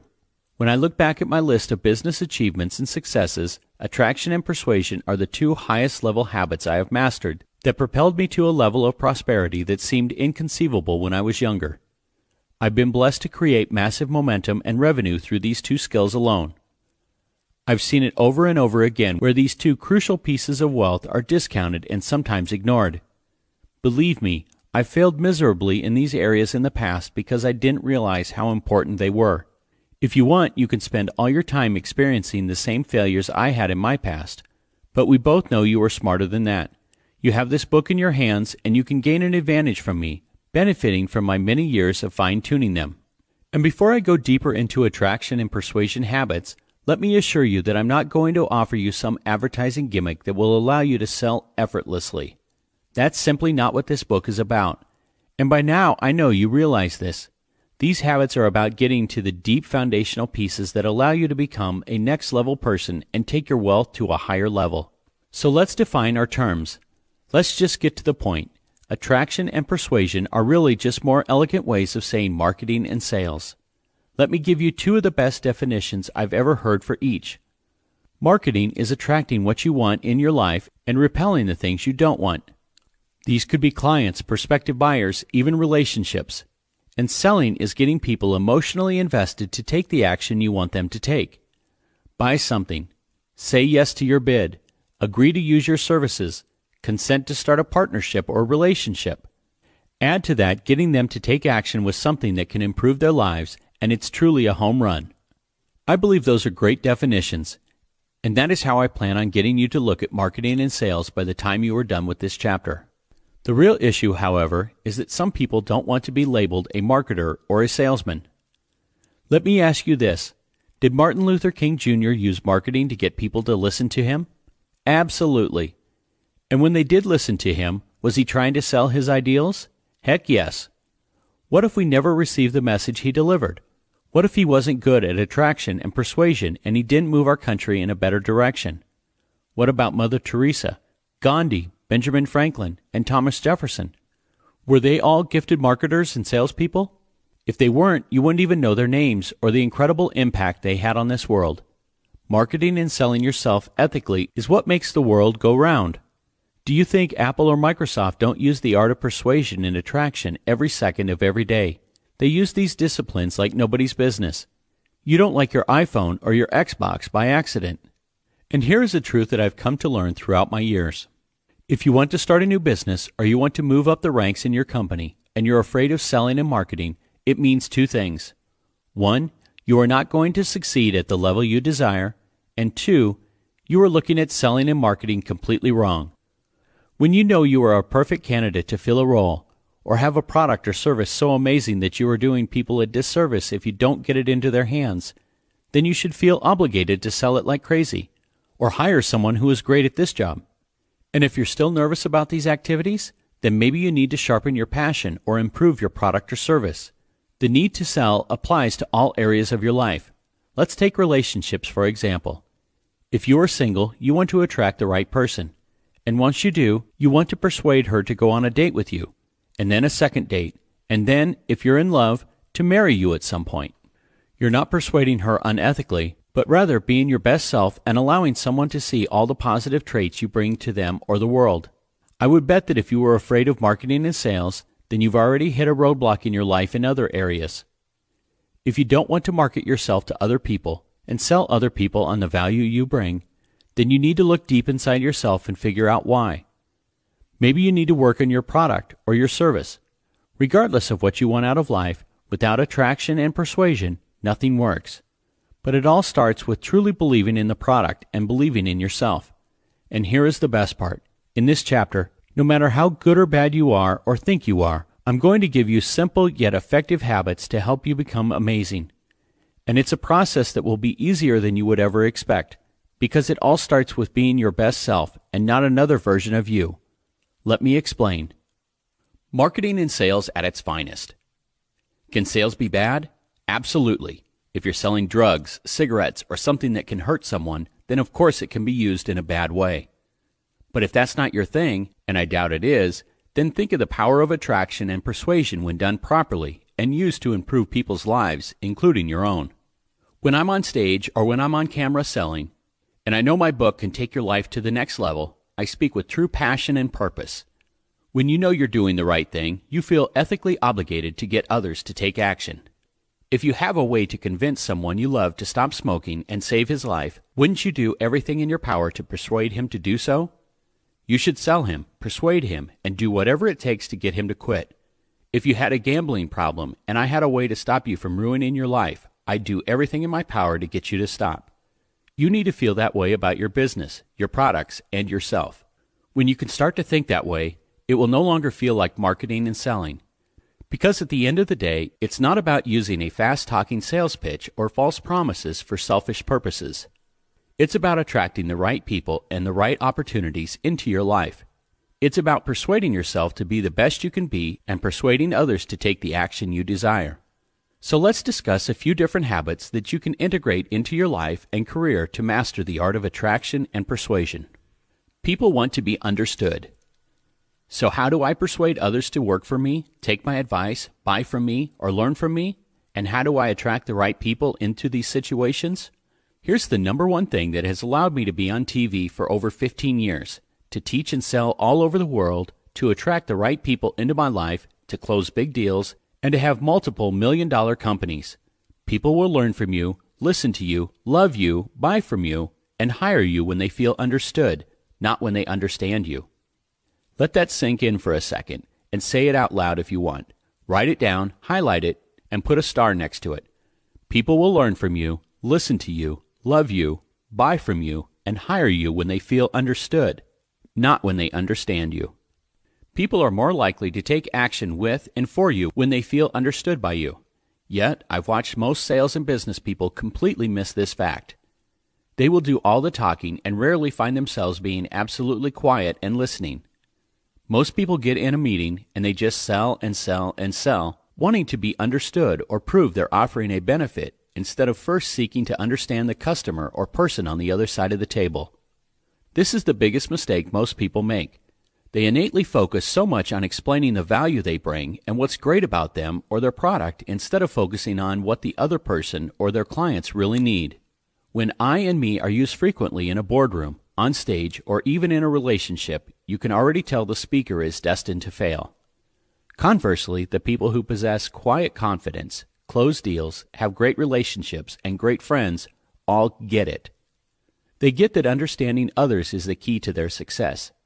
People are attracted to them because they let others feel understood rather than trying to make others understand them. Obviously, you need to use I and me in conversation to communicate your ideas.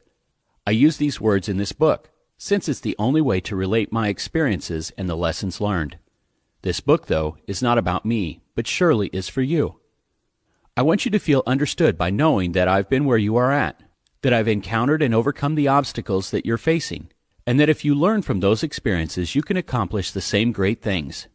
Here's a simple example on feeling understood versus understanding.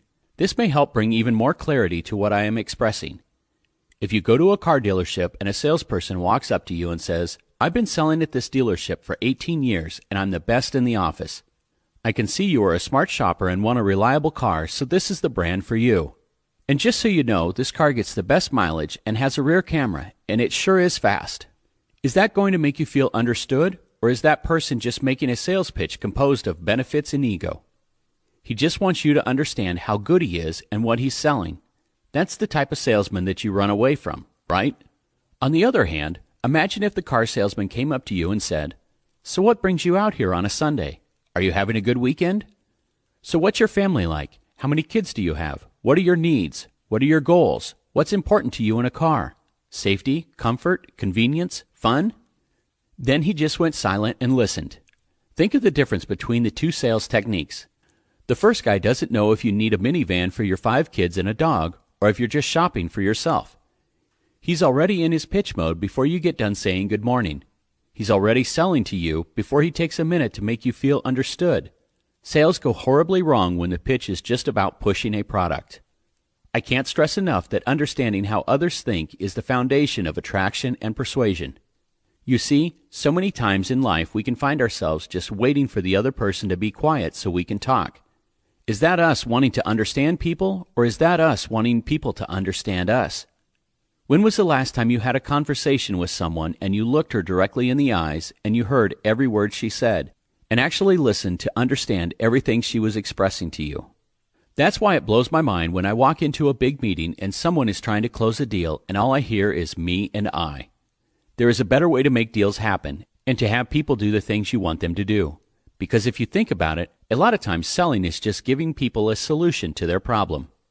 My team calls me the problem solver, and I've learned through years of experience that this is a much more effective way to persuade and attract than any other method. In a recent company meeting, my event coordinator said, "When there's a problem or conflict, Dean just knows how to come in and solve it. And believe me, it's so much easier than people perceive it to be. I don't solve it by coming in and taking up a storm and insisting, 'I can do this,' and listen to me. Instead, I come in and I simply have the habit of listening to understand. I want to know why one person thinks the way he does and why someone else thinks the way she does. Not just the words they speak, but the meaning behind their words. And guess what? I learned something about people in the room, and they literally tell me how to solve the problem or clear the confusion. Then when I solve it, I look like a magician when truly they provided me with the clues to know what to do. Your ears are a better persuasion tool than your lips. In contrast, I remember being in my 20s and being all excited and wanting to close a deal or be in a relationship. I would just talk and talk and talk. I would walk into a room and be like, 'Look at me, look what I bring, look what I can do, look what I can offer.' I rarely tried to understand the other person's needs. But time, experience, failures, and success have taught me a valuable lesson. Now I have an advantage and a success habit that most people don't realize they can access as well. Listening to what everybody else is sharing, specifically try to answer these questions by listening hard and deeply. What is their pain? What is their fear? Why do they think that way? What are their stresses? What are their limiting beliefs and empowering beliefs? What are their goals? How can I solve their problem, put them on track to their goals while still getting what I need? I'm sure you can see how this technique works in many areas of life beyond the conference room. The biggest conflicts between spouses happen when people try to make their own feelings understood, and they never listen to what their partners have to say. In our minds we're going, yeah, but this is what I think. We wait for an opening, and then it's back to making our point. Do you want to end conflict? Then listen. Enter the internal conversations in other people's heads. Let them feel understood. Then you can unite to solve the problem. You want to attract the right people, but won't attract them by being the know-it-all, even if you really do know it all. You simply will not persuade others if you're the person doing all the talking. The unfair deal closer. Seeing issues from another person's perspective can help you sell in ways you've never imagined. Here's a multi-million-dollar success habit that produces amazing results every time. If you're having trouble figuring out what the other side wants or having trouble closing the deal, use this tactic that typically silences the room and puts you in charge without playing the big shot role. Here's what I've done many times, and it always works. I politely interrupt everyone and ask the question I asked you in Chapter 1. Hey guys, I just want to get clarity here. Let's pretend it's a year from now and we're looking back. This deal went through and is going so well that we're here celebrating our 1-year anniversary. Could you guys tell me what the deal looks like? Can you describe the past year to me? Then just stop talking and listen. People who were just pushing their own agendas or wanting to be heard or explaining why it should go their way literally become silent and thoughtful. They respond with uncomfortable silences, with, "Damn good question," and even with, "I never looked at it that way." And when I hear the last one, I'm like, then what the heck are we doing here? This technique works in many situations. If your child is trying to decide where to go to college, say, "I want to understand what you want. So let's imagine it's a year from now. You've been off at college for a year and you just came home, and it's been the best year of your life. What does that year look like? Describe it to me." The answers you get will help your child make that difficult decision. This also works well when you're arguing with your spouse. What if you say, "You know what? I don't want to try and persuade you on my point of view. Let's imagine it's a year from now and we've just had the best year of our lives when it comes to our relationship. What does that past year look like? Describe it to me. What do our date nights look like? What have we done with our children? How much vacation time have we had? What house are we in? Describe it in detail. This is a powerful technique because it makes people think hard about the answer. You get them to think, maybe for the first time, about where they really want to be in a year. Most people really don't know what they want. They may never have thought this through, so it's an enlightening exercise. It even works amazingly well when hiring people. I won't hire anyone who can't provide an answer. If they don't know what they want, how the heck can I? When you get these answers, you know how to close the deal or pass on the deal and run the other way. And when I don't get good answers, when people don't have a clue or they're just too negative, I will politely say, "Hey guys, let's do this meeting again when everybody else knows where they want to go, because I know what I want to get out of this meeting. Specifically, I want this, this, and this. It'll be a great year if we all do this together, but if you don't know what you want, then it will be hard for us to agree. I don't think we should negotiate a deal until you clearly know what you want." Transparency and trust always wins. Once you master the art of understanding rather than being understood, you can move on to working on your transparency and simply being you. I've gotten so much further in my life by not only listening, but also by being open and not trying to become anyone but my true self. When I was younger, I was driving in a car with a gentleman who was a bit older and much more successful than me. I was in my early 20s and was at the start of going from that broke kid in my heart to generating real income and believing in myself. I was at a phase of my life where I was doing pretty well from where I had started. I had a used car dealership and collision shop, as well as 20 apartments, and I was building new houses. I was starting to become a big fish in my little town of about 7,000 people. But I was hungry for the next level. So this gentleman was taking me down to New York City to pitch an idea and business model I was calling e-therapy to a venture capitalist group. I wanted to create a business to connect therapists with patients who would receive counseling online. I realize this is no big deal now, but it was a pretty awesome idea in 1994. Nothing even close existed at the time. I remember driving to New York City in his Jaguar and discussing weaknesses and strengths. I remember that he looked at me and said, "Dean, what do you think your biggest weakness is?" I responded, "My biggest weakness is that I trust too easily, and because of that I have been taken advantage of several times." I went on to say, "I have to learn to be more businesslike, be more shrewd." He said, "So you think that your biggest weakness is that you are too nice and trustworthy?" I said, "Yep." He looked straight in my eyes and said, "That's crazy that you think that, because I think that's your biggest strength. You're 20-something years old, you have no big business experience, no money to fund this idea you are proposing, and you have no college degree. Yet I'm bringing you to New York and risking my reputation because you're so trustworthy and because you're so caring." He continued by saying, "By being honest, transparent, and a man of your word, you're going to get taken advantage of. But when you look back in life on how much you lose compared to how much you'll gain by attracting the right people and persuading them to take action with you because of your kindness and transparency, it'll far outweigh your losses." This was over 20 years ago, and he's still 1,000% right to this day. By the way, that wasn't my true story. It was a limiting belief I got from my dad growing up. He loved me a bunch, as parents do, and he thought he was protecting me by giving me this belief. It died that day. I realize now that when you want to persuade and attract the right people, the right money, the right job, the right business into your life, transparency always wins. Many times you'll do business with people who keep certain things hidden or try to mask who they really are. I decided at a young age that I was going to be me regardless of what the outcomes were. So maybe some would consider how I approach business as being too transparent, too trustworthy. But now I know that people want to do business with me simply because of that. Who cares if on occasion someone takes advantage of me? I remember when I first launched Graziosi.com and I opened it up to the world. I was as transparent as possible, and I wanted people's feedback on every video and every post I created. Sometimes I got feedback that wasn't very pleasant, but at the end of the day I was being the true me, and people appreciated that fact. And by listening to what people had to share, I got better. When I started being completely transparent and speaking from my heart, my company zoomed to the next level. In this book, I'm speaking to you from the heart. I get to talk about my family, my personal struggles, my relationship, and my life. I know that in my business relationships and even in my personal relationships, the more transparent I am about my good and bad feelings, the better my relationships become. The more we open up and become ourselves, the more we bond. And that does nothing but help us to get to another level. Authenticity and enthusiasm outweigh perfection and structure almost every time. Now think about this concept as it relates to your business. How can you be more transparent in your business and in your career? I'm not talking about being someone who's always wearing their heart on their sleeve or boring everyone by constantly talking about their feelings. I'm talking about being honest, open, and authentic with the people of your business. Because you can't pretend to be someone you're not or even exaggerate who you are. False hype is just as harmful as being inauthentic. Salespeople who rely on hype instead of understanding the customer rarely succeed.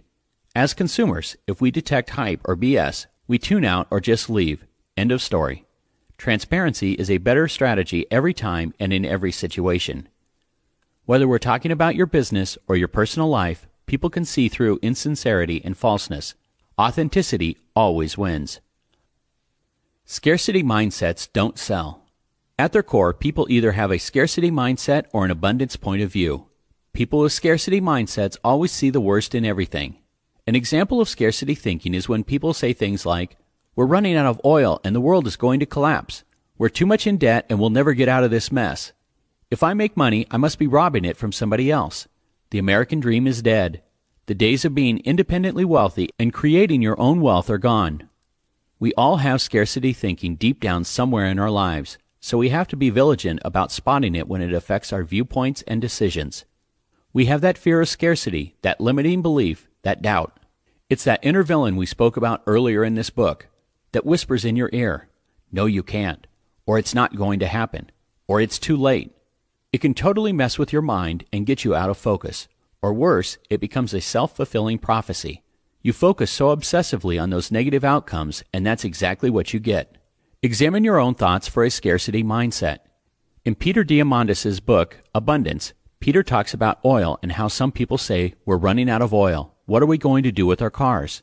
In the book, Peter writes, "Oil used to be the greasy stuff of camels' hooves. What changed that was intellectual capital. Smart people figuring out how to process it, how to use it, how to burn it, how to build a combustion engine and power the world. If intellectual capital and an abundant mindset got us there, why can't an abundant mindset or thought process take us to the next level? We have electric cars now, and someday we might be running cars on water or solar power." People with a scarcity mindset often say, "If you get rich, you must be taking from someone else." Not true. If you get rich, you found a way to bring value to the world. I found a way to attract people to something that brings them to another level, that creates tremendous value in their lives. If you do that, if you create value, you'll create wealth. If you do great things with your money, help your friends, help your family, build security, donate to charity, do the things that give back to the world, then that's a wonderful accomplishment. That's living with an abundance mindset. You always want to avoid thoughts that come from a scarcity mindset, that try to convince you there is not enough money, not enough time, not enough jobs, not enough friends. Whenever you notice yourself falling into a scarcity mindset, try to do a 180-degree turn and change it to an abundance mindset. I've seen many struggling entrepreneurs who blame 100 factors for their business not working. It's always someone else's fault or the result of a situation beyond their control. After listening to this litany of excuses, I always think the same thing. Their vision is clouded by a scarcity mindset. They are innately negative about all things. Their customers felt it, their families felt it. There's a lack of congruence. These individuals see what is wrong in the world while trying to convince you what is right. It just doesn't work that way. Be aware of and use the strategies in this book to see the abundance in front of you every day. Change your thinking and watch your attraction and persuasion skills skyrocket. Sell people what they want. I have seen huge companies and startups with passion fail. Companies with lots of money raised never got off the ground, and inventions flop because the inventors were certain they had created something that people would buy because it was absolutely needed. So remember this phrase for the rest of your life. People most often will buy what they want, not what they need. I have seen founders of companies who invest tons of money in creating exciting products, but who never address whether consumers will actually want them. And does this only happen in business? Do we sometimes think we know exactly what our spouse needs, what our children need, what our family members need, what our employees need. And then we deliver that with an epic fail because what they really wanted was something completely different. We assume we know what they need, but deep down they wanted our love, wanted us to listen, wanted us to pay attention, or wanted us to stop being so distracted. I know I make this mistake with my children sometimes. I focus so much on what I think they need, and I forget to satisfy what they really want. There are a lot of people who need to lose weight, but they actually want to eat fatty foods and ice cream and too much bread. People need to go to the gym, but if they don't want to, they'll never walk in the door. Some people need to go to marriage counseling, but they want to go to the bar and have a couple of drinks to numb the pain of a bad relationship. No matter what your goal is, taking your business to the next level, starting a new business, or evolving through the ranks in your current job, remember that supplying what people want in most all cases will win over supplying what you think they need. Do the research and understand what your prospect wants. What does the end consumer want that you can satisfy? What does your boss want that you could provide? What does the next level of your business look like when you know what your employees want to make them work harder and see a bigger vision? I have a saying that I think will serve you well, even if you might question the ethics of it initially. But it's something that is very true, and I'd like to see if you can apply it in your life, in your business, and in your ability to create wealth. Sell people what they want and give them what they need.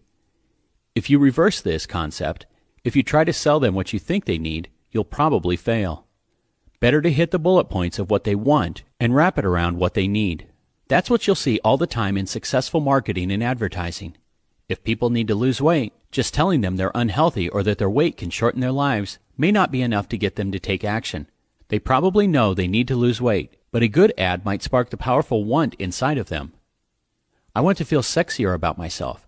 I want to be able to go to the beach or to the pool and feel confident in a bikini. I want to have my spouse look at me as sexy again, or look at me as the fit man or fit woman I used to be. When you tap into people's wants, you stir their emotions, and emotions make decisions. As long as you're emotionally engaging them in a process or an action that can help their lives, do anything in your power to turn a proposed behavior into reality.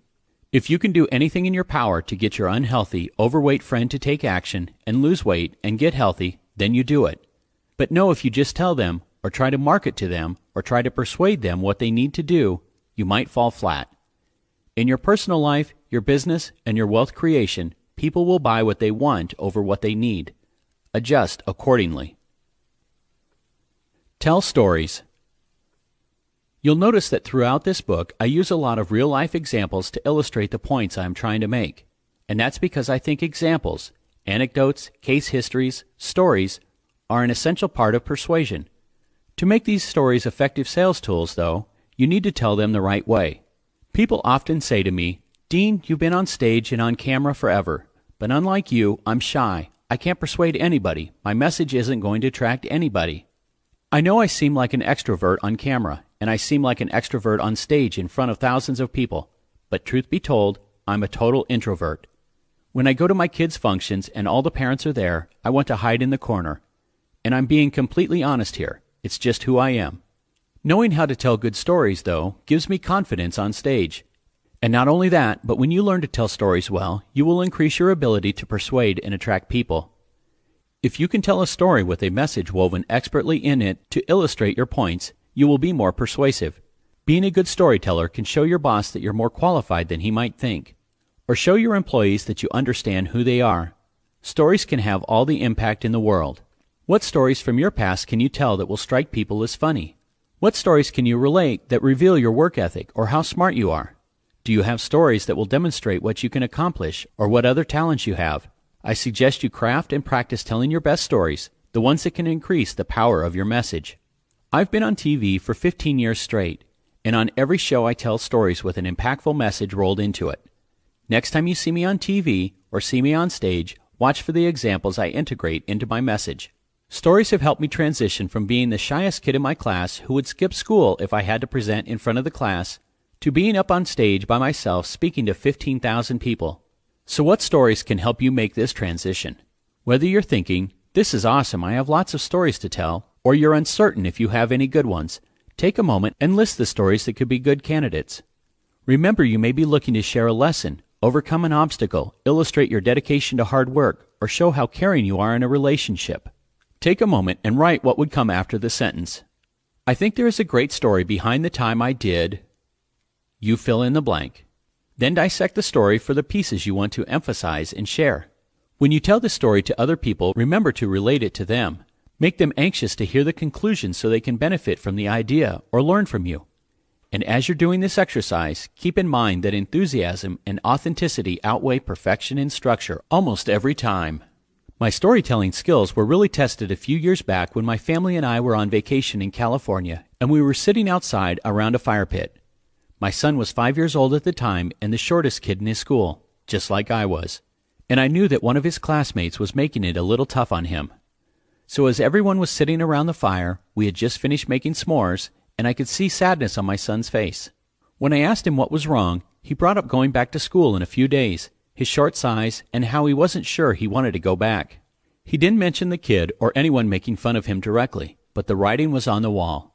Now I could have just said to my son, Brody, I was small too. I know what it feels like, but it made me stronger, made me tougher, and I achieved so much because of it. You're going to be fine. That would have been me trying to get him to understand me, my feelings, what I went through. As I noted, this approach wouldn't create a connection, and it wouldn't help him feel understood. If I would have said, don't worry about it, it's no big deal, you'll be fine, there would have been no emotional connection. So in my head, I immediately had to figure out how to provide an empowering lesson and have him see he was created that way for a reason.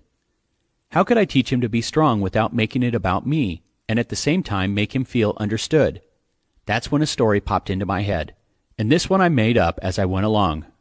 I said, Brody, have you ever heard of toof? Not tooth, but toof, spelled T-O-O-F. He said no, and then my daughter Brianna perked up her ears and chimed in with a, No, who's Toof, Dad? I said, Toof is the one-toothed werewolf. He's only half werewolf, and his werewolf side only comes out during the half moon. But boy is he ugly as heck when that happens. He has patches of long fur across his body, one tooth, he howls weird, and he's just funny looking. And they were like, Really? So what happened with Toof? I said, Well, you know, Toof went to school, and everybody thought he was a normal student, until one day there was a half moon. And all of a sudden, Toof comes out of the bathroom with big patches of hair, one tooth sticking out a little sideways, looking really weird. So do you know what happened? Just like everywhere, at every school, and during every period of life, there was a bully who picked on him. The bully called him funny looking, and he called him bad names, and just made him feel sad, made him cry, made him feel alone. And my kids were looking at me with questions in their eyes. What happened next? What happened to poor Toof? How old is he? Is he real? I continued with the story saying, Yeah, but then one day, Toof was walking to school, and he saw the bully that always made fun of him getting dropped off by his dad. What he noticed was that his dad was bullying him, and was really mean to him, and pushed him out of the car, and it hit Toof's heart. And he said, I don't care how he treats me, now I understand why. And Toof walked up to the bully, and he said to him, Listen, you can be mean at me, but I understand why you are, and I'm sorry your dad treats you that way. And he tried to give him a hug, and the bully kind of pushed him away. But then, all of a sudden at lunch, the bully sat with Toof, and they sat and talked to each other, and they eventually became friends. But that day, it really wasn't about the bully. What Toof realized is that he wasn't going to give anyone else permission to make him feel bad, that he was in control of his emotions and feelings. He decided to be happy no matter what other people said or did. He realized it doesn't matter what he looks like or what his hair does, or that he's half werewolf and half human. What matters is how he feels inside, and that people's words on the outside can't affect him. And Toof got empowered, and all of a sudden the whole school started liking him. Soon his confidence grew, and he became head of the student council. And Toof went on to go to an amazing college, and get married, and be happy because he realized that his value wasn't in other people's thoughts, but that his value was who he was on the inside. And oh my God, my kids went nuts. They loved Toof. They were like, Toof is so awesome, I want to meet him. Tell us other stories. And we sat around the campfire for hours as I made up Toof's story after Toof's story. In one story he got married, in another he had children. Then we named his kids Silly, Lily, and Dilly, and all these incredible messages came from this story. But what did I do at the end of the day? I was able to give a message to my son that I wanted to communicate. I empowered him, and I empowered my daughter through a story with a powerful message. If I would have just said it without the story, it never would have sunk in. Needless to say, my son totally forgot about his school and height worries, and the mean kid wasn't relevant anymore. You have the same great stories inside of you, whether they're fact or fiction. To find them, think about the stories you can tell in your family, in your business, in your life, and in your love. Don't sell past the sale. Have you ever closed on a sale? I'm not just talking about in business, but even as a kid when you convinced your parents to take you someplace, drop you off at a friend's, or stay up late. Have you ever sold a house or a car? Have you ever sold your idea to your boss? Have you ever closed a sale in any sphere of life, but you kept talking so much that something caused the other party to change their mind to no? Have you ever been on a date and you wanted to go on another date, and you got a yes from the other person, but then you kept talking about it and for some reason that date didn't happen? I watched my father make this mistake when I was young, and I tease him about it to this day. When I was about 20 years old, we had a used car lot, and on Saturdays my dad and I would both be down there selling cars. And I always used to joke with my dad when someone pulled up to look at a car saying, "Do you want me to go out and sell it, or do you want to go out and scare him away?" And we'd laugh. And I was lucky enough to recognize at a young age what my dad did wrong. My dad would go out and talk up the benefits of the car, and the customer would say, "You know what? I'll take it." And my dad would continue to talk about the car and say something like, "Well, we even painted the whole thing recently." Then the guy would say, "Oh, you painted it? I get nervous on new paint jobs. You know, I'm going to think about it a little more." And the sale was gone. I just recently experienced this same scenario with my daughter. She was asking me for something and kept asking and did a good job of persuading me to say yes. She wanted to go over to her friend Larson's house on a school night, and we really didn't allow that to happen. But she got her homework done, she made a strong case for this visit being the exception to the rule, and finally I said yes. And once I said yes, she kept talking and let it slip that she had a test the next morning very early and that she hadn't studied for it yet. And I said, "Unfortunately, Brianna, you can't go now." And she said, "But Dad, you said yes." And I said, "Brianna, take this as a valuable lesson. Do not sell past the sale. When Daddy says yes, that's when you just be quiet and say thank you. When the person trying to buy a car from my dad said, 'Yes, I'll take it,' that's when he needed to stop talking and say thank you. Let's process the paperwork. When you want to persuade someone to take action, to buy your product, to loan you money at the bank, or get private money to fund your deal, do not sell past the sale. That's when it is the time to be quiet. I teach this all the time in my real estate education forums. If you go through why you want the house, what you think it's worth, and you say, 'The price I can pay is $100,000, it's time to shut your mouth,' because typically the first person who talks in the negotiation process loses. So silence is golden, at least if you time your silence properly. The power of passion. Finally, I can't end a chapter about attraction and persuasion without discussing passion. When you're passionate about something, you care deeply about it to the point where it's on your mind all the time. People who sell with a fervent belief in what they're selling are more believable than those who sell with slick presentation or with statistics. When you're evangelical about your product, point of view, or proposal, people are much more likely to take you seriously. They're attracted to your sincere belief in what you're selling. This is why I have you think through so many exercises, starting with where are you, where do you want to go, and why do you want it. Your goals and how badly you want to achieve them involve passion. Passion is the ultimate fuel for achievement and persuasion. I am not the smartest person in the world. I'm usually not even the smartest person in the room. But I've always been the most passionate about everything I did, and I found confidence when I needed it. These two success habits, combined with letting people feel understood, allowed me to overcome many obstacles and become fabulous at marketing and sales. Think about what they could do for you. Fundamentally and foundationally, passion, confidence, and helping people feel understood may be the secrets to my success. Shh, don't tell anyone. All kidding aside, what I've shared in this chapter is what can get you where you want to go the quickest. If you master attraction and persuasion, you're going to achieve amazing things at a speed that will boggle your mind. For the rest of your life, if you just do the things I shared in this chapter, you will have exponential growth, guaranteed. And there are a lot of books you can read about how to get somebody to say yes. But in my opinion, many of them rely on gimmicks and psychological tricks. That's not what I'm sharing here. No trickery. My goal is to help you become the person who attracts everything the right way, the ethical way. I want you to become the person other people look at and say, everything always goes right for her. She always attracts the right relationships, the right job, and the right business. She knows how to sell everybody on what is right, and everyone benefits. She is so lucky. But you know now this has nothing to do with luck. It has everything to do with adopting the right success habits that I've shared. Chapter 8. After the Yes.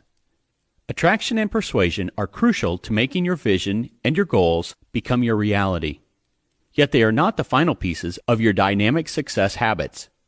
When you add one more habit to those game changers, the trio can become the foundation for any startup business to succeed or give you the boost to reach a new level in your company. This secret success habit is managing people's feelings after the yes. Let me explain. But first, let's summarize where you are at this point. You have discovered the clarity of where you want to go in life. You have identified and purged the inner villain. You replaced a limiting story with a limitless story. You've come to understand the avatar of the best you. You have discovered the one truly monumental combo that can take your wealth to the next level. The most accomplished people in the world use these millionaire success habits in their business lives as well as their personal lives. But this chapter is dedicated to a secret success habit most people overlook or maybe never even think of, and this oversight causes them to fall short. It's a habit that sets super successful people apart, since it helps them understand the after the yes, the after-sale relationship, the after-sale feelings, and the after-sale reciprocity. I look back at my blessings and the ability to generate hundreds of millions of dollars through all my businesses and my brands, and I realized a lot of this success was because I obsessed about how my clients felt after they said yes. As minor as this may feel right now, believe me, it could be the difference between decent success and blockbuster growth. Applying a very tactical but simple process, you will understand how your clients or people in your life feel and what they deserve from you after the yes. Throughout this chapter, I'm going to lean more towards wealth creation and business than other forms of success. But this strategy can help in every area of your life. For example, think about attracting and persuading someone to marry you. What happens after you make this relationship sale? After the yes. Have you ever heard someone say, "Oh my God, my husband was so kind, so sweet, so romantic, so charming, and then we got married and everything changed"? Have you ever heard people express their excitement about creating a partnership? They were going to start a new restaurant or start a new online business together, and the relationship was just magnificent. And then they launched the business, and in 5 or 6 months they're in court battling to dissolve it. Have you ever been charmed by a salesman, by a product, by a company, by an online sales funnel where you felt amazing, where you felt understood? They did all the things I taught in the previous chapter. They knew what you wanted, they were listening to you, and they delivered exactly what it was you wanted. But then, after the sale, you never heard from them again. In fact, when you tried to call them, you couldn't get through, or you talked to someone who was disinterested or unhelpful. Everything I shared up to this point will create unimaginable momentum. But if you want to maintain success, evolve it, and take it to heights you've never even dreamed of, you need to understand how to bond and build relationships after someone says yes. The following is a cautionary lesson about what happens when you neglect this success habit. Several years ago, my good friend Joe and I decided we wanted to help out billionaire Sir Richard Branson and his charitable arm, Virgin United, an incredible company doing magnificent things all around the world for those in need. It is such a good organization that when Joe and I helped raise $1 million, 100% of that money went on the ground to help. Richard pays all the expenses of Virgin United out of his pocket, so all donations can go to the people in need. Amazing.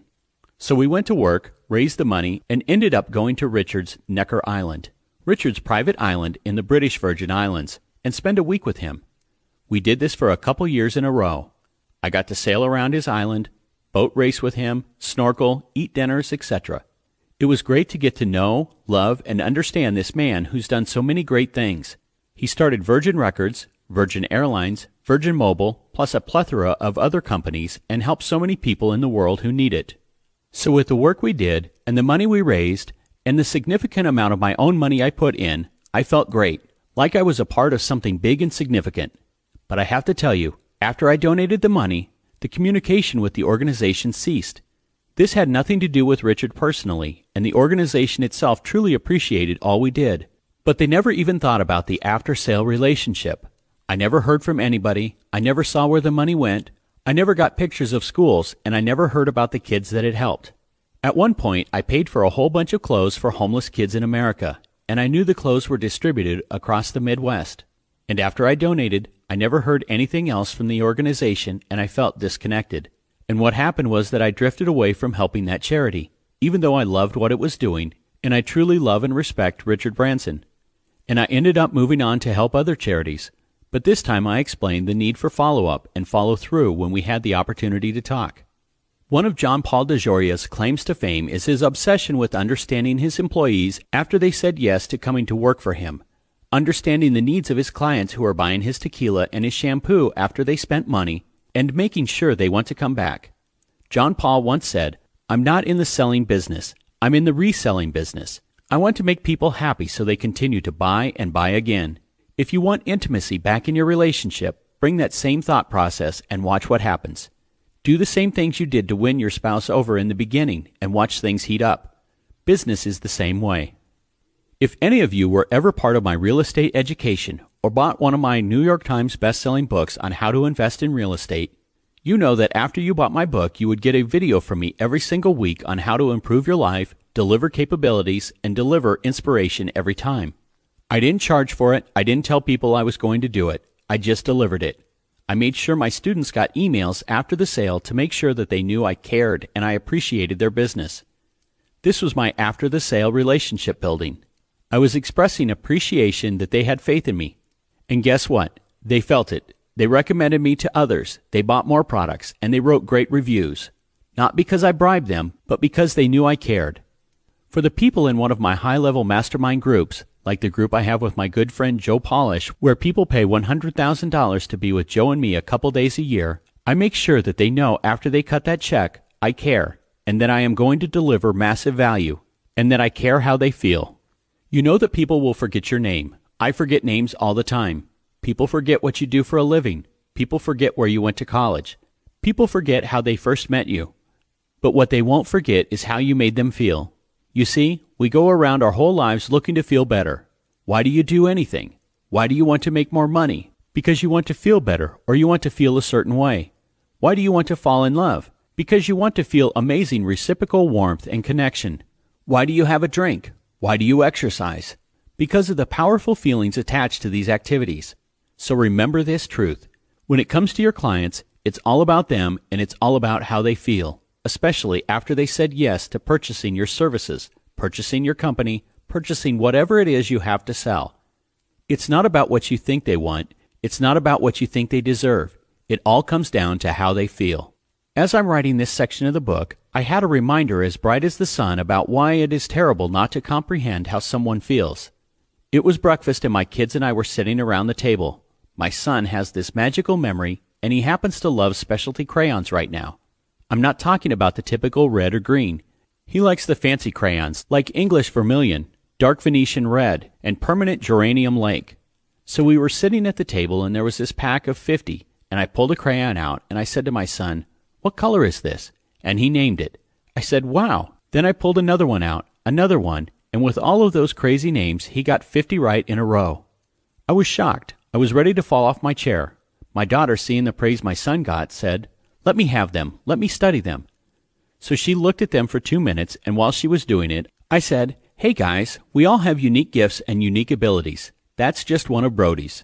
I could never do that, but Brianna, there are unique gifts that you have that Brody doesn't." She proceeded to say, "Okay, now ask me." She got the first one wrong, and she got a little sad and said, "Let me study them." Well, it was 5 minutes before school, so I said, "Brianna, there is no time to study them. You have to go to school." She got sad, started to cry, and said, "Dad, it's all about Brody. You play with him every day in the morning and not me." Thinking I was doing the right thing, and failing to recognize that I was not acknowledging how she felt, I said, "Bree, that's an absolute lie, and you know that it is. Don't tell yourself a lie, and don't tell me a lie. I work every day to make sure my time between you and your brother is completely equal. So you told yourself a lie. You told me a lie. I want you to take that back, and I want you to get ready for school." Completely sad, she cried and walked away. It was the first morning in her 9 years of life she left without saying, "I love you," and giving me a kiss. She was gone for about a half an hour, and it hit me so hard that I felt terrible about what I had just done. I had ignored her feelings.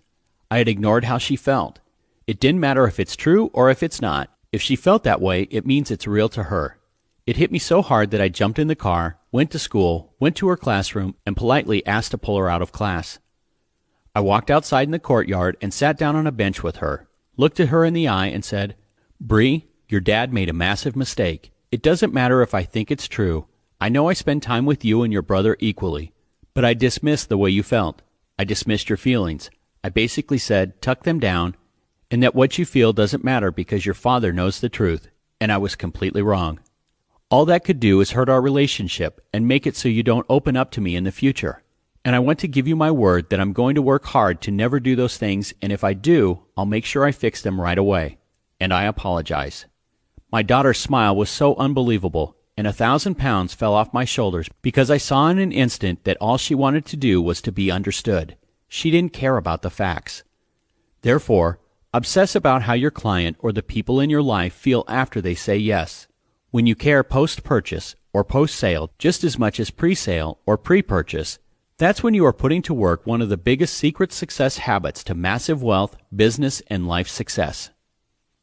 Camp out. My son used the phrase epic fail last week.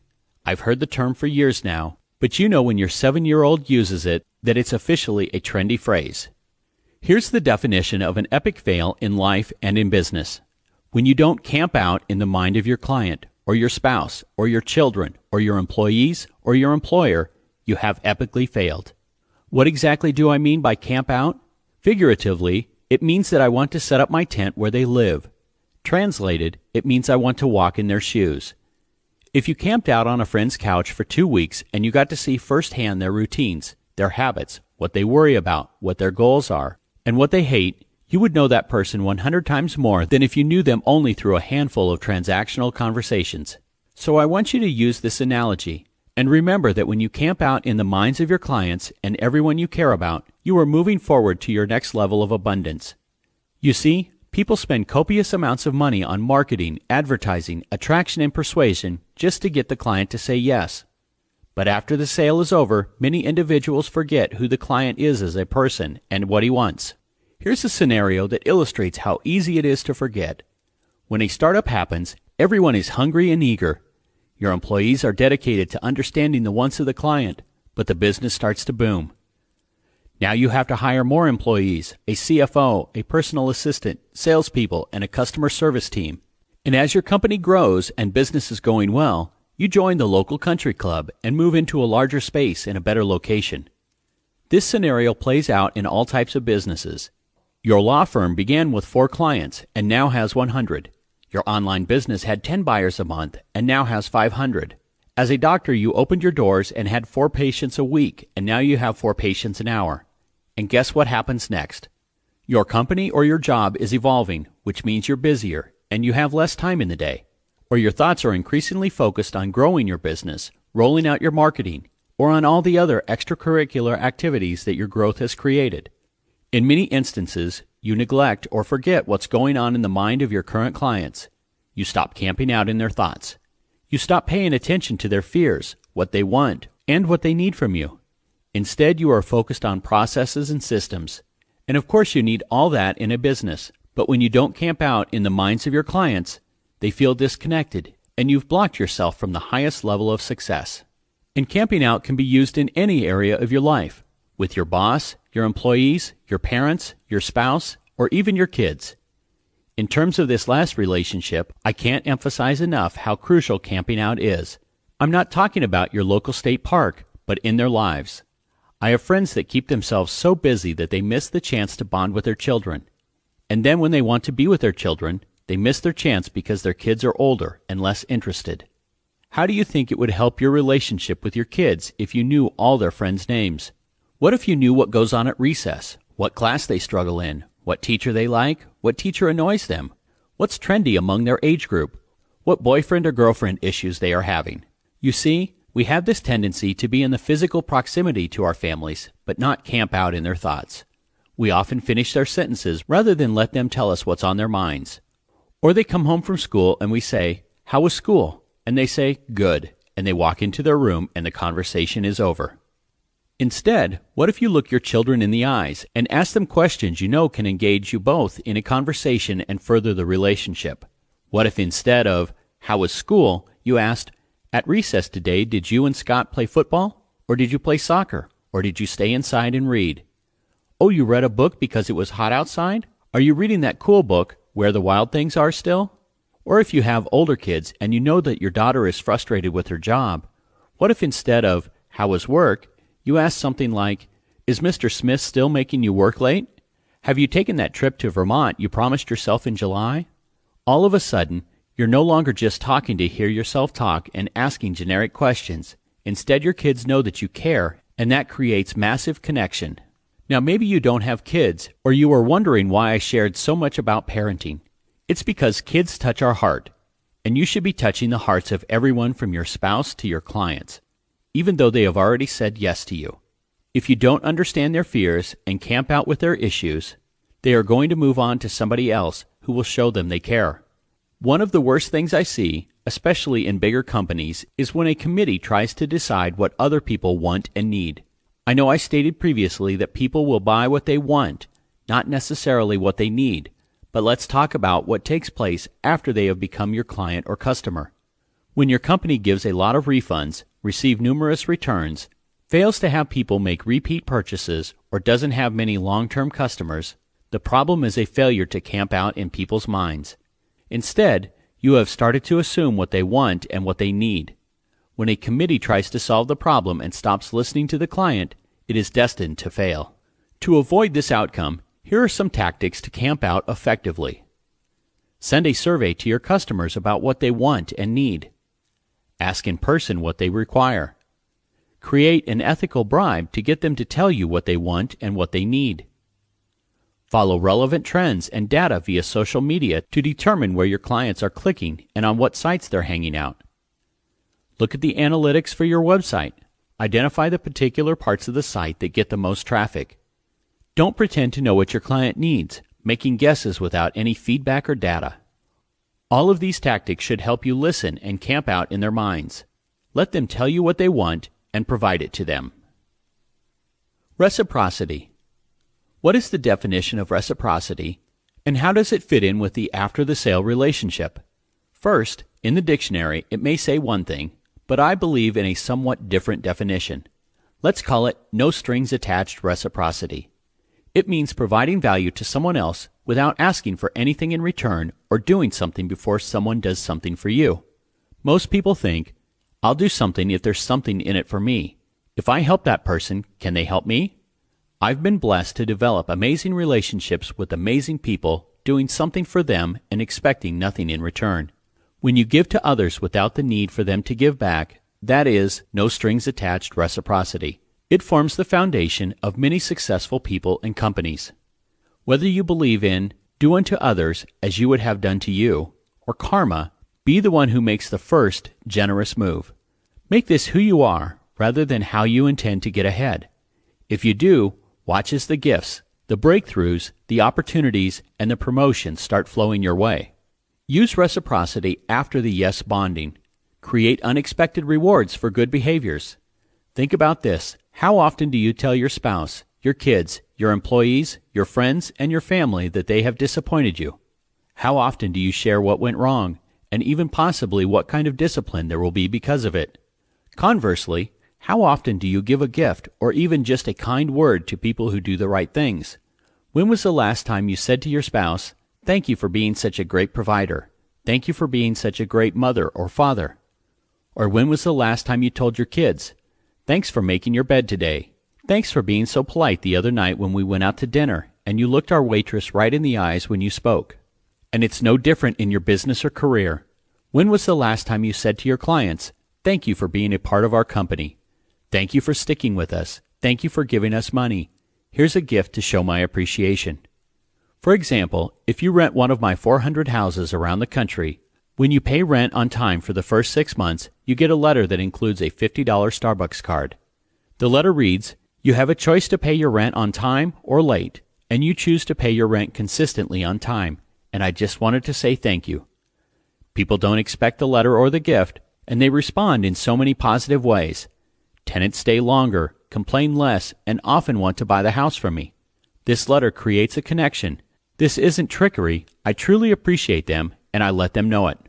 By doing so, we move beyond being just a tenant and landlord, a purely transactional business arrangement, and build a real relationship. Yes, they are paying me money, and I am providing them a home. That could be enough, a fair exchange. But my ROI on renting single-family homes is significantly above industry standard, and my tenants know that I care even after they give me money. That's your goal. Let the people who have said yes in your business and your personal life know that you care. Here's how. This is a challenge for you that I know will give you back gifts that you can't yet foresee. This week, create 5 handwritten letters of gratitude to people who have made an impact on your life.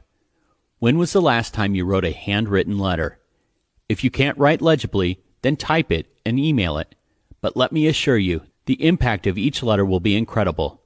Send them to clients, a mentor, a teacher, your husband, your wife, your mother, your father, your siblings, your children, your employees, your manager, or your boss. Here's an example of a simple, unexpected note of gratitude that you may send. I just wanted to let you know that today I was sitting here thinking about the evolution of my life, and I'm not sure I'd be where I am today without you keeping me accountable, being tough on me, being so sweet, being so loving, providing love in my life, or being a client who pays me for services that we render. And I'd like to say, well, you get the point. You can fill in the blanks and tailor it to a specific individual. Do me a favor and take that challenge this week. Write those letters and mail them. Or if you prefer, write them digitally and email them. Better yet, send a gift with your note. Send flowers to someone with a card and discover how grateful people are to receive an unexpected gift. This is how reciprocity is created. Do this and the emotion of love will come back to you in waves. If you make this sort of selfless gesture in your personal life, why wouldn't you do that in business as well? Why wouldn't you do that with your clients or coworkers? Why wouldn't you do that with your boss?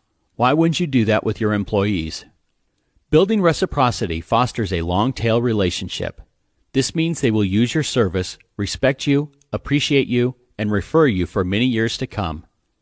This is the opposite of a one-time transaction or a short-term relationship. Building these long-tail relationships is a core success habit of most super successful people. Learn what makes your people tick. If you own your own company and have employees or manage other people in your career who lack motivation or have poor morale, or they're not getting their jobs done for any reason, consider spending some time just trying to understand them and their world. They said yes to working for you or their employer. Focus on how they feel, and you can get results that are unimaginable at this point. What if their obstacles and challenges are nothing like you think they are? What are their goals? What do they talk about at lunch? What do they think of you and your management style? What do they talk about when they go home to their spouse? Now let's flip it around. You said yes to working for another company, and you want to grow in that environment. Say you're in a challenging job with a tough boss. Ask yourself these questions.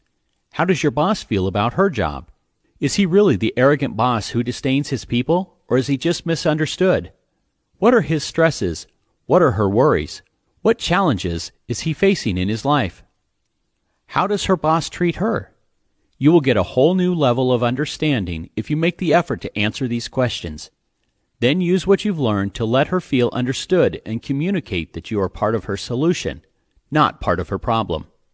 Take the same lessons I shared earlier and camp out in the mind of the person you want to work with, and you will see things from a new perspective. Eventually, you might come to know them well enough to finish their sentences. The end result is that you understand how to be a part of their solution, not a part of their problem. Strive for relationships, not transactions. Here is one of the most important success habits shared in this chapter. If you want a next-level business that thrives in today's environment, remember, when it comes to your clients, be in a relationship business, not the transaction business. People will refund a transaction, but not a relationship. Let me explain this quickly. If you have a transactional relationship with the owner of your local diner, you go there and the conversation goes like this. Hey, where do you want to sit? Here's the menu and the specials. What may I get you? He delivers your food with a smile. You eat, get the check, and you leave. Nothing wrong. Food was fine. Yet that's purely transactional. There's no heart and no personal relationship. But what if the owner actually spent time getting to know you and building a relationship? What if the conversation was more like, "Hey Dean, good to see you again. How's the family? You guys have to bring the kids in soon. We'll make them those special sundaes again. They sure loved them last time. You want your favorite booth? Green tea, right? Okay, you got it. Now, which of those two restaurants are you most likely going to return to for lunch? Which one would you still go back to if for some crazy reason you had a bad meal occasionally?" That's right, the one you have a deeper relationship with. People bail on transactional relationships fast, while they hang tight when it's a real relationship and they know you care. If you're running a business where your relationships with customers are purely transactional, those customers know it.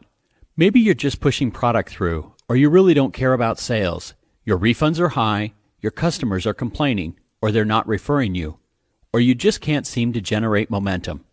It's likely because you really don't show you care about your customers on the level that they need to be cared about. Without realizing it, you view customers from a transactional perspective, not from a relationship one. Securing customer loyalty without a relationship is a difficult task in today's connected world. In contrast, if you understand how your customers or clients feel, know where they are coming from, realize how they found you, recognize what they like and don't like about your product, and grasp what their personal needs are, you will develop a bond with them that transcends the transaction. And once again, this builds a long-tail customer rather than a one-time transaction. No more assuming. Another huge problem with after the yes is assuming you know what people are thinking or feeling. We do that in our personal lives as well as business, and it can cost you money as well as create unwarranted stress. Let me share a story that had a huge impact on me and helped me learn this lesson of not pretending you know what another person is thinking, but making the effort to actually know. My first book, Totally Fulfilled, hit the New York Times bestseller list in 2006, and the following year I wrote Be a Real Estate Millionaire. However, this time I did something different in the way I promoted that book. It sold in bookstores and other retail outlets like Totally Fulfilled, but I also did an infomercial selling it directly to consumers. It became a massive hit, my biggest book sales to date. In fact, that first show ran every single day all across America for almost 18 months. We were all over TV selling thousands and thousands of copies of Be a Real Estate Millionaire weekly. But it almost never happened because I assumed I knew what a key team member was thinking. I made a deal to have someone interview me on camera. He was great at it and came highly recommended. At the time, I had already been on TV for 7 or so years with infomercials. But this was the first time I was going to do a sit-down, Larry King-type interview. Watching Larry King interview Joel Osteen one night gave me the idea to do that type of show. I knew if Larry King would have said, "Love Joel or not, if you want his brand new book, why go to stores? Call the number below and get it at a discount right now," it would have been a massive hit. It became all I could think about. So I was ready to replicate this type of show with a great host, and I found someone I thought would be perfect. I made a deal with him, and a shoot date was set. The day of the shoot, I arrived at the studio, and I was a little nervous, because I wasn't using a script. Instead, I wanted to speak from my heart. I wanted to share real stories and real emotion in an unscripted, back-and-forth interview. Keep in mind that this was at the beginning of the recession. The economy was tanking, mortgages were being foreclosed on, and I was going on TV to sell a book on real estate investing. Everybody told me I was crazy. Friends and even family were telling me, "No one's going to want to figure out how to make money in real estate. People are losing their homes. They just want to survive right now, Dean." I stayed positive and ignored the naysayers and continued on schedule to launch this book and infomercial. What made my nerves even worse was overthinking. On the way to the studio to record the infomercial, I became increasingly anxious. Would I sound good? Would I be able to share from my heart and not freeze up? So I arrived, a bit nervous, walked into the studio, and the TV host kind of snubbed me. I was taken aback initially, and I jumped to a conclusion. This guy thinks I'm crazy for doing this too. Then the TV host said to me, "What questions do you want me to ask you?"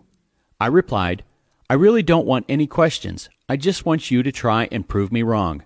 Try and prove that I'm not the real deal, or that I don't know real estate, or that now is not a good time to invest. Let's make this interview as real as they come. If I'm the real deal and speak from the heart, people will feel it. Again, I felt as if he thought I was making a mistake. He gave me a skeptical look and walked straight into the makeup room. It was almost as if he was rejecting my book and my message. And I'll admit, I allowed those feelings to fester inside me. I was upset enough that I was a moment away from canceling the whole interview. I even started thinking, maybe another time, maybe I wasn't prepared enough. I had created a story in my head about this TV host. I was all worked up thinking, this guy doesn't believe I'm the real deal. Does he think this is a joke? I became even more nervous and agitated.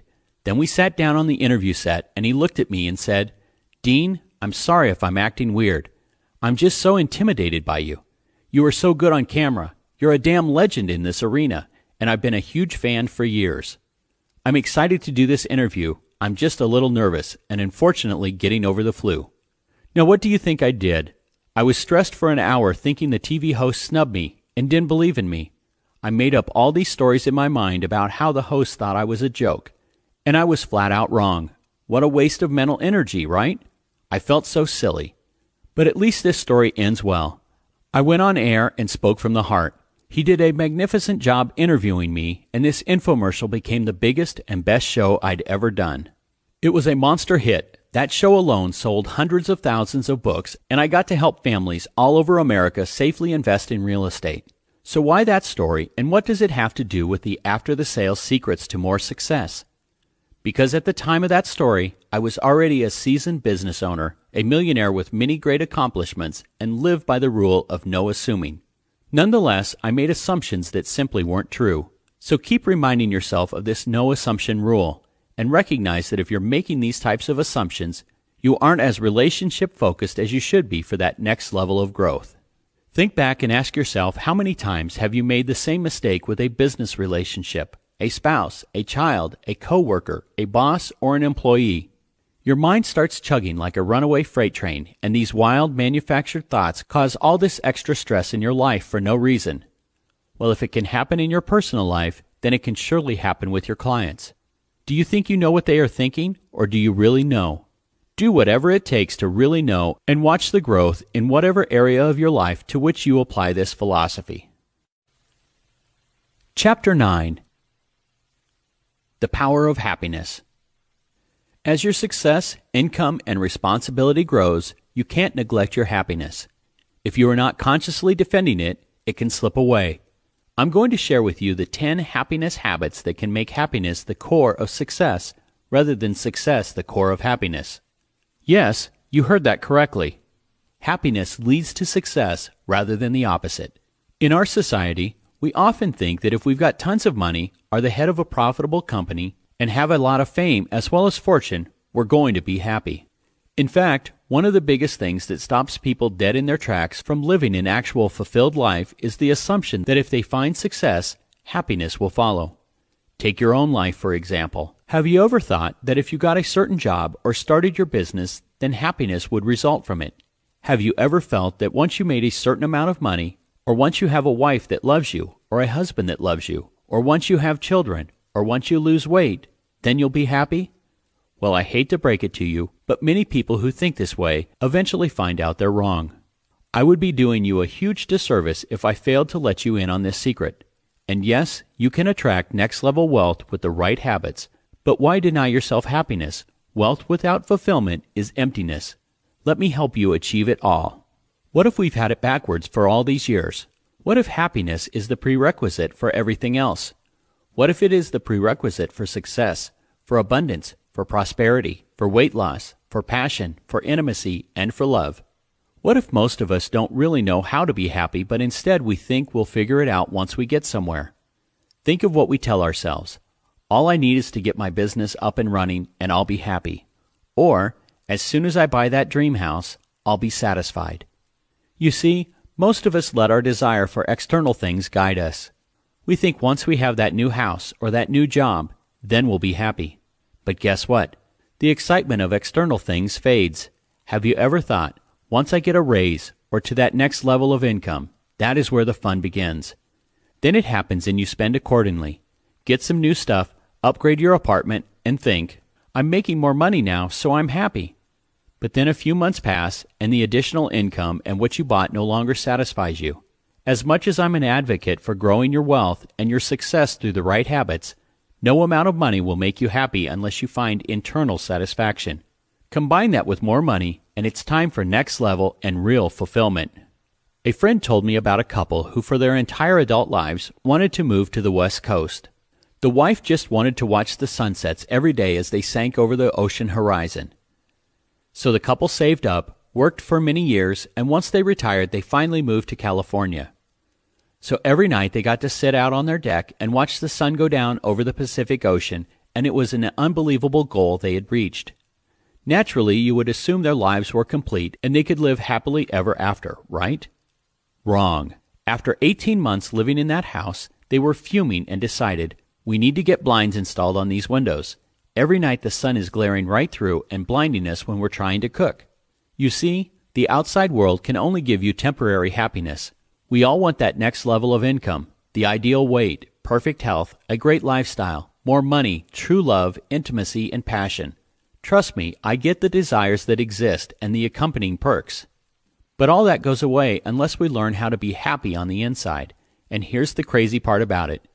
If we find happiness on the inside, not an easy task, then suddenly all those other things we want are more obtainable.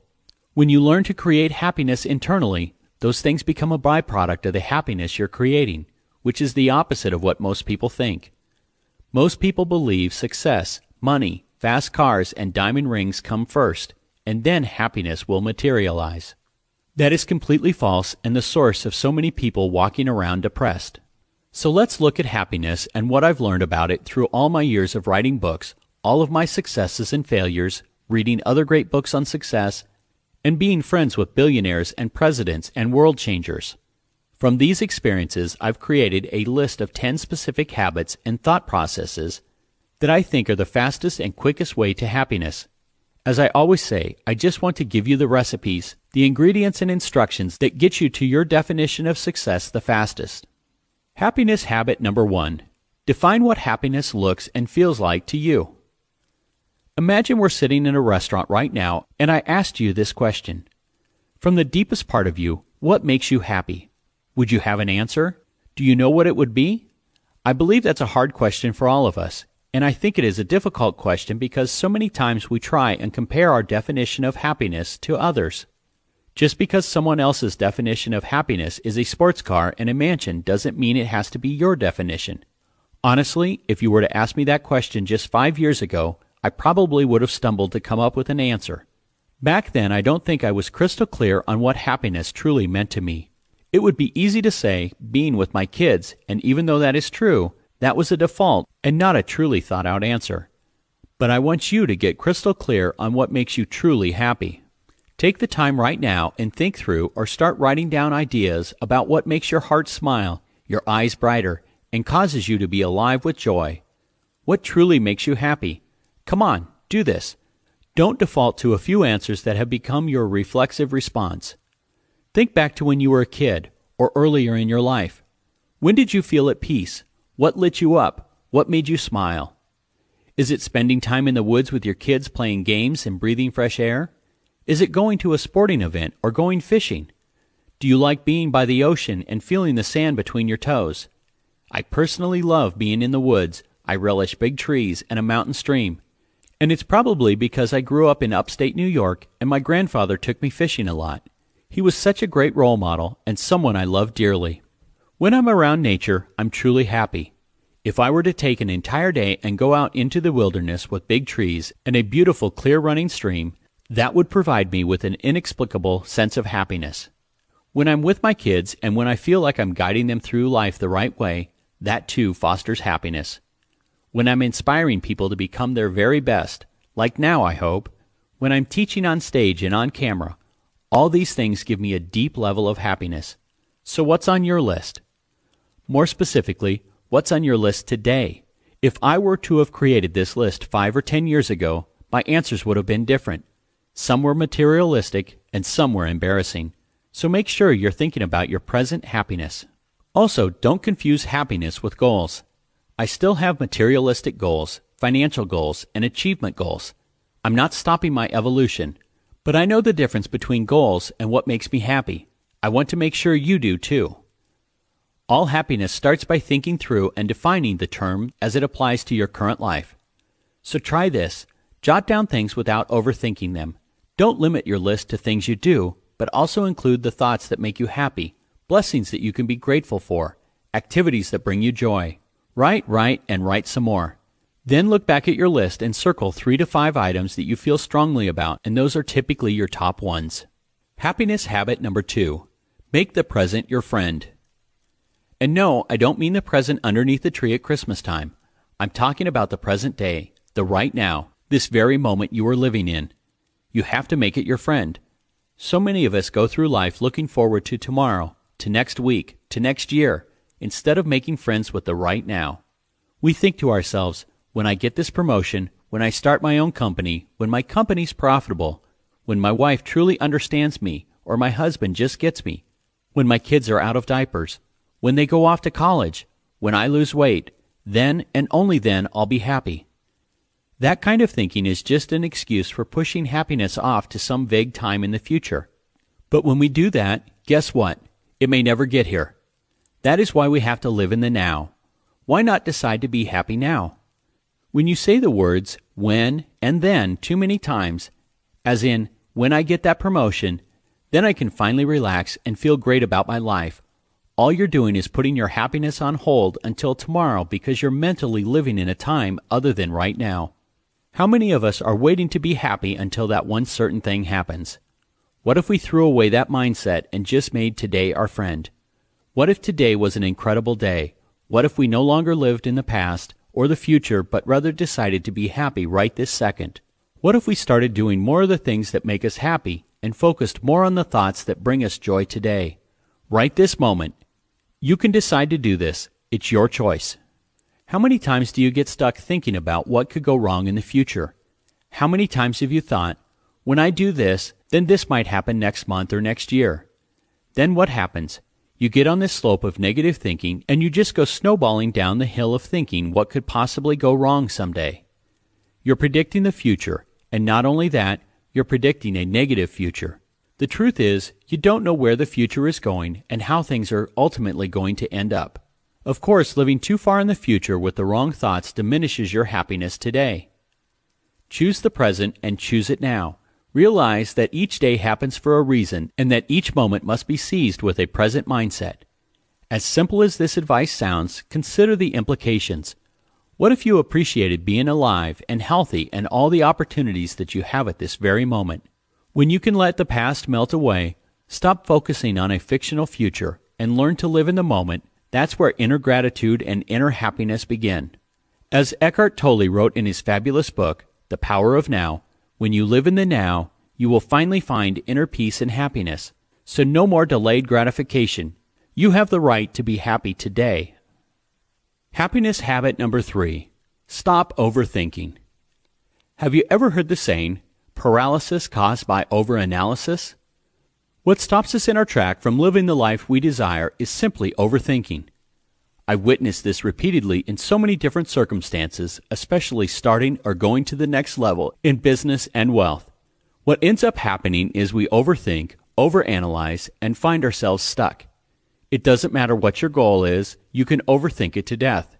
I've watched this in my real estate education classes for years.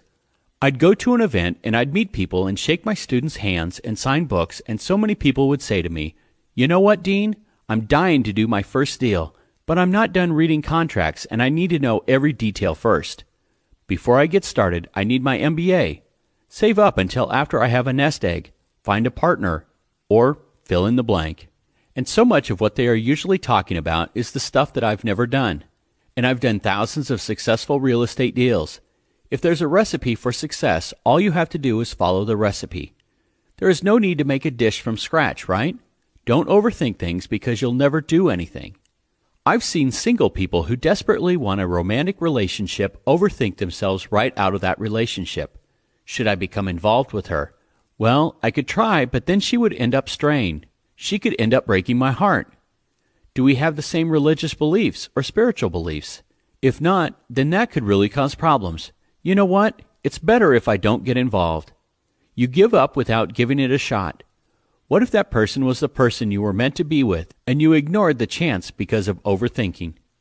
So obtain the knowledge you need to build confidence, but then don't get bogged down in endless questions, second thoughts, and circular analysis. If your heart is telling you to act, if your subconscious is telling you to go for it, stop the overthinking and start taking action. Happiness habit number 4. Focus on a positive outcome. This is a powerful way to bring happiness into your life and get what you want in advance. And I know it sounds simple, but I can't tell you how many times I've heard someone say, "Oh, Dean, you're too optimistic." Am I too optimistic? Or do I just understand how powerful our subconscious is?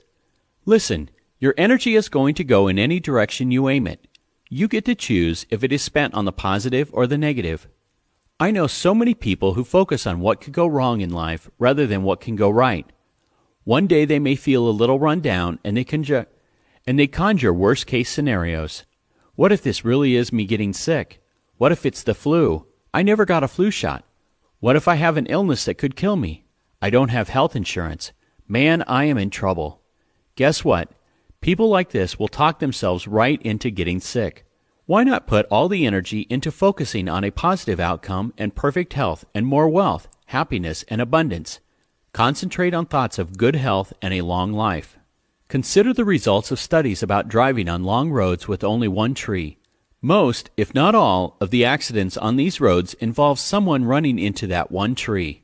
Because people may be rushing through traffic or lose control of the wheel and think to themselves, "I don't want to hit that tree, I don't want to hit that tree, I don't want to hit that tree."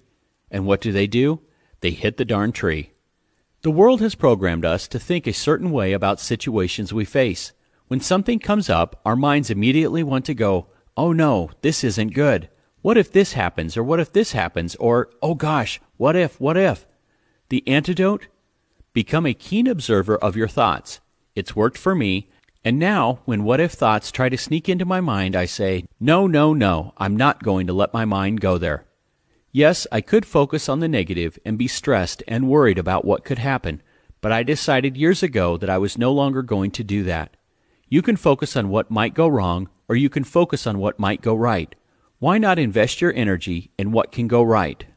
I used to focus on the wrong outcomes, and this story from my personal hell illustrates the dangers of this focus. For years, I woke up at 2 o'clock in the morning because my mind was racing with thoughts. And for years, I just thought this early morning waking was a reason for my success. I'd wake up, and I'd start thinking about all the things going on that day, and I'd think about what could go wrong, and I'd try to find solutions to them before the problems were reality.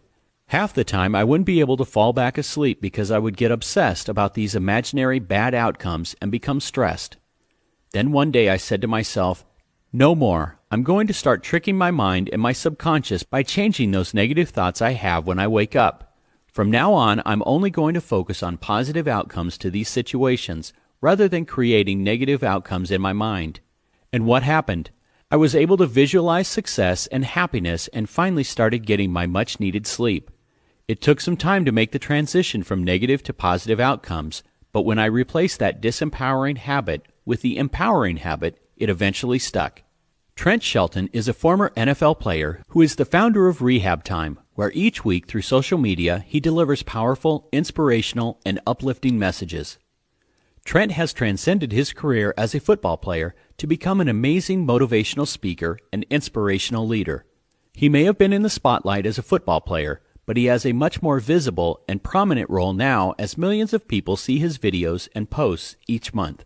He gets tens of thousands of positive, uplifting posts from people expressing their gratitude for his dedication to their greatness. With so much exposure, though, comes some negativity. The haters. When I interviewed Trent, our conversations provided many great lessons, including his sharing his own happiness habit that helped him deal effectively with the pessimists and naysayers, both online and in his life.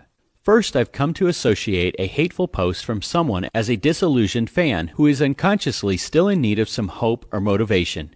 It's so easy to scroll down and see a post under a video I sent out that can immediately affect my mindset.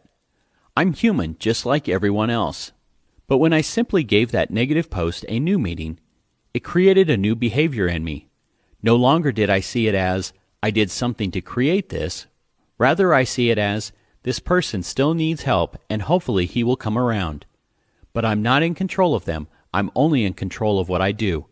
I let the tens of thousands of positive posts from the people who get inspired by my words be my fuel. And to protect myself even further, I'm very picky about who I follow, what I do, what I watch, and honestly, even the conversations I have. I'm very selective about certain people when they call me, because I know certain people either want something, or they want to bring gossip, or they want to bring drama, so I always tell myself to protect my peace. So I will do what I must to put barricades between me and their negativity. Protect your peace every day and watch your happiness and joy grow. And I have another habit to start each day off the best I can. When I wake up, I put myself in the championship mode mindset, as I like to call it. I give thanks for the opportunity for life, for another day to give it my all. It's my biggest thing for protecting my confidence and protecting my peace, because so many times we don't realize the opportunity we have to give our greatness to the world every single day. God gave each of us greatness inside of us, and we can't share it and use it if we are not at peace. Do what you must, protect your peace, and show the world what you are made of. So be like Trent and don't let the naysayers in any area of your life bring you down. Switch it up and try to find how to give it a new meaning. Protect your peace are words Trent uses often, and so should you. In so many cases, suffering is a choice. Therefore, do what you must, create new habits, and avoid suffering whenever possible. You are amazing. Let the world see this incredible part of you every day. Happiness habit number 5. Let go of specific outcomes. This is a game changer. It's not easy, but it's damn effective. Too often we predict what different outcomes should be, and we get hung up on our predictions. If I put this money into this deal and I partner with this person, we should make X amount of money, and here's exactly how it will look. Then if it doesn't turn out like that, happiness goes away. You think to yourself, that's not what I wanted, that's not what I predicted, this isn't right. Sometimes you order steak and the server brings you chicken and all of a sudden you're angry. This is not what I wanted, I can't believe they did this. Here's how we make the same mistake in relationships. We're going to be married next year, and we're going on a honeymoon to Hawaii, and this is the way it's going to be. And when it doesn't turn out that way, we immediately get angry, or our joy in the relationship diminishes. Remember what Tony Robbins said, what if life happens for us, not to us? Imagine you're paddling downstream in a canoe, and all of a sudden the current takes you off course. You could resist it and say, I have to paddle upstream against this strong current and get back on track as expected. But wouldn't that take a tremendous amount of effort? What if when our course is altered, instead of being angry, we said, what if this little change of direction is a strategic part of my next level of life? Maybe this is happening for me and not to me. Maybe I should just ride the current out and see where it goes. Many times when an entrepreneur starts a business, the original idea doesn't work. So then the entrepreneur changes course and finds success in a totally unexpected direction. For example, that's how Twitter was born, almost by accident. Twitter was originally started by its co-founders to be a podcast company where you could call a number and create a podcast. It wasn't even called Twitter. Then iTunes announced that it was going to make podcasting available on all major Apple devices, and suddenly Audio, the company now known as Twitter, was screwed. They had brainstorm meeting after brainstorm meeting to think of a new direction for the company and eventually came across the idea we all know as Twitter. And that success would never have happened if the entrepreneurs had given up because their original concept didn't pan out. When you're fixated on riding the current to a specific outcome, you become unhappy when things don't work out. When you're mired in unhappiness, you're never going to be successful. Instead, you lose confidence and walk around depressed. After I learned this lesson, it changed everything in my life. If I start a business and it starts to go in a direction I didn't expect, I just ride the current. Maybe this is the direction that will lead me to success. When you let go of a very specific outcome, the heavy weight of expectation comes off your shoulders. You will become a different person immediately, and your happiness will skyrocket. Happiness habit number 6. Don't be afraid to fail. We were raised to think that failure is bad. But truthfully, failure is the cornerstone of success. I'm looking at a quote on the wall right now by Winston Churchill, and it reads, The definition of success is going from failure to failure without losing your enthusiasm. When was the last time you embraced failure in your life?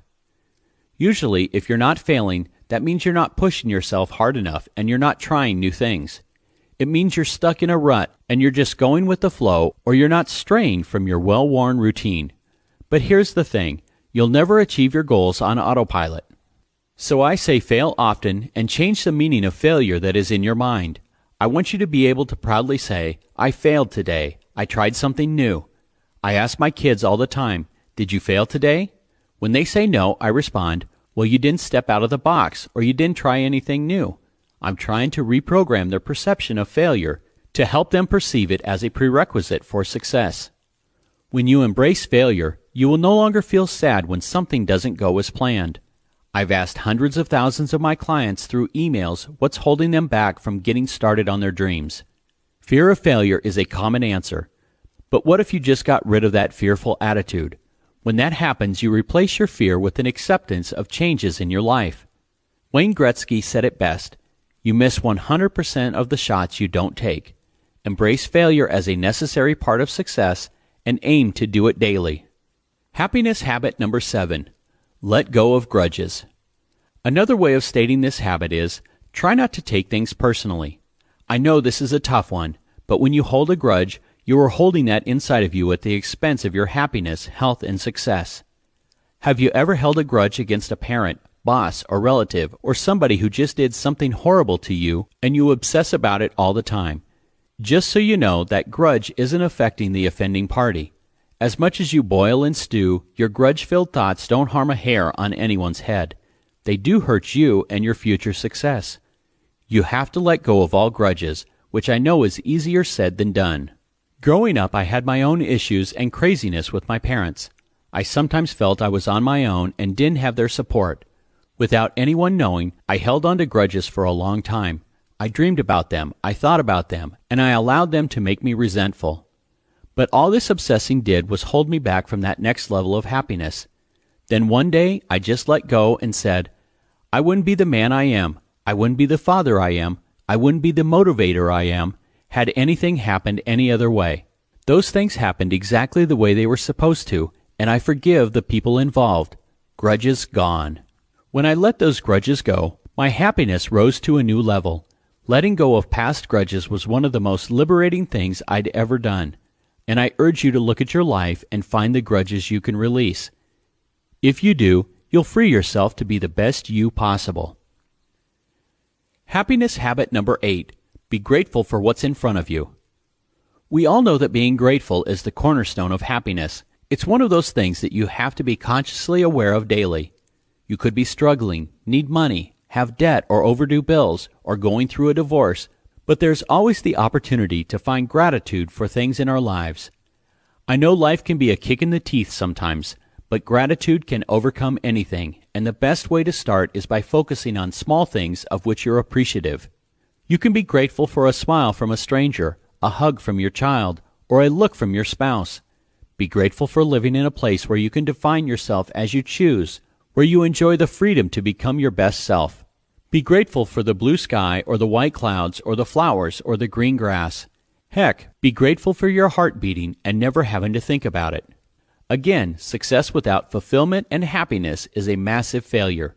So I encourage you to spend your day finding gratitude in the small things and let your gratitude grow from there. When you can train yourself to be grateful for a simple lunch or for a hug, then these little things add up and you become more meaningfully grateful daily. Success habit number 9. Don't settle for good enough. Don't settle for things being just okay. This acceptance will take away your happiness in a flash. Don't say things like, my relationship is good enough. Instead say, my relationship might not be perfect, but I'm going to work hard at making it better. Strive for greatness in every part of your life. When you settle for just okay, whether it relates to income or a job or a relationship, you lose out on much of the joy life has to offer. Say no to being just okay. Get that terminology out of your life, because subconsciously that means you're telling yourself you're not good enough, you don't deserve better. Other people get to be happy and get to live life abundantly, but you don't. It's good enough for you just where you are. The heck with that. Stop telling yourself things are okay because you're subconsciously ruining your chances for happiness and for the joy and fulfillment that lie beyond. You don't have to say, my life is perfect right now. You could just be honest and say, it is okay today, but I'm going for more. And I know you are going for more, so keep going. Just okay is not good enough, not for my students, and not for anyone listening to this book.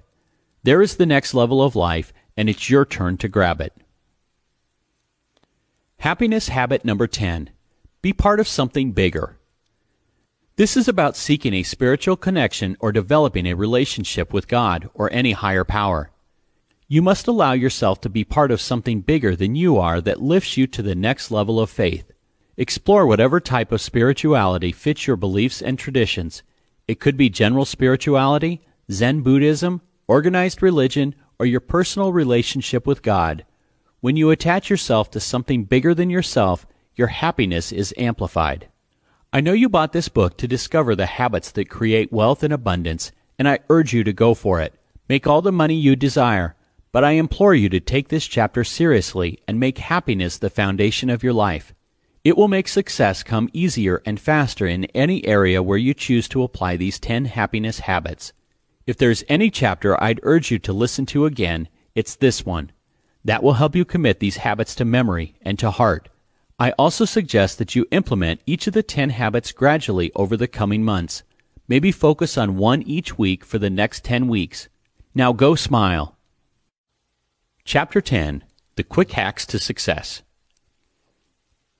This chapter is going to be like a lightning round on success hacks that you can adjust to fit your life in a moment's notice. Of course, there are thousands of habits, daily routines, or hacks which can help you along your journey to success. These are some of my favorites, and you can incorporate them into your life easily, quickly, and with a far greater impact than you might think. Take creative time daily. We often get into ruts or routines, and we live the same schedule day after day. Sometimes we feel like we're on a hamster wheel, or that we're just running in place on a treadmill. When this happens, your creativity, your new ideas, your dreams, your visions, your inventions don't get a chance to flourish. Set aside 10 to 30 minutes each day and just think creatively. Don't respond to email, don't read over your to-do list, don't text or look at social media. Just think. I do this after I work out in the morning and before my kids wake up. I focus on what's next for my life. What should I say in my books? What new idea can I share with people today that will have the most power to transform lives? What's my next TV show going to be? As you allow yourself to exercise your creativity, you'll get the juices flowing. I don't care if you think you're not creative. You are. If you're like most people, you don't give yourself credit for all your innovations.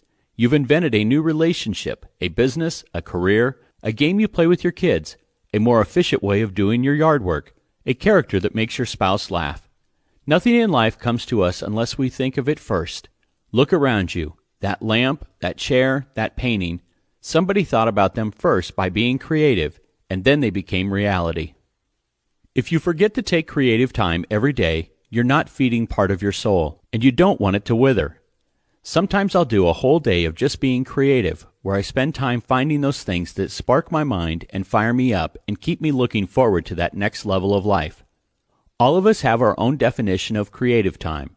It can be painting, writing, sculpting, inventing, digital design, or 1,000 other things to get your creative juices flowing. Whatever it is, schedule the time and do it daily. Observe other jobs for gratitude. What the heck does that mean? I know we spoke about gratitude earlier, but I want to give you some additional ideas for being aware of it and expressing it. Whether you are expressing thanks for something big or small, you need to find a way to get this feeling out into the world. But sometimes it's hard, right? You're busy, you're doing 10 things at once, and finding gratitude isn't always at the top of your mind. So what I do is observe other people's jobs to create a kind of gratitude consciousness. I don't care what you do for a living, I know it can get stressful. More than that, it can be overwhelming, or it can make you feel like you're doing something that's trivial or mundane, and that you're not making a difference. So when I see people hard at work, getting their hands dirty, I mentally say thank you to them. I send my thoughts of gratitude and appreciation. Here's an example. I live in Phoenix, and in the summer it gets brutally hot. I was driving around recently and saw 5 guys working up on a roof in 106-degree heat. So I looked at them and I sent love. I'm not trying to be foo-foo or new age here, but this is just what I do. I think to myself, good for them. Thanks, guys. They're taking care of their families, they're making a house in my neighborhood look better, and at the same time it reminds me that I'm so grateful for what I get to do for a living. Every day I see hard-working people doing difficult jobs, and I feel gratitude for my life and send that appreciation to others. Set gratitude alarms.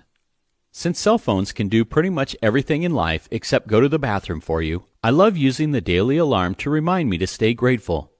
This is a cool little trick I learned from my good friend Brendan Burchard. In the craziness of our day, not only can we forget to be grateful, we can get frustrated, overwhelmed, annoyed, or even pessimistic or unable to smile. So I set the alarm on my phone to go off every day at 3 different times, accompanied by a description that pops up when the alarm goes off. At 10 a.m. the alarm sounds and it reads, "Be optimistic, enthusiastic, and loving." At 3 p.m. it goes off again and reads, "You can handle anything." And then again at 7 p.m. when I am typically at home with my family, I see, "You are truly blessed. Be grateful." I can't tell you how many times I've needed those exact messages at those exact times. These little reminders typically make me take a 30-second break from whatever is going on and appreciate everything I have in this world. And as a bonus, the alarm and message often snap me into a better state. Stash cash. Trust me on this one. You must make it a habit to put money away. I don't care if you make $500 a week or $500,000 a week, save some of it. There are certain people in the world, and maybe you know some, who will spend as much money as they make and more. If they make $1, they're going to spend $1.25. But you've heard this advice before. Parents, financial advisors, and spouses may have all insisted that you start saving. This success hack, however, isn't as much about money as it is about confidence. When you have money put away, it does something for your confidence.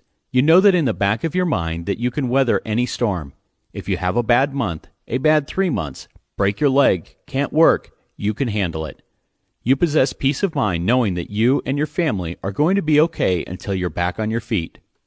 On the other hand, if you have no savings, you're always going to worry about your future, even if only subconsciously. And that is the worst feeling in the world. All it does is tug away at your confidence and peace of mind. You'll start thinking, if I have another bad couple of months, I won't be able to pay my rent. I have nothing saved for my retirement, and I have nothing in savings. I have nothing to fall back on. So I encourage you, no matter what your income, make it a habit of stashing something away every single week of your life, even in the bad weeks. It's not about the money you're stashing away as much as it's about the feeling of confidence that helps you make better decisions moving forward. Have you ever heard the phrase, "Scared money makes no money"? For me, this is true. If you have no money stashed away, you're going to make decisions very cautiously, avoiding risks to feel safe. Because of this, you might miss out on taking an educated gamble that could lead to a big payoff. If you have no money stashed away, you're staying at a job that you hate because you have no cushion. But if you stash money away for 3 or 4 years and your boss comes in and finally treats you so badly that you can't take it, you at least have the option to quit. But if there's no money, you'll swallow your pride and take the abuse. I don't care if you save $10 a week, $100 a week, or $1,000 a week. Whatever amount you can put away, do it. It will give you more than just a savings account. Spoil yourself randomly. This might seem to contradict my previous point, but hear me out. You can save and spoil yourself. You just have to choose wisely about how you spoil yourself.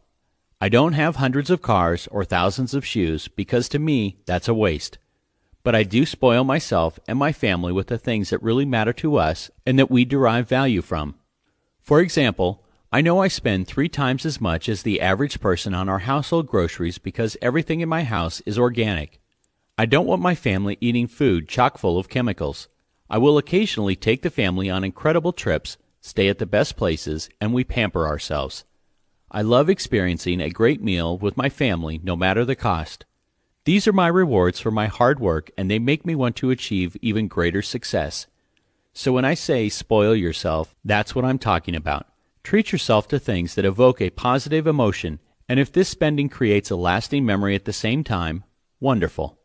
If you stash cash and spend less on things that don't mean much to you, when it's time to spoil yourself on the things that really matter, you'll have the money to do it. Spoiling yourself can empower you, give you glimpses of what could be the norm, and push you harder to implement strategies and make decisions to better your life. Invest in yourself. I truly believe that when we die, we stop learning. When it comes to life, we're either climbing or we're sliding. If you want to make more money, if you want to have more money in retirement, more time for you, more freedom, then never stop investing in yourself. Gaining more knowledge will transform your life experiences into wisdom, and wisdom will provide you with the insight and guidance to reach your next level. I currently spend well over $100,000 a year on continued learning, and your listening to this far shows me that we are kindred spirits. But please remember what I shared earlier about bad advice. Make sure you are learning from someone who's done what you want to accomplish on a grander scale. Get a mentor or a coach. Do an internship. Digest knowledge from those who have the path and the plan to the success you desire. Do you have someone to model yourself after or help keep you accountable? If not, go to www.thebetterlife.com and click on the Coaching tab and give us a call to see if we could work together. One of my certified success coaches can 100% help you on your journey to the next level. Draw energy from your frequent smiles. I am optimistic and I love people. It's as simple as that. But I know it can be a challenge to maintain this positive, friendly outlook. Sometimes we get so busy and caught up in our own worlds that we put our heads down and ignore people who we don't think matter because we're too busy to notice them. The delivery truck driver, the building custodian, and the restaurant server may go unnoticed. But then, someone with influence walks into the room, and only then do we put on our friendly faces. I promise you, I have never in my life been one of those people who treated a server badly. I'm always nice and polite. But I decided 10 years ago that I'm not just going to be polite. I'm also going to be consciously aware to smile and make eye contact with everybody I interact with. This isn't just a decision to be nice, it's a choice to plug into the power source provided by an upbeat, human-centric attitude. Now, you can't be on all the time, but you also don't want to be a person who treats somebody well because of what you think you can get out of them. Instead, wouldn't it be better to make an effort to appreciate everyone daily and give a quick smile as often as you can? Think about it. How much energy does it take? Not much at all. Yet it will actually improve your state of mind and boost your energy while potentially making someone else's day. Find the good in the bad. If you can create a habit to find good when things go wrong, your life will be transformed. So many people have things go wrong in their lives and they wallow in them for years. Until someday down the road they say, "You know, it's a good thing that relationship didn't work because I found the love of my life." Or, "You know what? It was actually good that my first business failed because I learned from it, and that experience helped my next business succeed." How many people do you know who have avoided committing to relationships because they had their hearts broken years ago? Or do you know someone who won't start a new company because a business venture failed years ago? I believe everything that happens in our life happens for us, and there is a lesson and there is some good in all of it. If you can create a habit of finding that good sooner rather than later, you'll change your life. Bounce back fast. I've been successful for lots of reasons, but my ability to bounce back from setbacks fast is near the top of the list. Why not be the person among your peers, coworkers, or employees that rebounds from failure or overcomes obstacles faster than anyone else? I have self-programmed this habit or hack of fast rebounding, and it has paid huge dividends. How long do you linger on things when they go wrong? How long do you play the situation over and over again in your mind? Learn from it, but pick up the pieces and move on with that experience in hand. The people who fail the fastest are the ones who find the solution the quickest. Think solution, not problem. It's unfortunate that when something goes wrong, people obsess about why it happened, whose fault it was, and why me. Honestly, what good is that thinking in most cases? Yes, learn from it, but train your brain to be solution-oriented.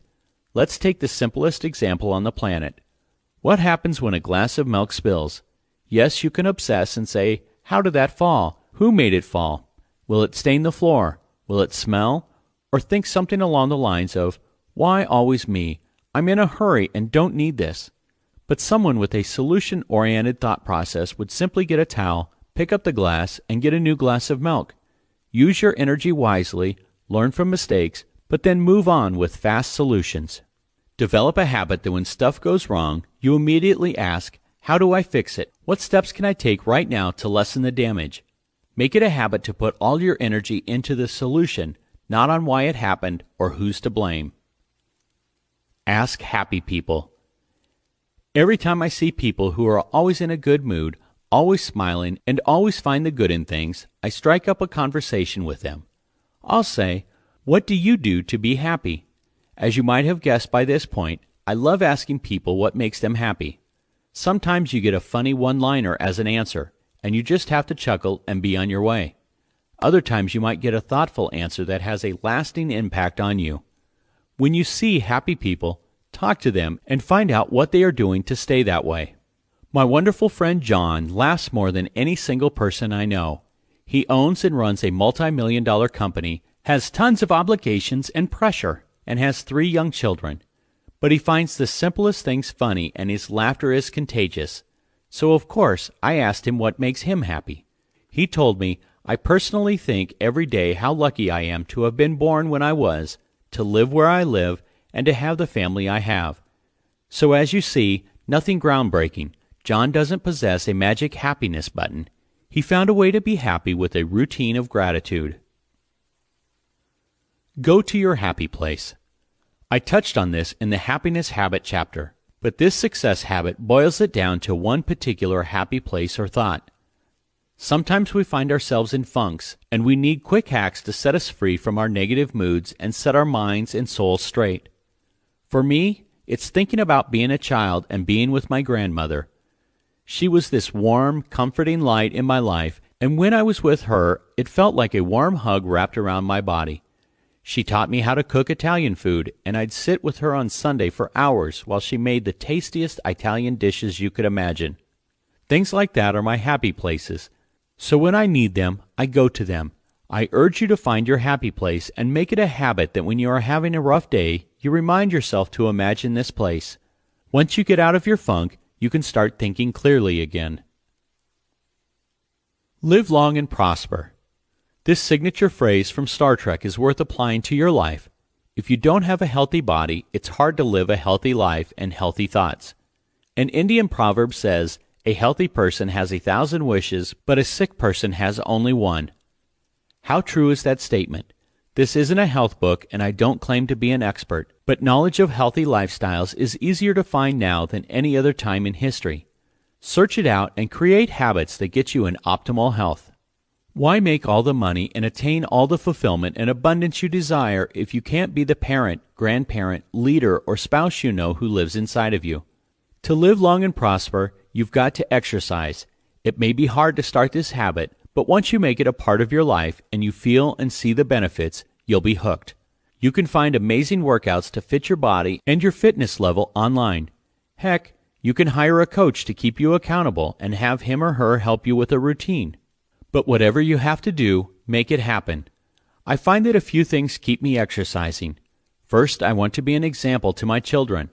I want them to see me making exercise a part of my life and not treat it like a chore. I know this to be true. Kids do what you do, not what you say. Also, I want to be an active dad and someday an active grandparent. I'm sure you want the same. Here are a few other ways to make exercise a habit. First, create a fitness challenge with a friend, whether it's weight loss, pant size, a 5K, or a before and after picture contest. A challenge makes it more likely you'll get engaged with the program and stay there. Next, I recommend mixing it up. Don't do the same thing every day. Go for a walk, run, ski, swim, bike, do some weights, row a boat, play tennis, or do short sprints. Just get in a habit of doing something different daily. When you exercise, you do everything else better. You make wiser food choices, you refrain from adult beverages more often, and you even start to sleep better. On top of that, you start looking better. It's truly addicting, so why not start this habit today? Take time to understand. When someone does something to make you feel slighted, or underappreciated, or snubbed, or even disrespected, you become upset. That's understandable, but many times we don't understand how they really feel and we are simply assuming their negative intent.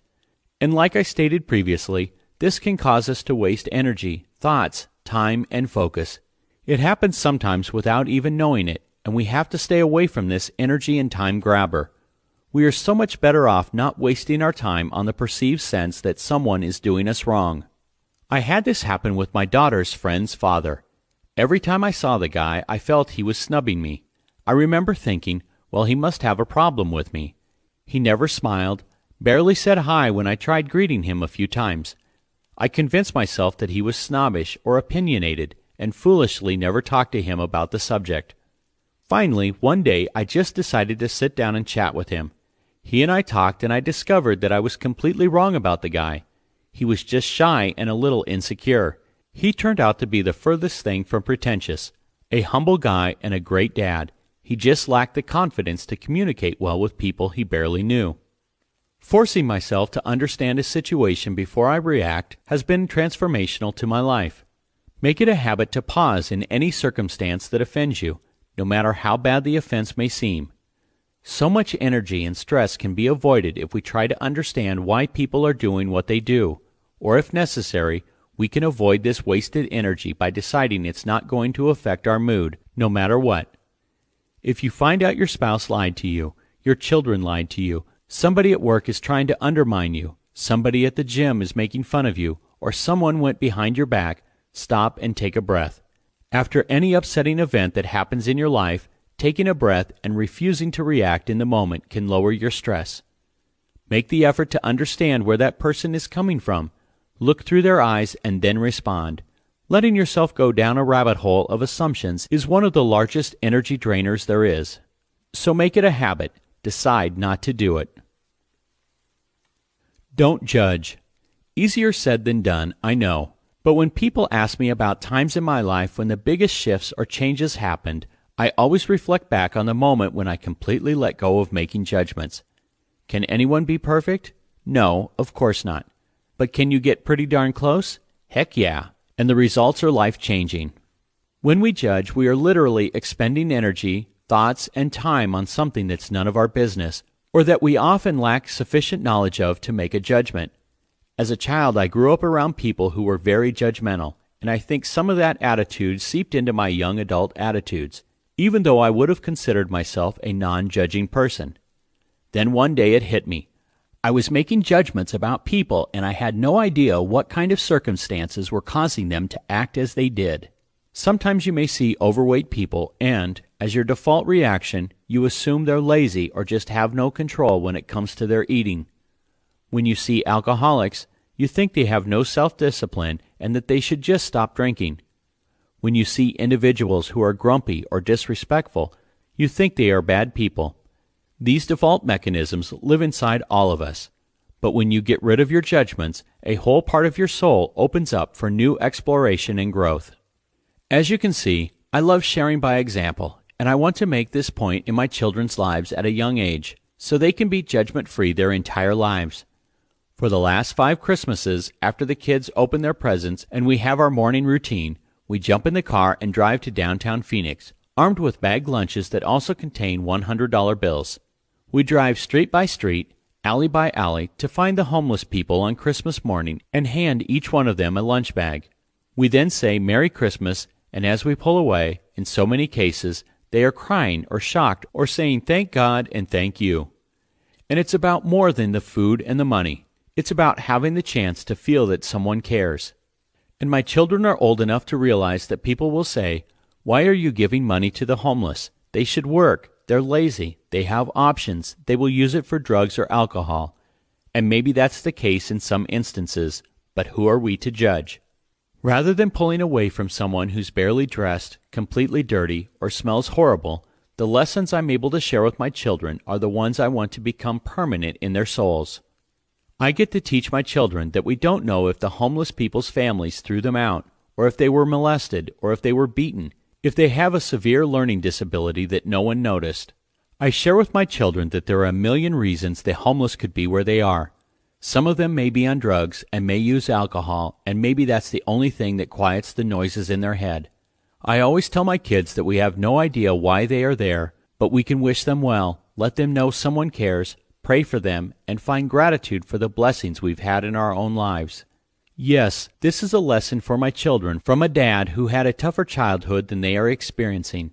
And yes, I may be doing this to help create adults who have empathy, caring spirits, no judgment, and have gratitude. But at the same time, I continue to do things like this to cement those values into my own life and heart. So stop judging and watch your heart, your life, your mind, your world, and your income continue to open up. Help those who are worse off than you. This may seem like the same advice that I offered in the previous habit, but bear with me and you'll see the difference here. I had a friend of mine introduce me to Joel Osteen a few years ago, and when we met, he invited me to fly to Houston and attend a service. I remember being in awe of the size of the church and how beautiful it was and how many smiling, happy people were attending. I got to sit next to Joel's wife and mother and truly enjoyed it all. I must confess it was the first time I had been in a church in quite some time. As I watched Joel share stories, he told one that really aligned with my heart, and it was something I knew to be true. This was a while ago, so I'll share as closely as I can remember. He said something along the lines of the following: when you think things are really bad in your life, when you think you don't have enough money, love, health, or maybe joy, go help somebody who's much worse off than you are. When you think your relationship is bad, go to a place where battered women need help, and go donate your time or donate money. When you are feeling you deserve that raise or feel slighted, go visit a homeless shelter. Our problems are our own, and they are relevant, and we still feel the pain. But it is impossible to feel sad or depressed and grateful at the same time. Make it a habit to help those worse off than yourself, and even more so when you are feeling down. When you help others who are worse off, your gratitude will rise and push your stress away. It's a win for everyone. Helping others isn't a totally selfless act. As important as it is to lend a hand to those in need for its own sake, realize that you're going to benefit too. Do your best always. I know so many people who hate what they do for a living. They are dreaming, hoping, and trying as hard as they can to find a career or business they know they will love. But until you find that thing you love to do, use this quick success hack. Do the absolute best you can, even if you hate it, until your next level kicks in. Yes, it doesn't matter what it is, always give it 110%. Remember my earlier story of billionaire John Paul DeJorio, who swept floors in places his boss couldn't even see, and it set a success habit he followed for the rest of his life. Even though you may not like a particular task or job, do it amazingly well, and the benefits and habits learned will be priceless. When I was in high school and during the few years following, I used to fix wrecked cars in a collision shop with my dad. It was dirty and smelly work that, on many days, gave me headaches from the chemicals. My nails were dirty, my clothes looked like crap, and the truth is that I hated it. But you would have never known how I felt by how I carried myself. If anybody walked into that collision shop, I know they thought to themselves, "Damn, this guy loves his job." What they saw was that I did the job to the best of my ability every day and with a smile to boot. My first big real estate deal was made possible by someone who often visited the collision shop. We would chat, laugh, and I think he really liked my enthusiasm. One day I told him my story about some real estate deals I was working on and how I was juggling money but still making it happen. He ended up lending me over $80,000 because he saw my enthusiasm. Would I have received that investment if he had walked in and I had a crappy negative attitude? The guy wouldn't have given me the time of day. Yes, I hated fixing cars, but my habit was to do the absolute best that I could until I reached the next level of my life. This one instance was a shift in that direction. The real estate deal resulted in over $1 million in sales. True story. I love to share examples in my own life that reveal the power of the right success habits or hacks as they've become part of my life and routine. But I'm not the only one creating these hacks and habits. They are also the habits of the highest achieving, most successful people on the planet. I met Josh Bazzoni a little over 9 years ago in Hawaii at a weekend mastermind. At that time, he was running a decent-sized company and doing fairly well in the nutrition space. We hit it off and had great conversations. We stayed friends and communicated through the years. Then Josh hit hard times with his company, and it went out of business. I flew to meet him in Colorado about 6 years ago when this was happening, and I remember walking through his old office. It was like a ghost town, empty desks everywhere, and it was truly sad to see. I could feel that my friend was doing his best to put on a good face, but he was heartbroken. A year or so later, Josh invited me to a small event he did in Austin, Texas. It was really his coming out party in a sense.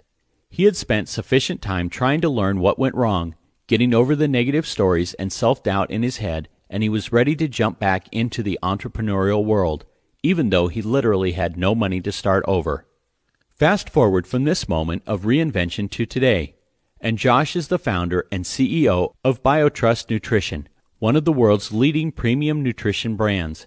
His company does hundreds of millions of dollars in sales, employs many great people, and provides outstanding products, some of which I use daily.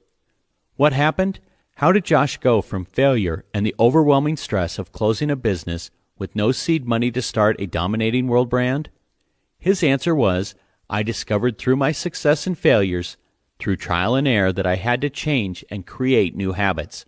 Over the years, he's been incredibly successful in many roles: entrepreneur, nutritionist, and philanthropist. So while I was writing this section of the book, I called Josh and asked if he would share his new habits or success hacks with us. Josh was so excited to share the routines that changed everything for him that he made a recording and immediately sent it to me. He shared a lot, and there's not enough space here to include all of them, but let me give you a taste of some of them. Hire people who have already done what you want to do. Josh referred to this as his #1 success habit, and he talked about how this is exactly what he did when he started BioTrust Nutrition. Most people think they can train people to do a job, but there's no substitute for experience, especially when they have it and you don't. Josh shared, "Don't hire great soldiers that you can train to be great in their positions. Hire generals who know their roles better than you do, and let them hire the soldiers underneath them. Delegate anything that's not your unique ability." Listen to Josh explain why this is such an important hack. For 10 years, I was stuck in a company that I owned, and it was almost like a prison. I was doing all the work. I had a very small team, and I was making good profits, but my life was completely miserable. I was working 80 hours a week. I could have easily taken some of the profits and delegated and hired more people, but I felt like I had to do it all, or it wouldn't get done right. When that original company closed and I had time to examine what went wrong and what could go right in the future, I knew this had to change. When I started BioTrust, I came out of the gate delegating everything that wasn't my unique ability, and I watched the magic unfold in front of my eyes. I was also more successful because I was a happier person and I wasn't doing the things I didn't like: accounting and HTML programming and all these things that I had tried to do in the past. When I focused on my unique abilities, which are hiring the right people, creating the big vision for the company, and putting the right teams together, I made the biggest impact possible and watched all areas of my business and personal life go to the next level. Feed your daily motivation just like you feed your body. What Josh means by this is you have to do something every day to remind yourself why you're doing what you're doing. Here's how Josh describes his application of this habit. Sometimes I make my own inspirational audio. Sometimes I read. Sometimes I listen to Tony Robbins and other inspirational thought leaders. Every day I feed positive energy and positive information into my brain and remind myself what my goals are. Life can get hard sometimes. None of us are immune to that, no matter what level of success you are currently achieving. So we can decide to focus on what's not going right, or we can get daily motivation from any source possible and get our thoughts focused on a better version of ourselves. If you are going to think, it may as well be about why you want more and the positive thoughts about how you will get there. From afar, I was a witness to how Josh's changing habits allowed him to not only rebound, but to create a business and a life that is truly abundant and inspirational. Josh made mistakes, felt he let others down, believed that he wasn't good enough. Is that unlike any feelings you and I have had or are having right now? No, of course not, because we are all so similar.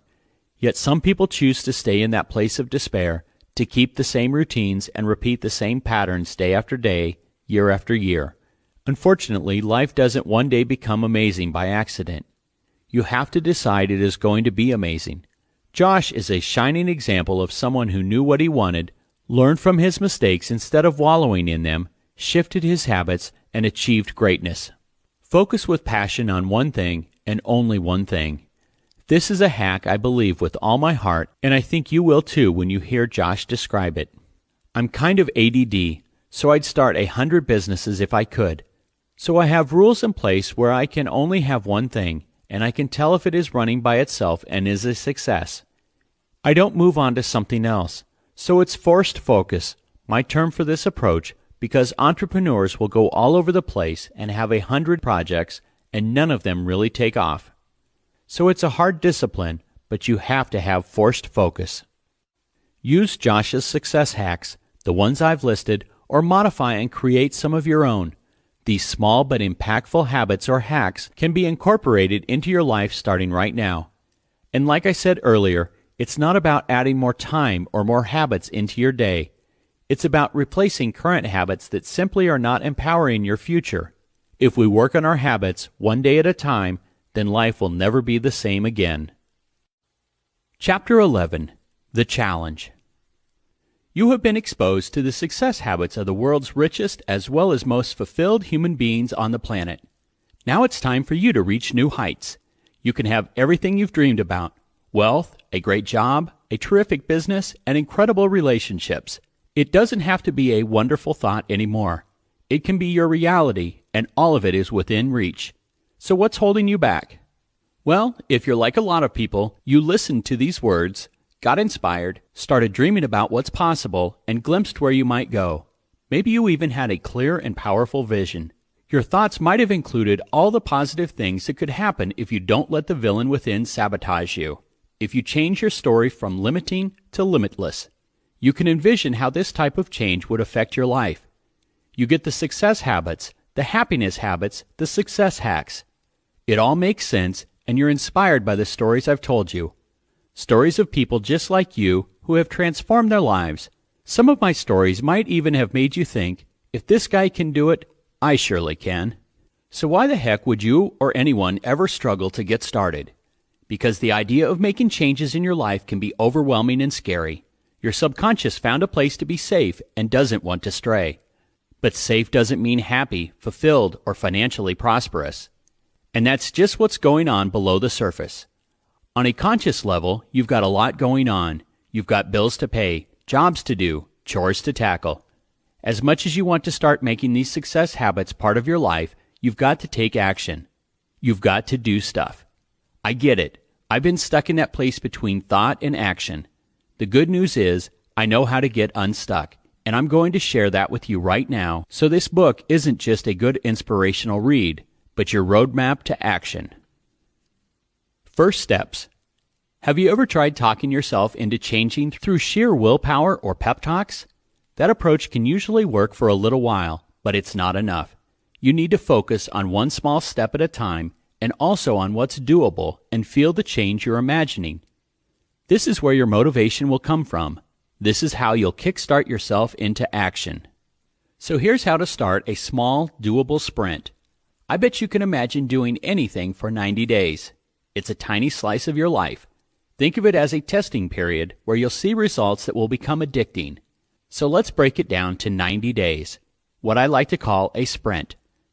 As essential as it is to visualize what your life will be like in 12 months and even 12 years from now, you need a sprint to reinforce change today. I want to chunk your to-do list down to a biteable size.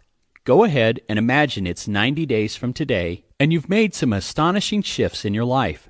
Follow the process I shared in Chapter 1. Pretend it's 90 days into the future, and it was just the best 90 days of your entire life. What does that look like? Who did you say yes to? Who did you say no to? Did you ask for the raise? Did you quit your job? Did you register your new company's name? Hire your first employee? Start the marketing ramp up for your current company? Or hire a CFO? What does the greatest 90 days of your life look like? You can focus on your income or career, and you can also project these 90 days into any area of your life. To help give you even more clarity on how to do this sprint, answer the following questions in writing from the perspective of 90 days into the future, looking backwards. What specifically happened during the past 90 days? What has changed in your job, your business, your relationships, your community? What success habits have you introduced into your life? What habits did you replace that weren't serving you well? How did you get those new success habits into your life? What actions did you take to make things happen? What did you say or do that created this change? With all of your positive shifts and accomplishments, how do you feel emotionally? Where is your confidence level, your happiness level, and whom do you see when you look in the mirror? Who are you spending more time with, and who less? What is your state of mind like? What are you grateful for? Imagine it as if you were in the future looking back. Then use your pen or the keys on your computer to write down the specific actions you need to take to make this imagined scenario your reality. Remember, these are action steps for only the next 90 days. They're not designed to achieve your ultimate goals. They're just to get you moving in the right direction. So think about what you need to do to get that great job, or a promotion, or start a new business. What will get you moving in the right direction? Answer that, and you've given yourself a map and transportation to get you to the place you want to be. Here's the linchpin to make this 90-day sprint become your reality. Stop doing so much busy work, tasks that are meaningless to your goals, and make sure that more than 50% of your daily activities focus on the action steps to meet your 90-day goals. Yes, it can be that simple. Get off the treadmill and start running up a ladder, as the following example illustrates. From the machine shop to the penthouse. Matt Larson was a machine shop worker in his early 20s, struggling with depression. He looked at his fellow workers and spotted a guy in his 70s who was only making about 10% more than Matt was earning. For Matt, that was his future. He was a smart guy who worked hard, but he wasn't making much money. He got one of my books, was inspired, and chose to get involved in real estate. Matt did this despite receiving criticism for his choice from friends, family, and his girlfriend, who called him a dreamer and ended up breaking up with him. Like many entrepreneurs, Matt had to go against the grain and follow his gut, despite how overwhelmed he felt when he did so. I met Matt, did some personal mentoring, and taught him exactly what I'm sharing with you in this 90-day sprint.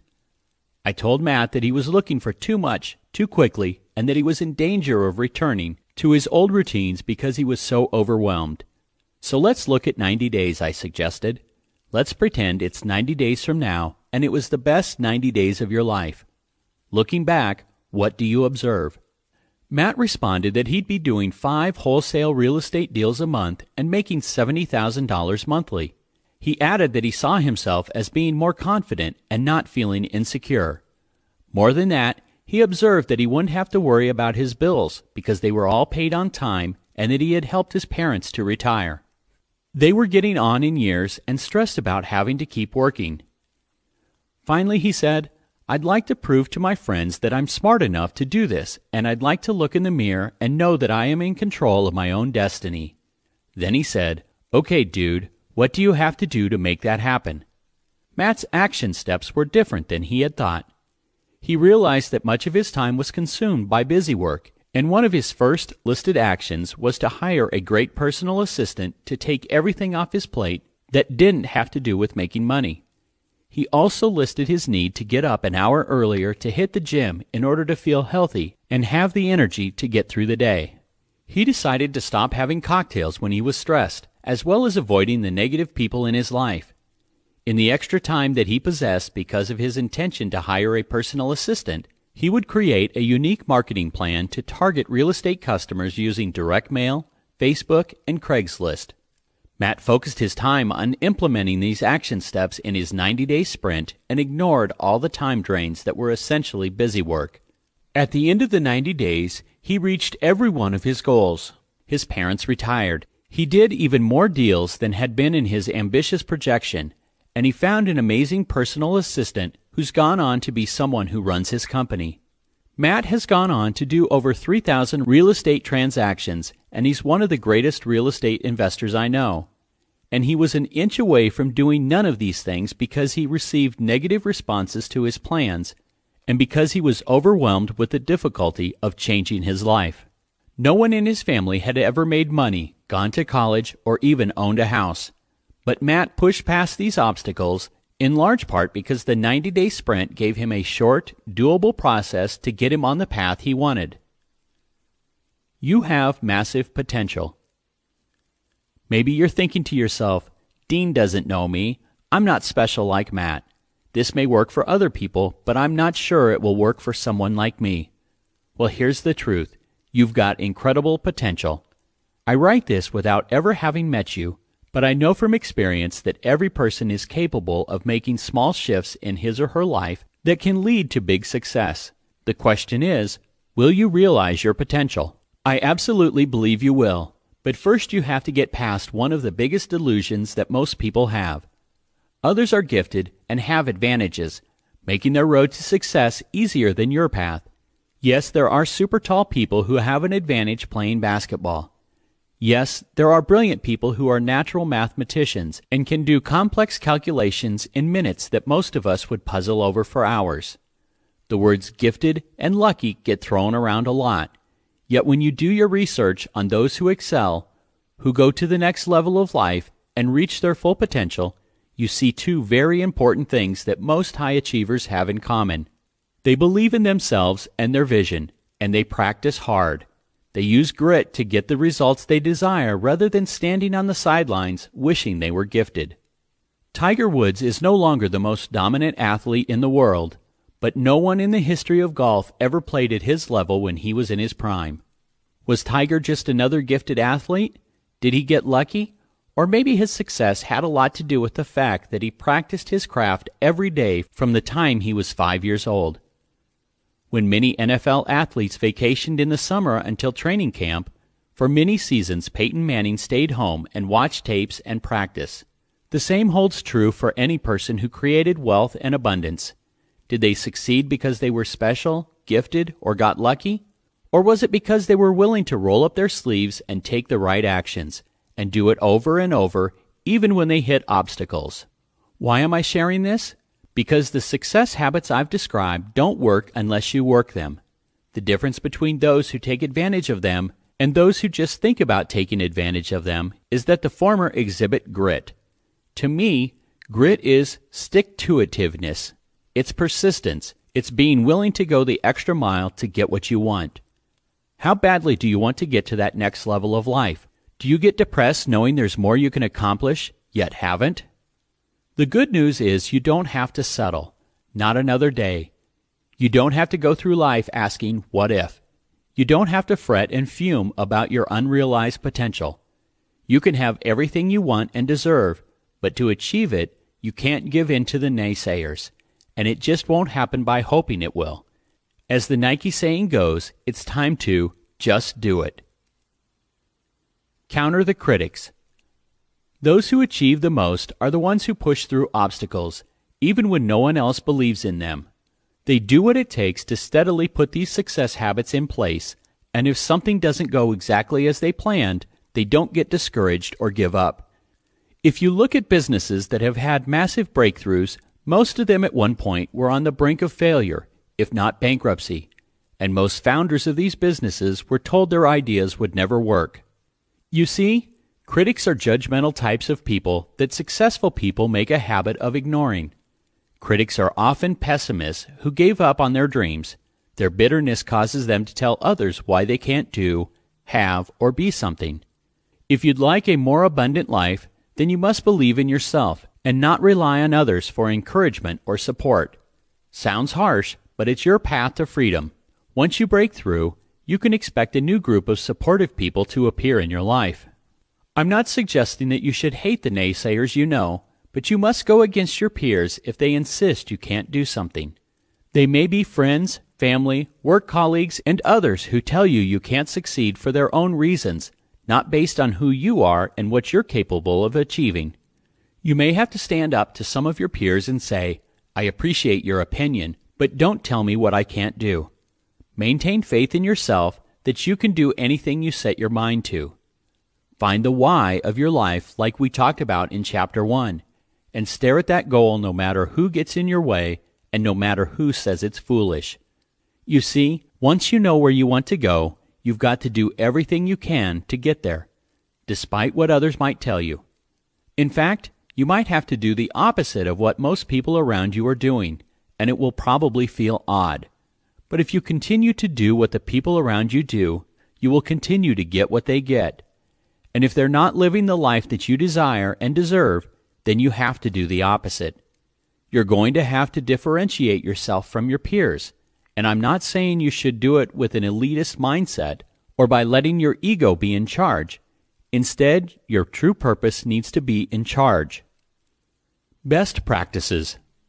Michael Jordan is the greatest basketball player to have ever played the game, and he said, "You can practice shooting 8 hours a day, but if your technique is wrong, then all you become is very good at shooting the wrong way. Get the fundamentals down, and the level of everything you do will rise." I've talked a lot about the value of persistence and grit, about practicing and using new skills until they are a part of you. And as I've emphasized, some of the mega successful people I know have achieved what they've achieved through sheer determination. They put the success habits to use over and over and over until they were part of their DNA. And yes, practice makes perfect. But as stated clearly by MJ, you have to be practicing the right types of things. My son is only 7 years old right now, and he's been playing baseball since he was 3. And I must say, the practice that he's put in has made him one heck of a little ball player. This previous season, he went 25 for 29 and barely missed a ball in the field. Watching this evolution and the praise he gets, my daughter Brianna decided that she wanted to play softball. So a year and a half ago, she joined a team, not knowing anything about the game. She jumped in, practiced, and had a really solid first year. The second year, it moved to kids pitching rather than coaches pitching. If you've never watched girls softball, you might not realize how complex the pitching motion is. There's the wind-up, the push-off, and the releasing of the ball off the hip. It's something I still can't do great, but I am trying to learn for Bree. But 3 games into the season, my daughter realized we don't really have one really good pitcher on our team, and the games become very boring because of it. At their age, if a girl can't throw a strike, the teams hit the 5-run rule, and it's off to the next inning. Sometimes it's like watching paint dry or grass grow. Whether it was to stop the games from being boring or to be more in the spotlight, my daughter said, "Dad, I want to pitch." Keep in mind she had never pitched before. I said, "The only way this happens is if you can prove to me that you really want it, and you practice, you show your grit." So we watched a bunch of YouTube videos, we got the right format, the right form, I set up a plate behind my house, and my daughter went to work pitching every single day with me. Finally, she reached a point where I told the other coach, I think Bree could be ready for a couple of innings. And it just so happened to be during a game when our pitching was falling apart. So they put my daughter in, and she struck out the first batter. She ended up doing amazingly well that game, and they won. She went on to do well for the next few games.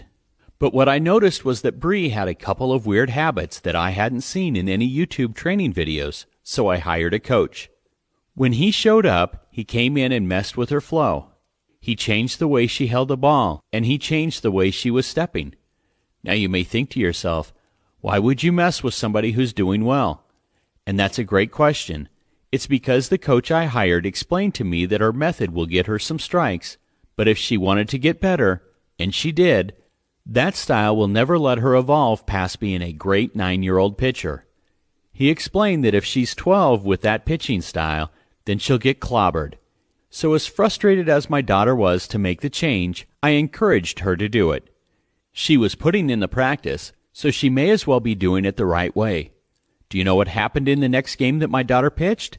It was her worst outing ever. She was pitching with the right form, but she couldn't throw a strike. She got done with that game and cried, and was really mad at me for messing with her pitching style. And what I explained to her is what I'm explaining to you right now. You can practice the wrong way and still be okay, but you can only reach your full potential by practicing the right way. Yes, it wasn't easy for a 9-year-old to digest this truth. I hope it will be easier for you. If I had let her put the time, effort, and energy into practicing the wrong way, it would have taken even more time to unwind those wrong habits she was forming. Eventually, Bree understood this notion of practicing right, and now she is practicing every day with the right form, and she's getting in the groove of a pitcher who could go on to compete at any level she wants. Remember, too, that the habits that may have helped you achieve something at one point in your life may not help you today. The habits that took you out of Egypt are not the habits that will take you to the promised land. I hope my coaching messes up your current game the way it messed up my daughter's. As you start putting your new success habits to work, you'll see the difference between old and new. At first, these habits may feel uncomfortable, like an awkward golf swing, but the little bit of discomfort that you experience now can result in the rest of your life being filled with abundance, joy, and wealth. And once you're on your way, you'll bring others with you. Malcolm Gladwell wrote the famous line, "You don't master anything without putting 10,000 hours in." This is true mastery.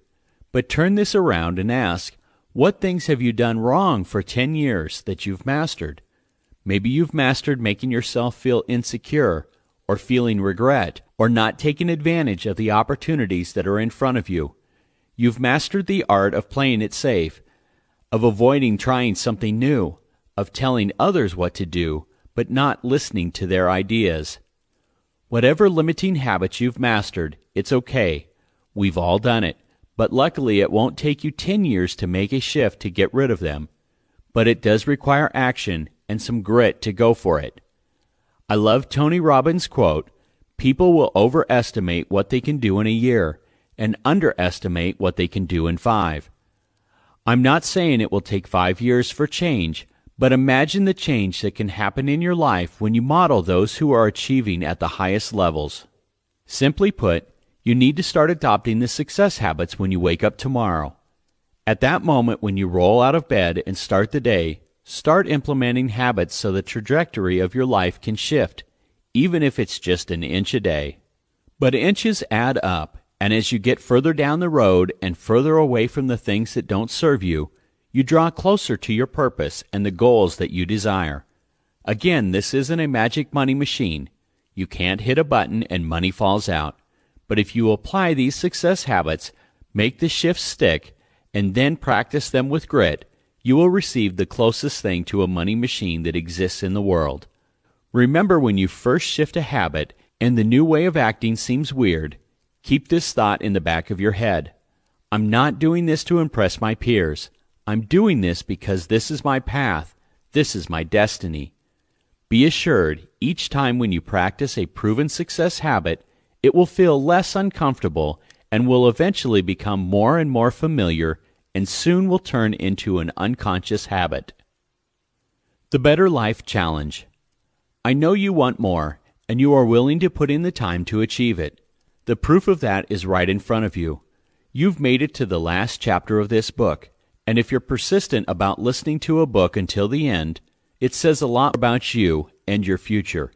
You're not the sort to give up. I know I've given you a lot to think about and do, but sometimes all you need is that one thing you got out of a book that makes all the difference. On many occasions in my life, one shift was all I needed to course correct. One slight shift today in direction makes all the difference tomorrow, and a year from now, and 10 years from now. So right now, I want to challenge you to do something that will start that shift in motion and not let you fall back to your old habits and the status quo. I spent many days and nights researching and thinking through the best way to get you started on your new course and how to make it stick. One way is doing a 90-day sprint. It takes away this big, heavy chore of change and chunks it down to a doable goal. But I wanted something even easier to implement that you could do in minutes a day in addition to the 90-day sprint. It would be something that would anchor the shifts you need to make, and you would barely notice they were happening. The result is a process you simply can't miss, an added feature of this book that will make what you learned stick and jumpstart you into action. Oh, and yes, I am ethically bribing you to use it as well. Bribes to get you to take action are not beneath me. To help catapult you into your new life, I have created the Better Life 30-Day Challenge at www.thebetterlife.com. I designed a specific quick action for you to do each day for 30 days. In just minutes a day, you will start reprogramming your habits effortlessly.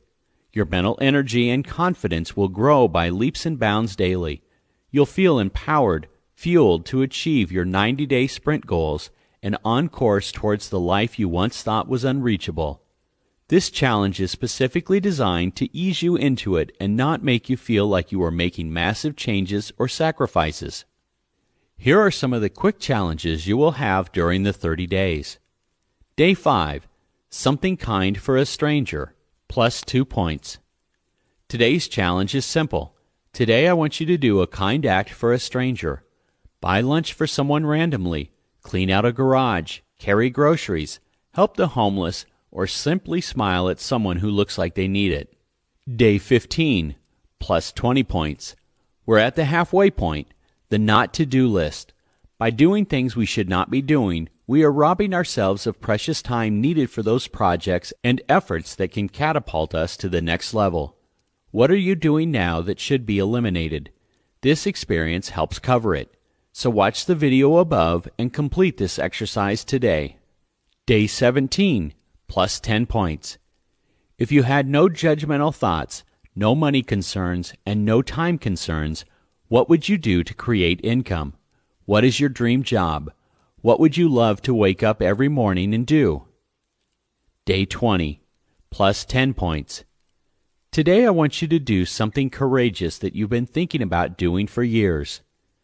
And the best part about it is you will not only have the ability to transform your life in 30 days, you can challenge friends and family to do it with you and share it on social media, all of which earn you points, and those points can win you incredible gifts, basically huge ethical bribes to get you to take action. If you're ready to stop thinking about a better life and start living it, then go to www.thebetterlife.com and join the challenge today. Now is your time. I know this may seem to be a crazy time to be alive, but in reality, now is the best time in history to put these success habits to work for you. Remember, uncertainty, wars, depressions, oppression, epidemics, and crazy times have been around for thousands of years, but we must remember that those who had the right success habits prospered in every era. Now is the greatest time because it is the time you are alive and listening to this. You can't postpone putting these habits into action for one more day, one more hour, one more minute. If you say now isn't a good time, then what you are really saying is there will never be a good time. A month can fly by, and so can a year or 10 years. Don't find yourself somewhere in the future trying to discover another book that could save you or take you to that next level. Don't wait 10 years to go to an inspirational live event and try to start fresh at that point. Don't let someone else take your idea in business. Don't let someone else take the job you want. Now is the time, your time. My grandmother's best advice to me, the grandmother who saved me, was don't stress about the things you can't change. I'd fail a test and she'd say, "Can you retake it?" I'd say no.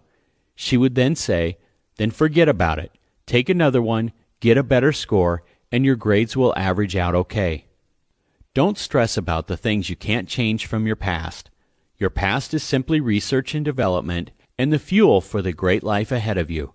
Just let most of the past die and only bring along with you the things that serve your bigger future. It's crucial that you focus only on the things you can change and how you can create a better life for yourself now.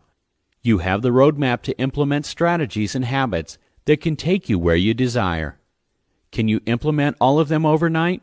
Absolutely not, but very quickly you will be astonished by the changes in your life as you make one small shift at a time. Start right now while you have momentum by taking the Better Life Challenge. Turn the wheel of life just an inch today and another tomorrow, and watch as your life takes form as the life you always desired. Your journey can begin today on that road to your next level of life with abundance, prosperity, and happiness. This isn't a quick fix, but these are the strategies that have allowed not only me, but the most successful people in the world move to the next level, and now you have them in your hand. You now possess the habits for your success. Dig in, take action, be gritty over gifted, and show the world what you're made of. About Dean. If Dean Graziosi can make it, so can anyone.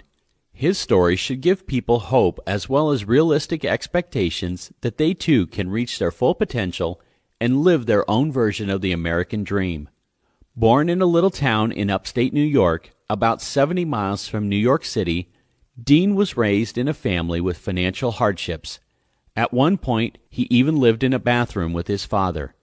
Struggling with minimal money, dealing with his parents' multiple marriages, and adjusting to over 20 moves by the time he was 19, Dean didn't have a chance to attend college, nor did he feel he was smart enough to do so.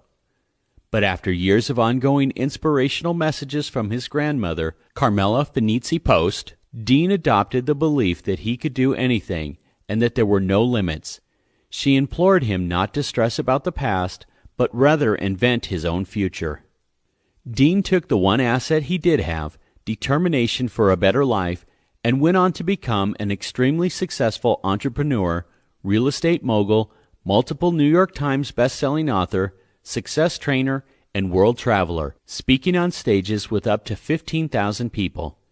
He is the author of the best-selling books Totally Fulfilled, Be a Real Estate Millionaire, 30 Days to Real Estate Cash, Your Town, Your Profits, and Profit from Real Estate Right Now. Dean also has done a weekly wisdom video series on success every Monday for the last 8 years, inspiring millions of people around the world. None of this would have happened without Dean's greatest gift, his past.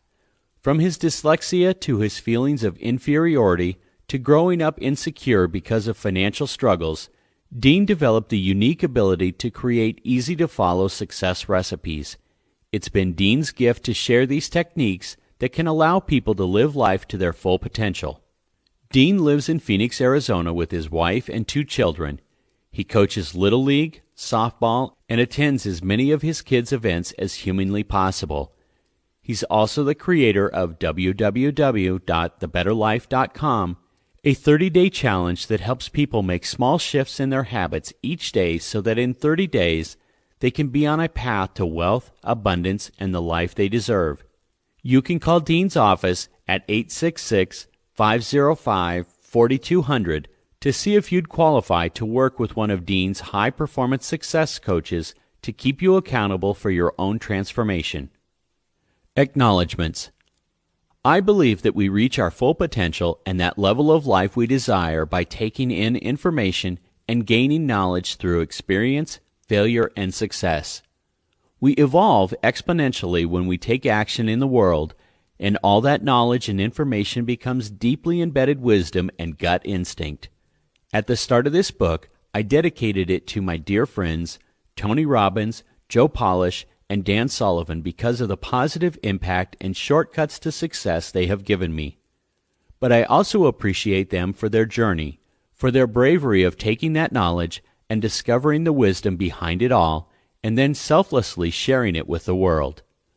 I've learned from great teachers like them, as well as Dale Carnegie, Earl Nightingale, and Napoleon Hill. To that list I would add Eckhart Tolle, Wayne Dwyer, Michael Singer, Brendan Burchard, David Bach. I could add many more names, but there isn't space enough to include all of them. Their transformative words, once digested into your soul, make it difficult to determine where their ideas end and yours start. As I wrote this book, as I wrote certain sections, I asked the question, where did this come from? Did I discover it through my own trial and error, through my failures, through my own success, or did I adopt it from others who'd trod that path before me? And at the end of the day, you realize that's what true deliverers of wisdom want. They're delivering you the roadmap to allow you to go faster once you integrate them into your own life, as I want to do the same for you. I did my absolute best throughout the book to share when I knew for sure where a given piece of wisdom or an exercise came from. I'm sure I missed acknowledging the source of some concepts, So here, I'd like everyone who's been a part of mentoring me, from past business partners, authors, friends, to loved ones, to someone on the street who shared a good thought, to know that it's the cumulative effects of all of you that allow us to achieve success faster instead of trying to figure it out more slowly on our own. I also want to acknowledge the people that helped me put this book together. Running multiple companies, trying to be the best dad in the world, doing real estate deals, traveling the country speaking, and doing masterminds while still coaching Little League and softball, time can be in short supply. Without my nephew, Tanner Sheldon, helping me put this book together and coordinating a lot of the pieces, without Bruce Wexler helping me create clarity in each chapter and ensuring that the material flowed together, without my team in Scottsdale, Arizona, and Jeremy Gabbert, who's my right-hand man, I could not have produced a book as good as I believe this to be. To Nick Savakia, my CFO and friend, and all the people who work with me on a daily basis to allow me to shine, to allow me to live in my unique ability, to allow me to practice the success habits that can make me live to my full potential, I give thanks. I could never do it without them. In one of my earlier books, I quoted the phrase, "It takes a village to raise a child." Well, it takes a village and a family to write a successful book and market it, promote it, and get it in the hands of the people who need it the most. Lastly, and most importantly, I acknowledge and appreciate the amazing family I have with my wife, Jonelle, and my daughter, Brianna, and my son, Brody. You are the light of my life. You are the reason I thrive, the reason I love, the reason I always want to evolve, to be a better man. No love could match what a father feels for his children. Thank you for the gift of being my kids. If you like this book and want an easy way to implement these habits, go to thebetterlife.com right now and take the 30-day challenge.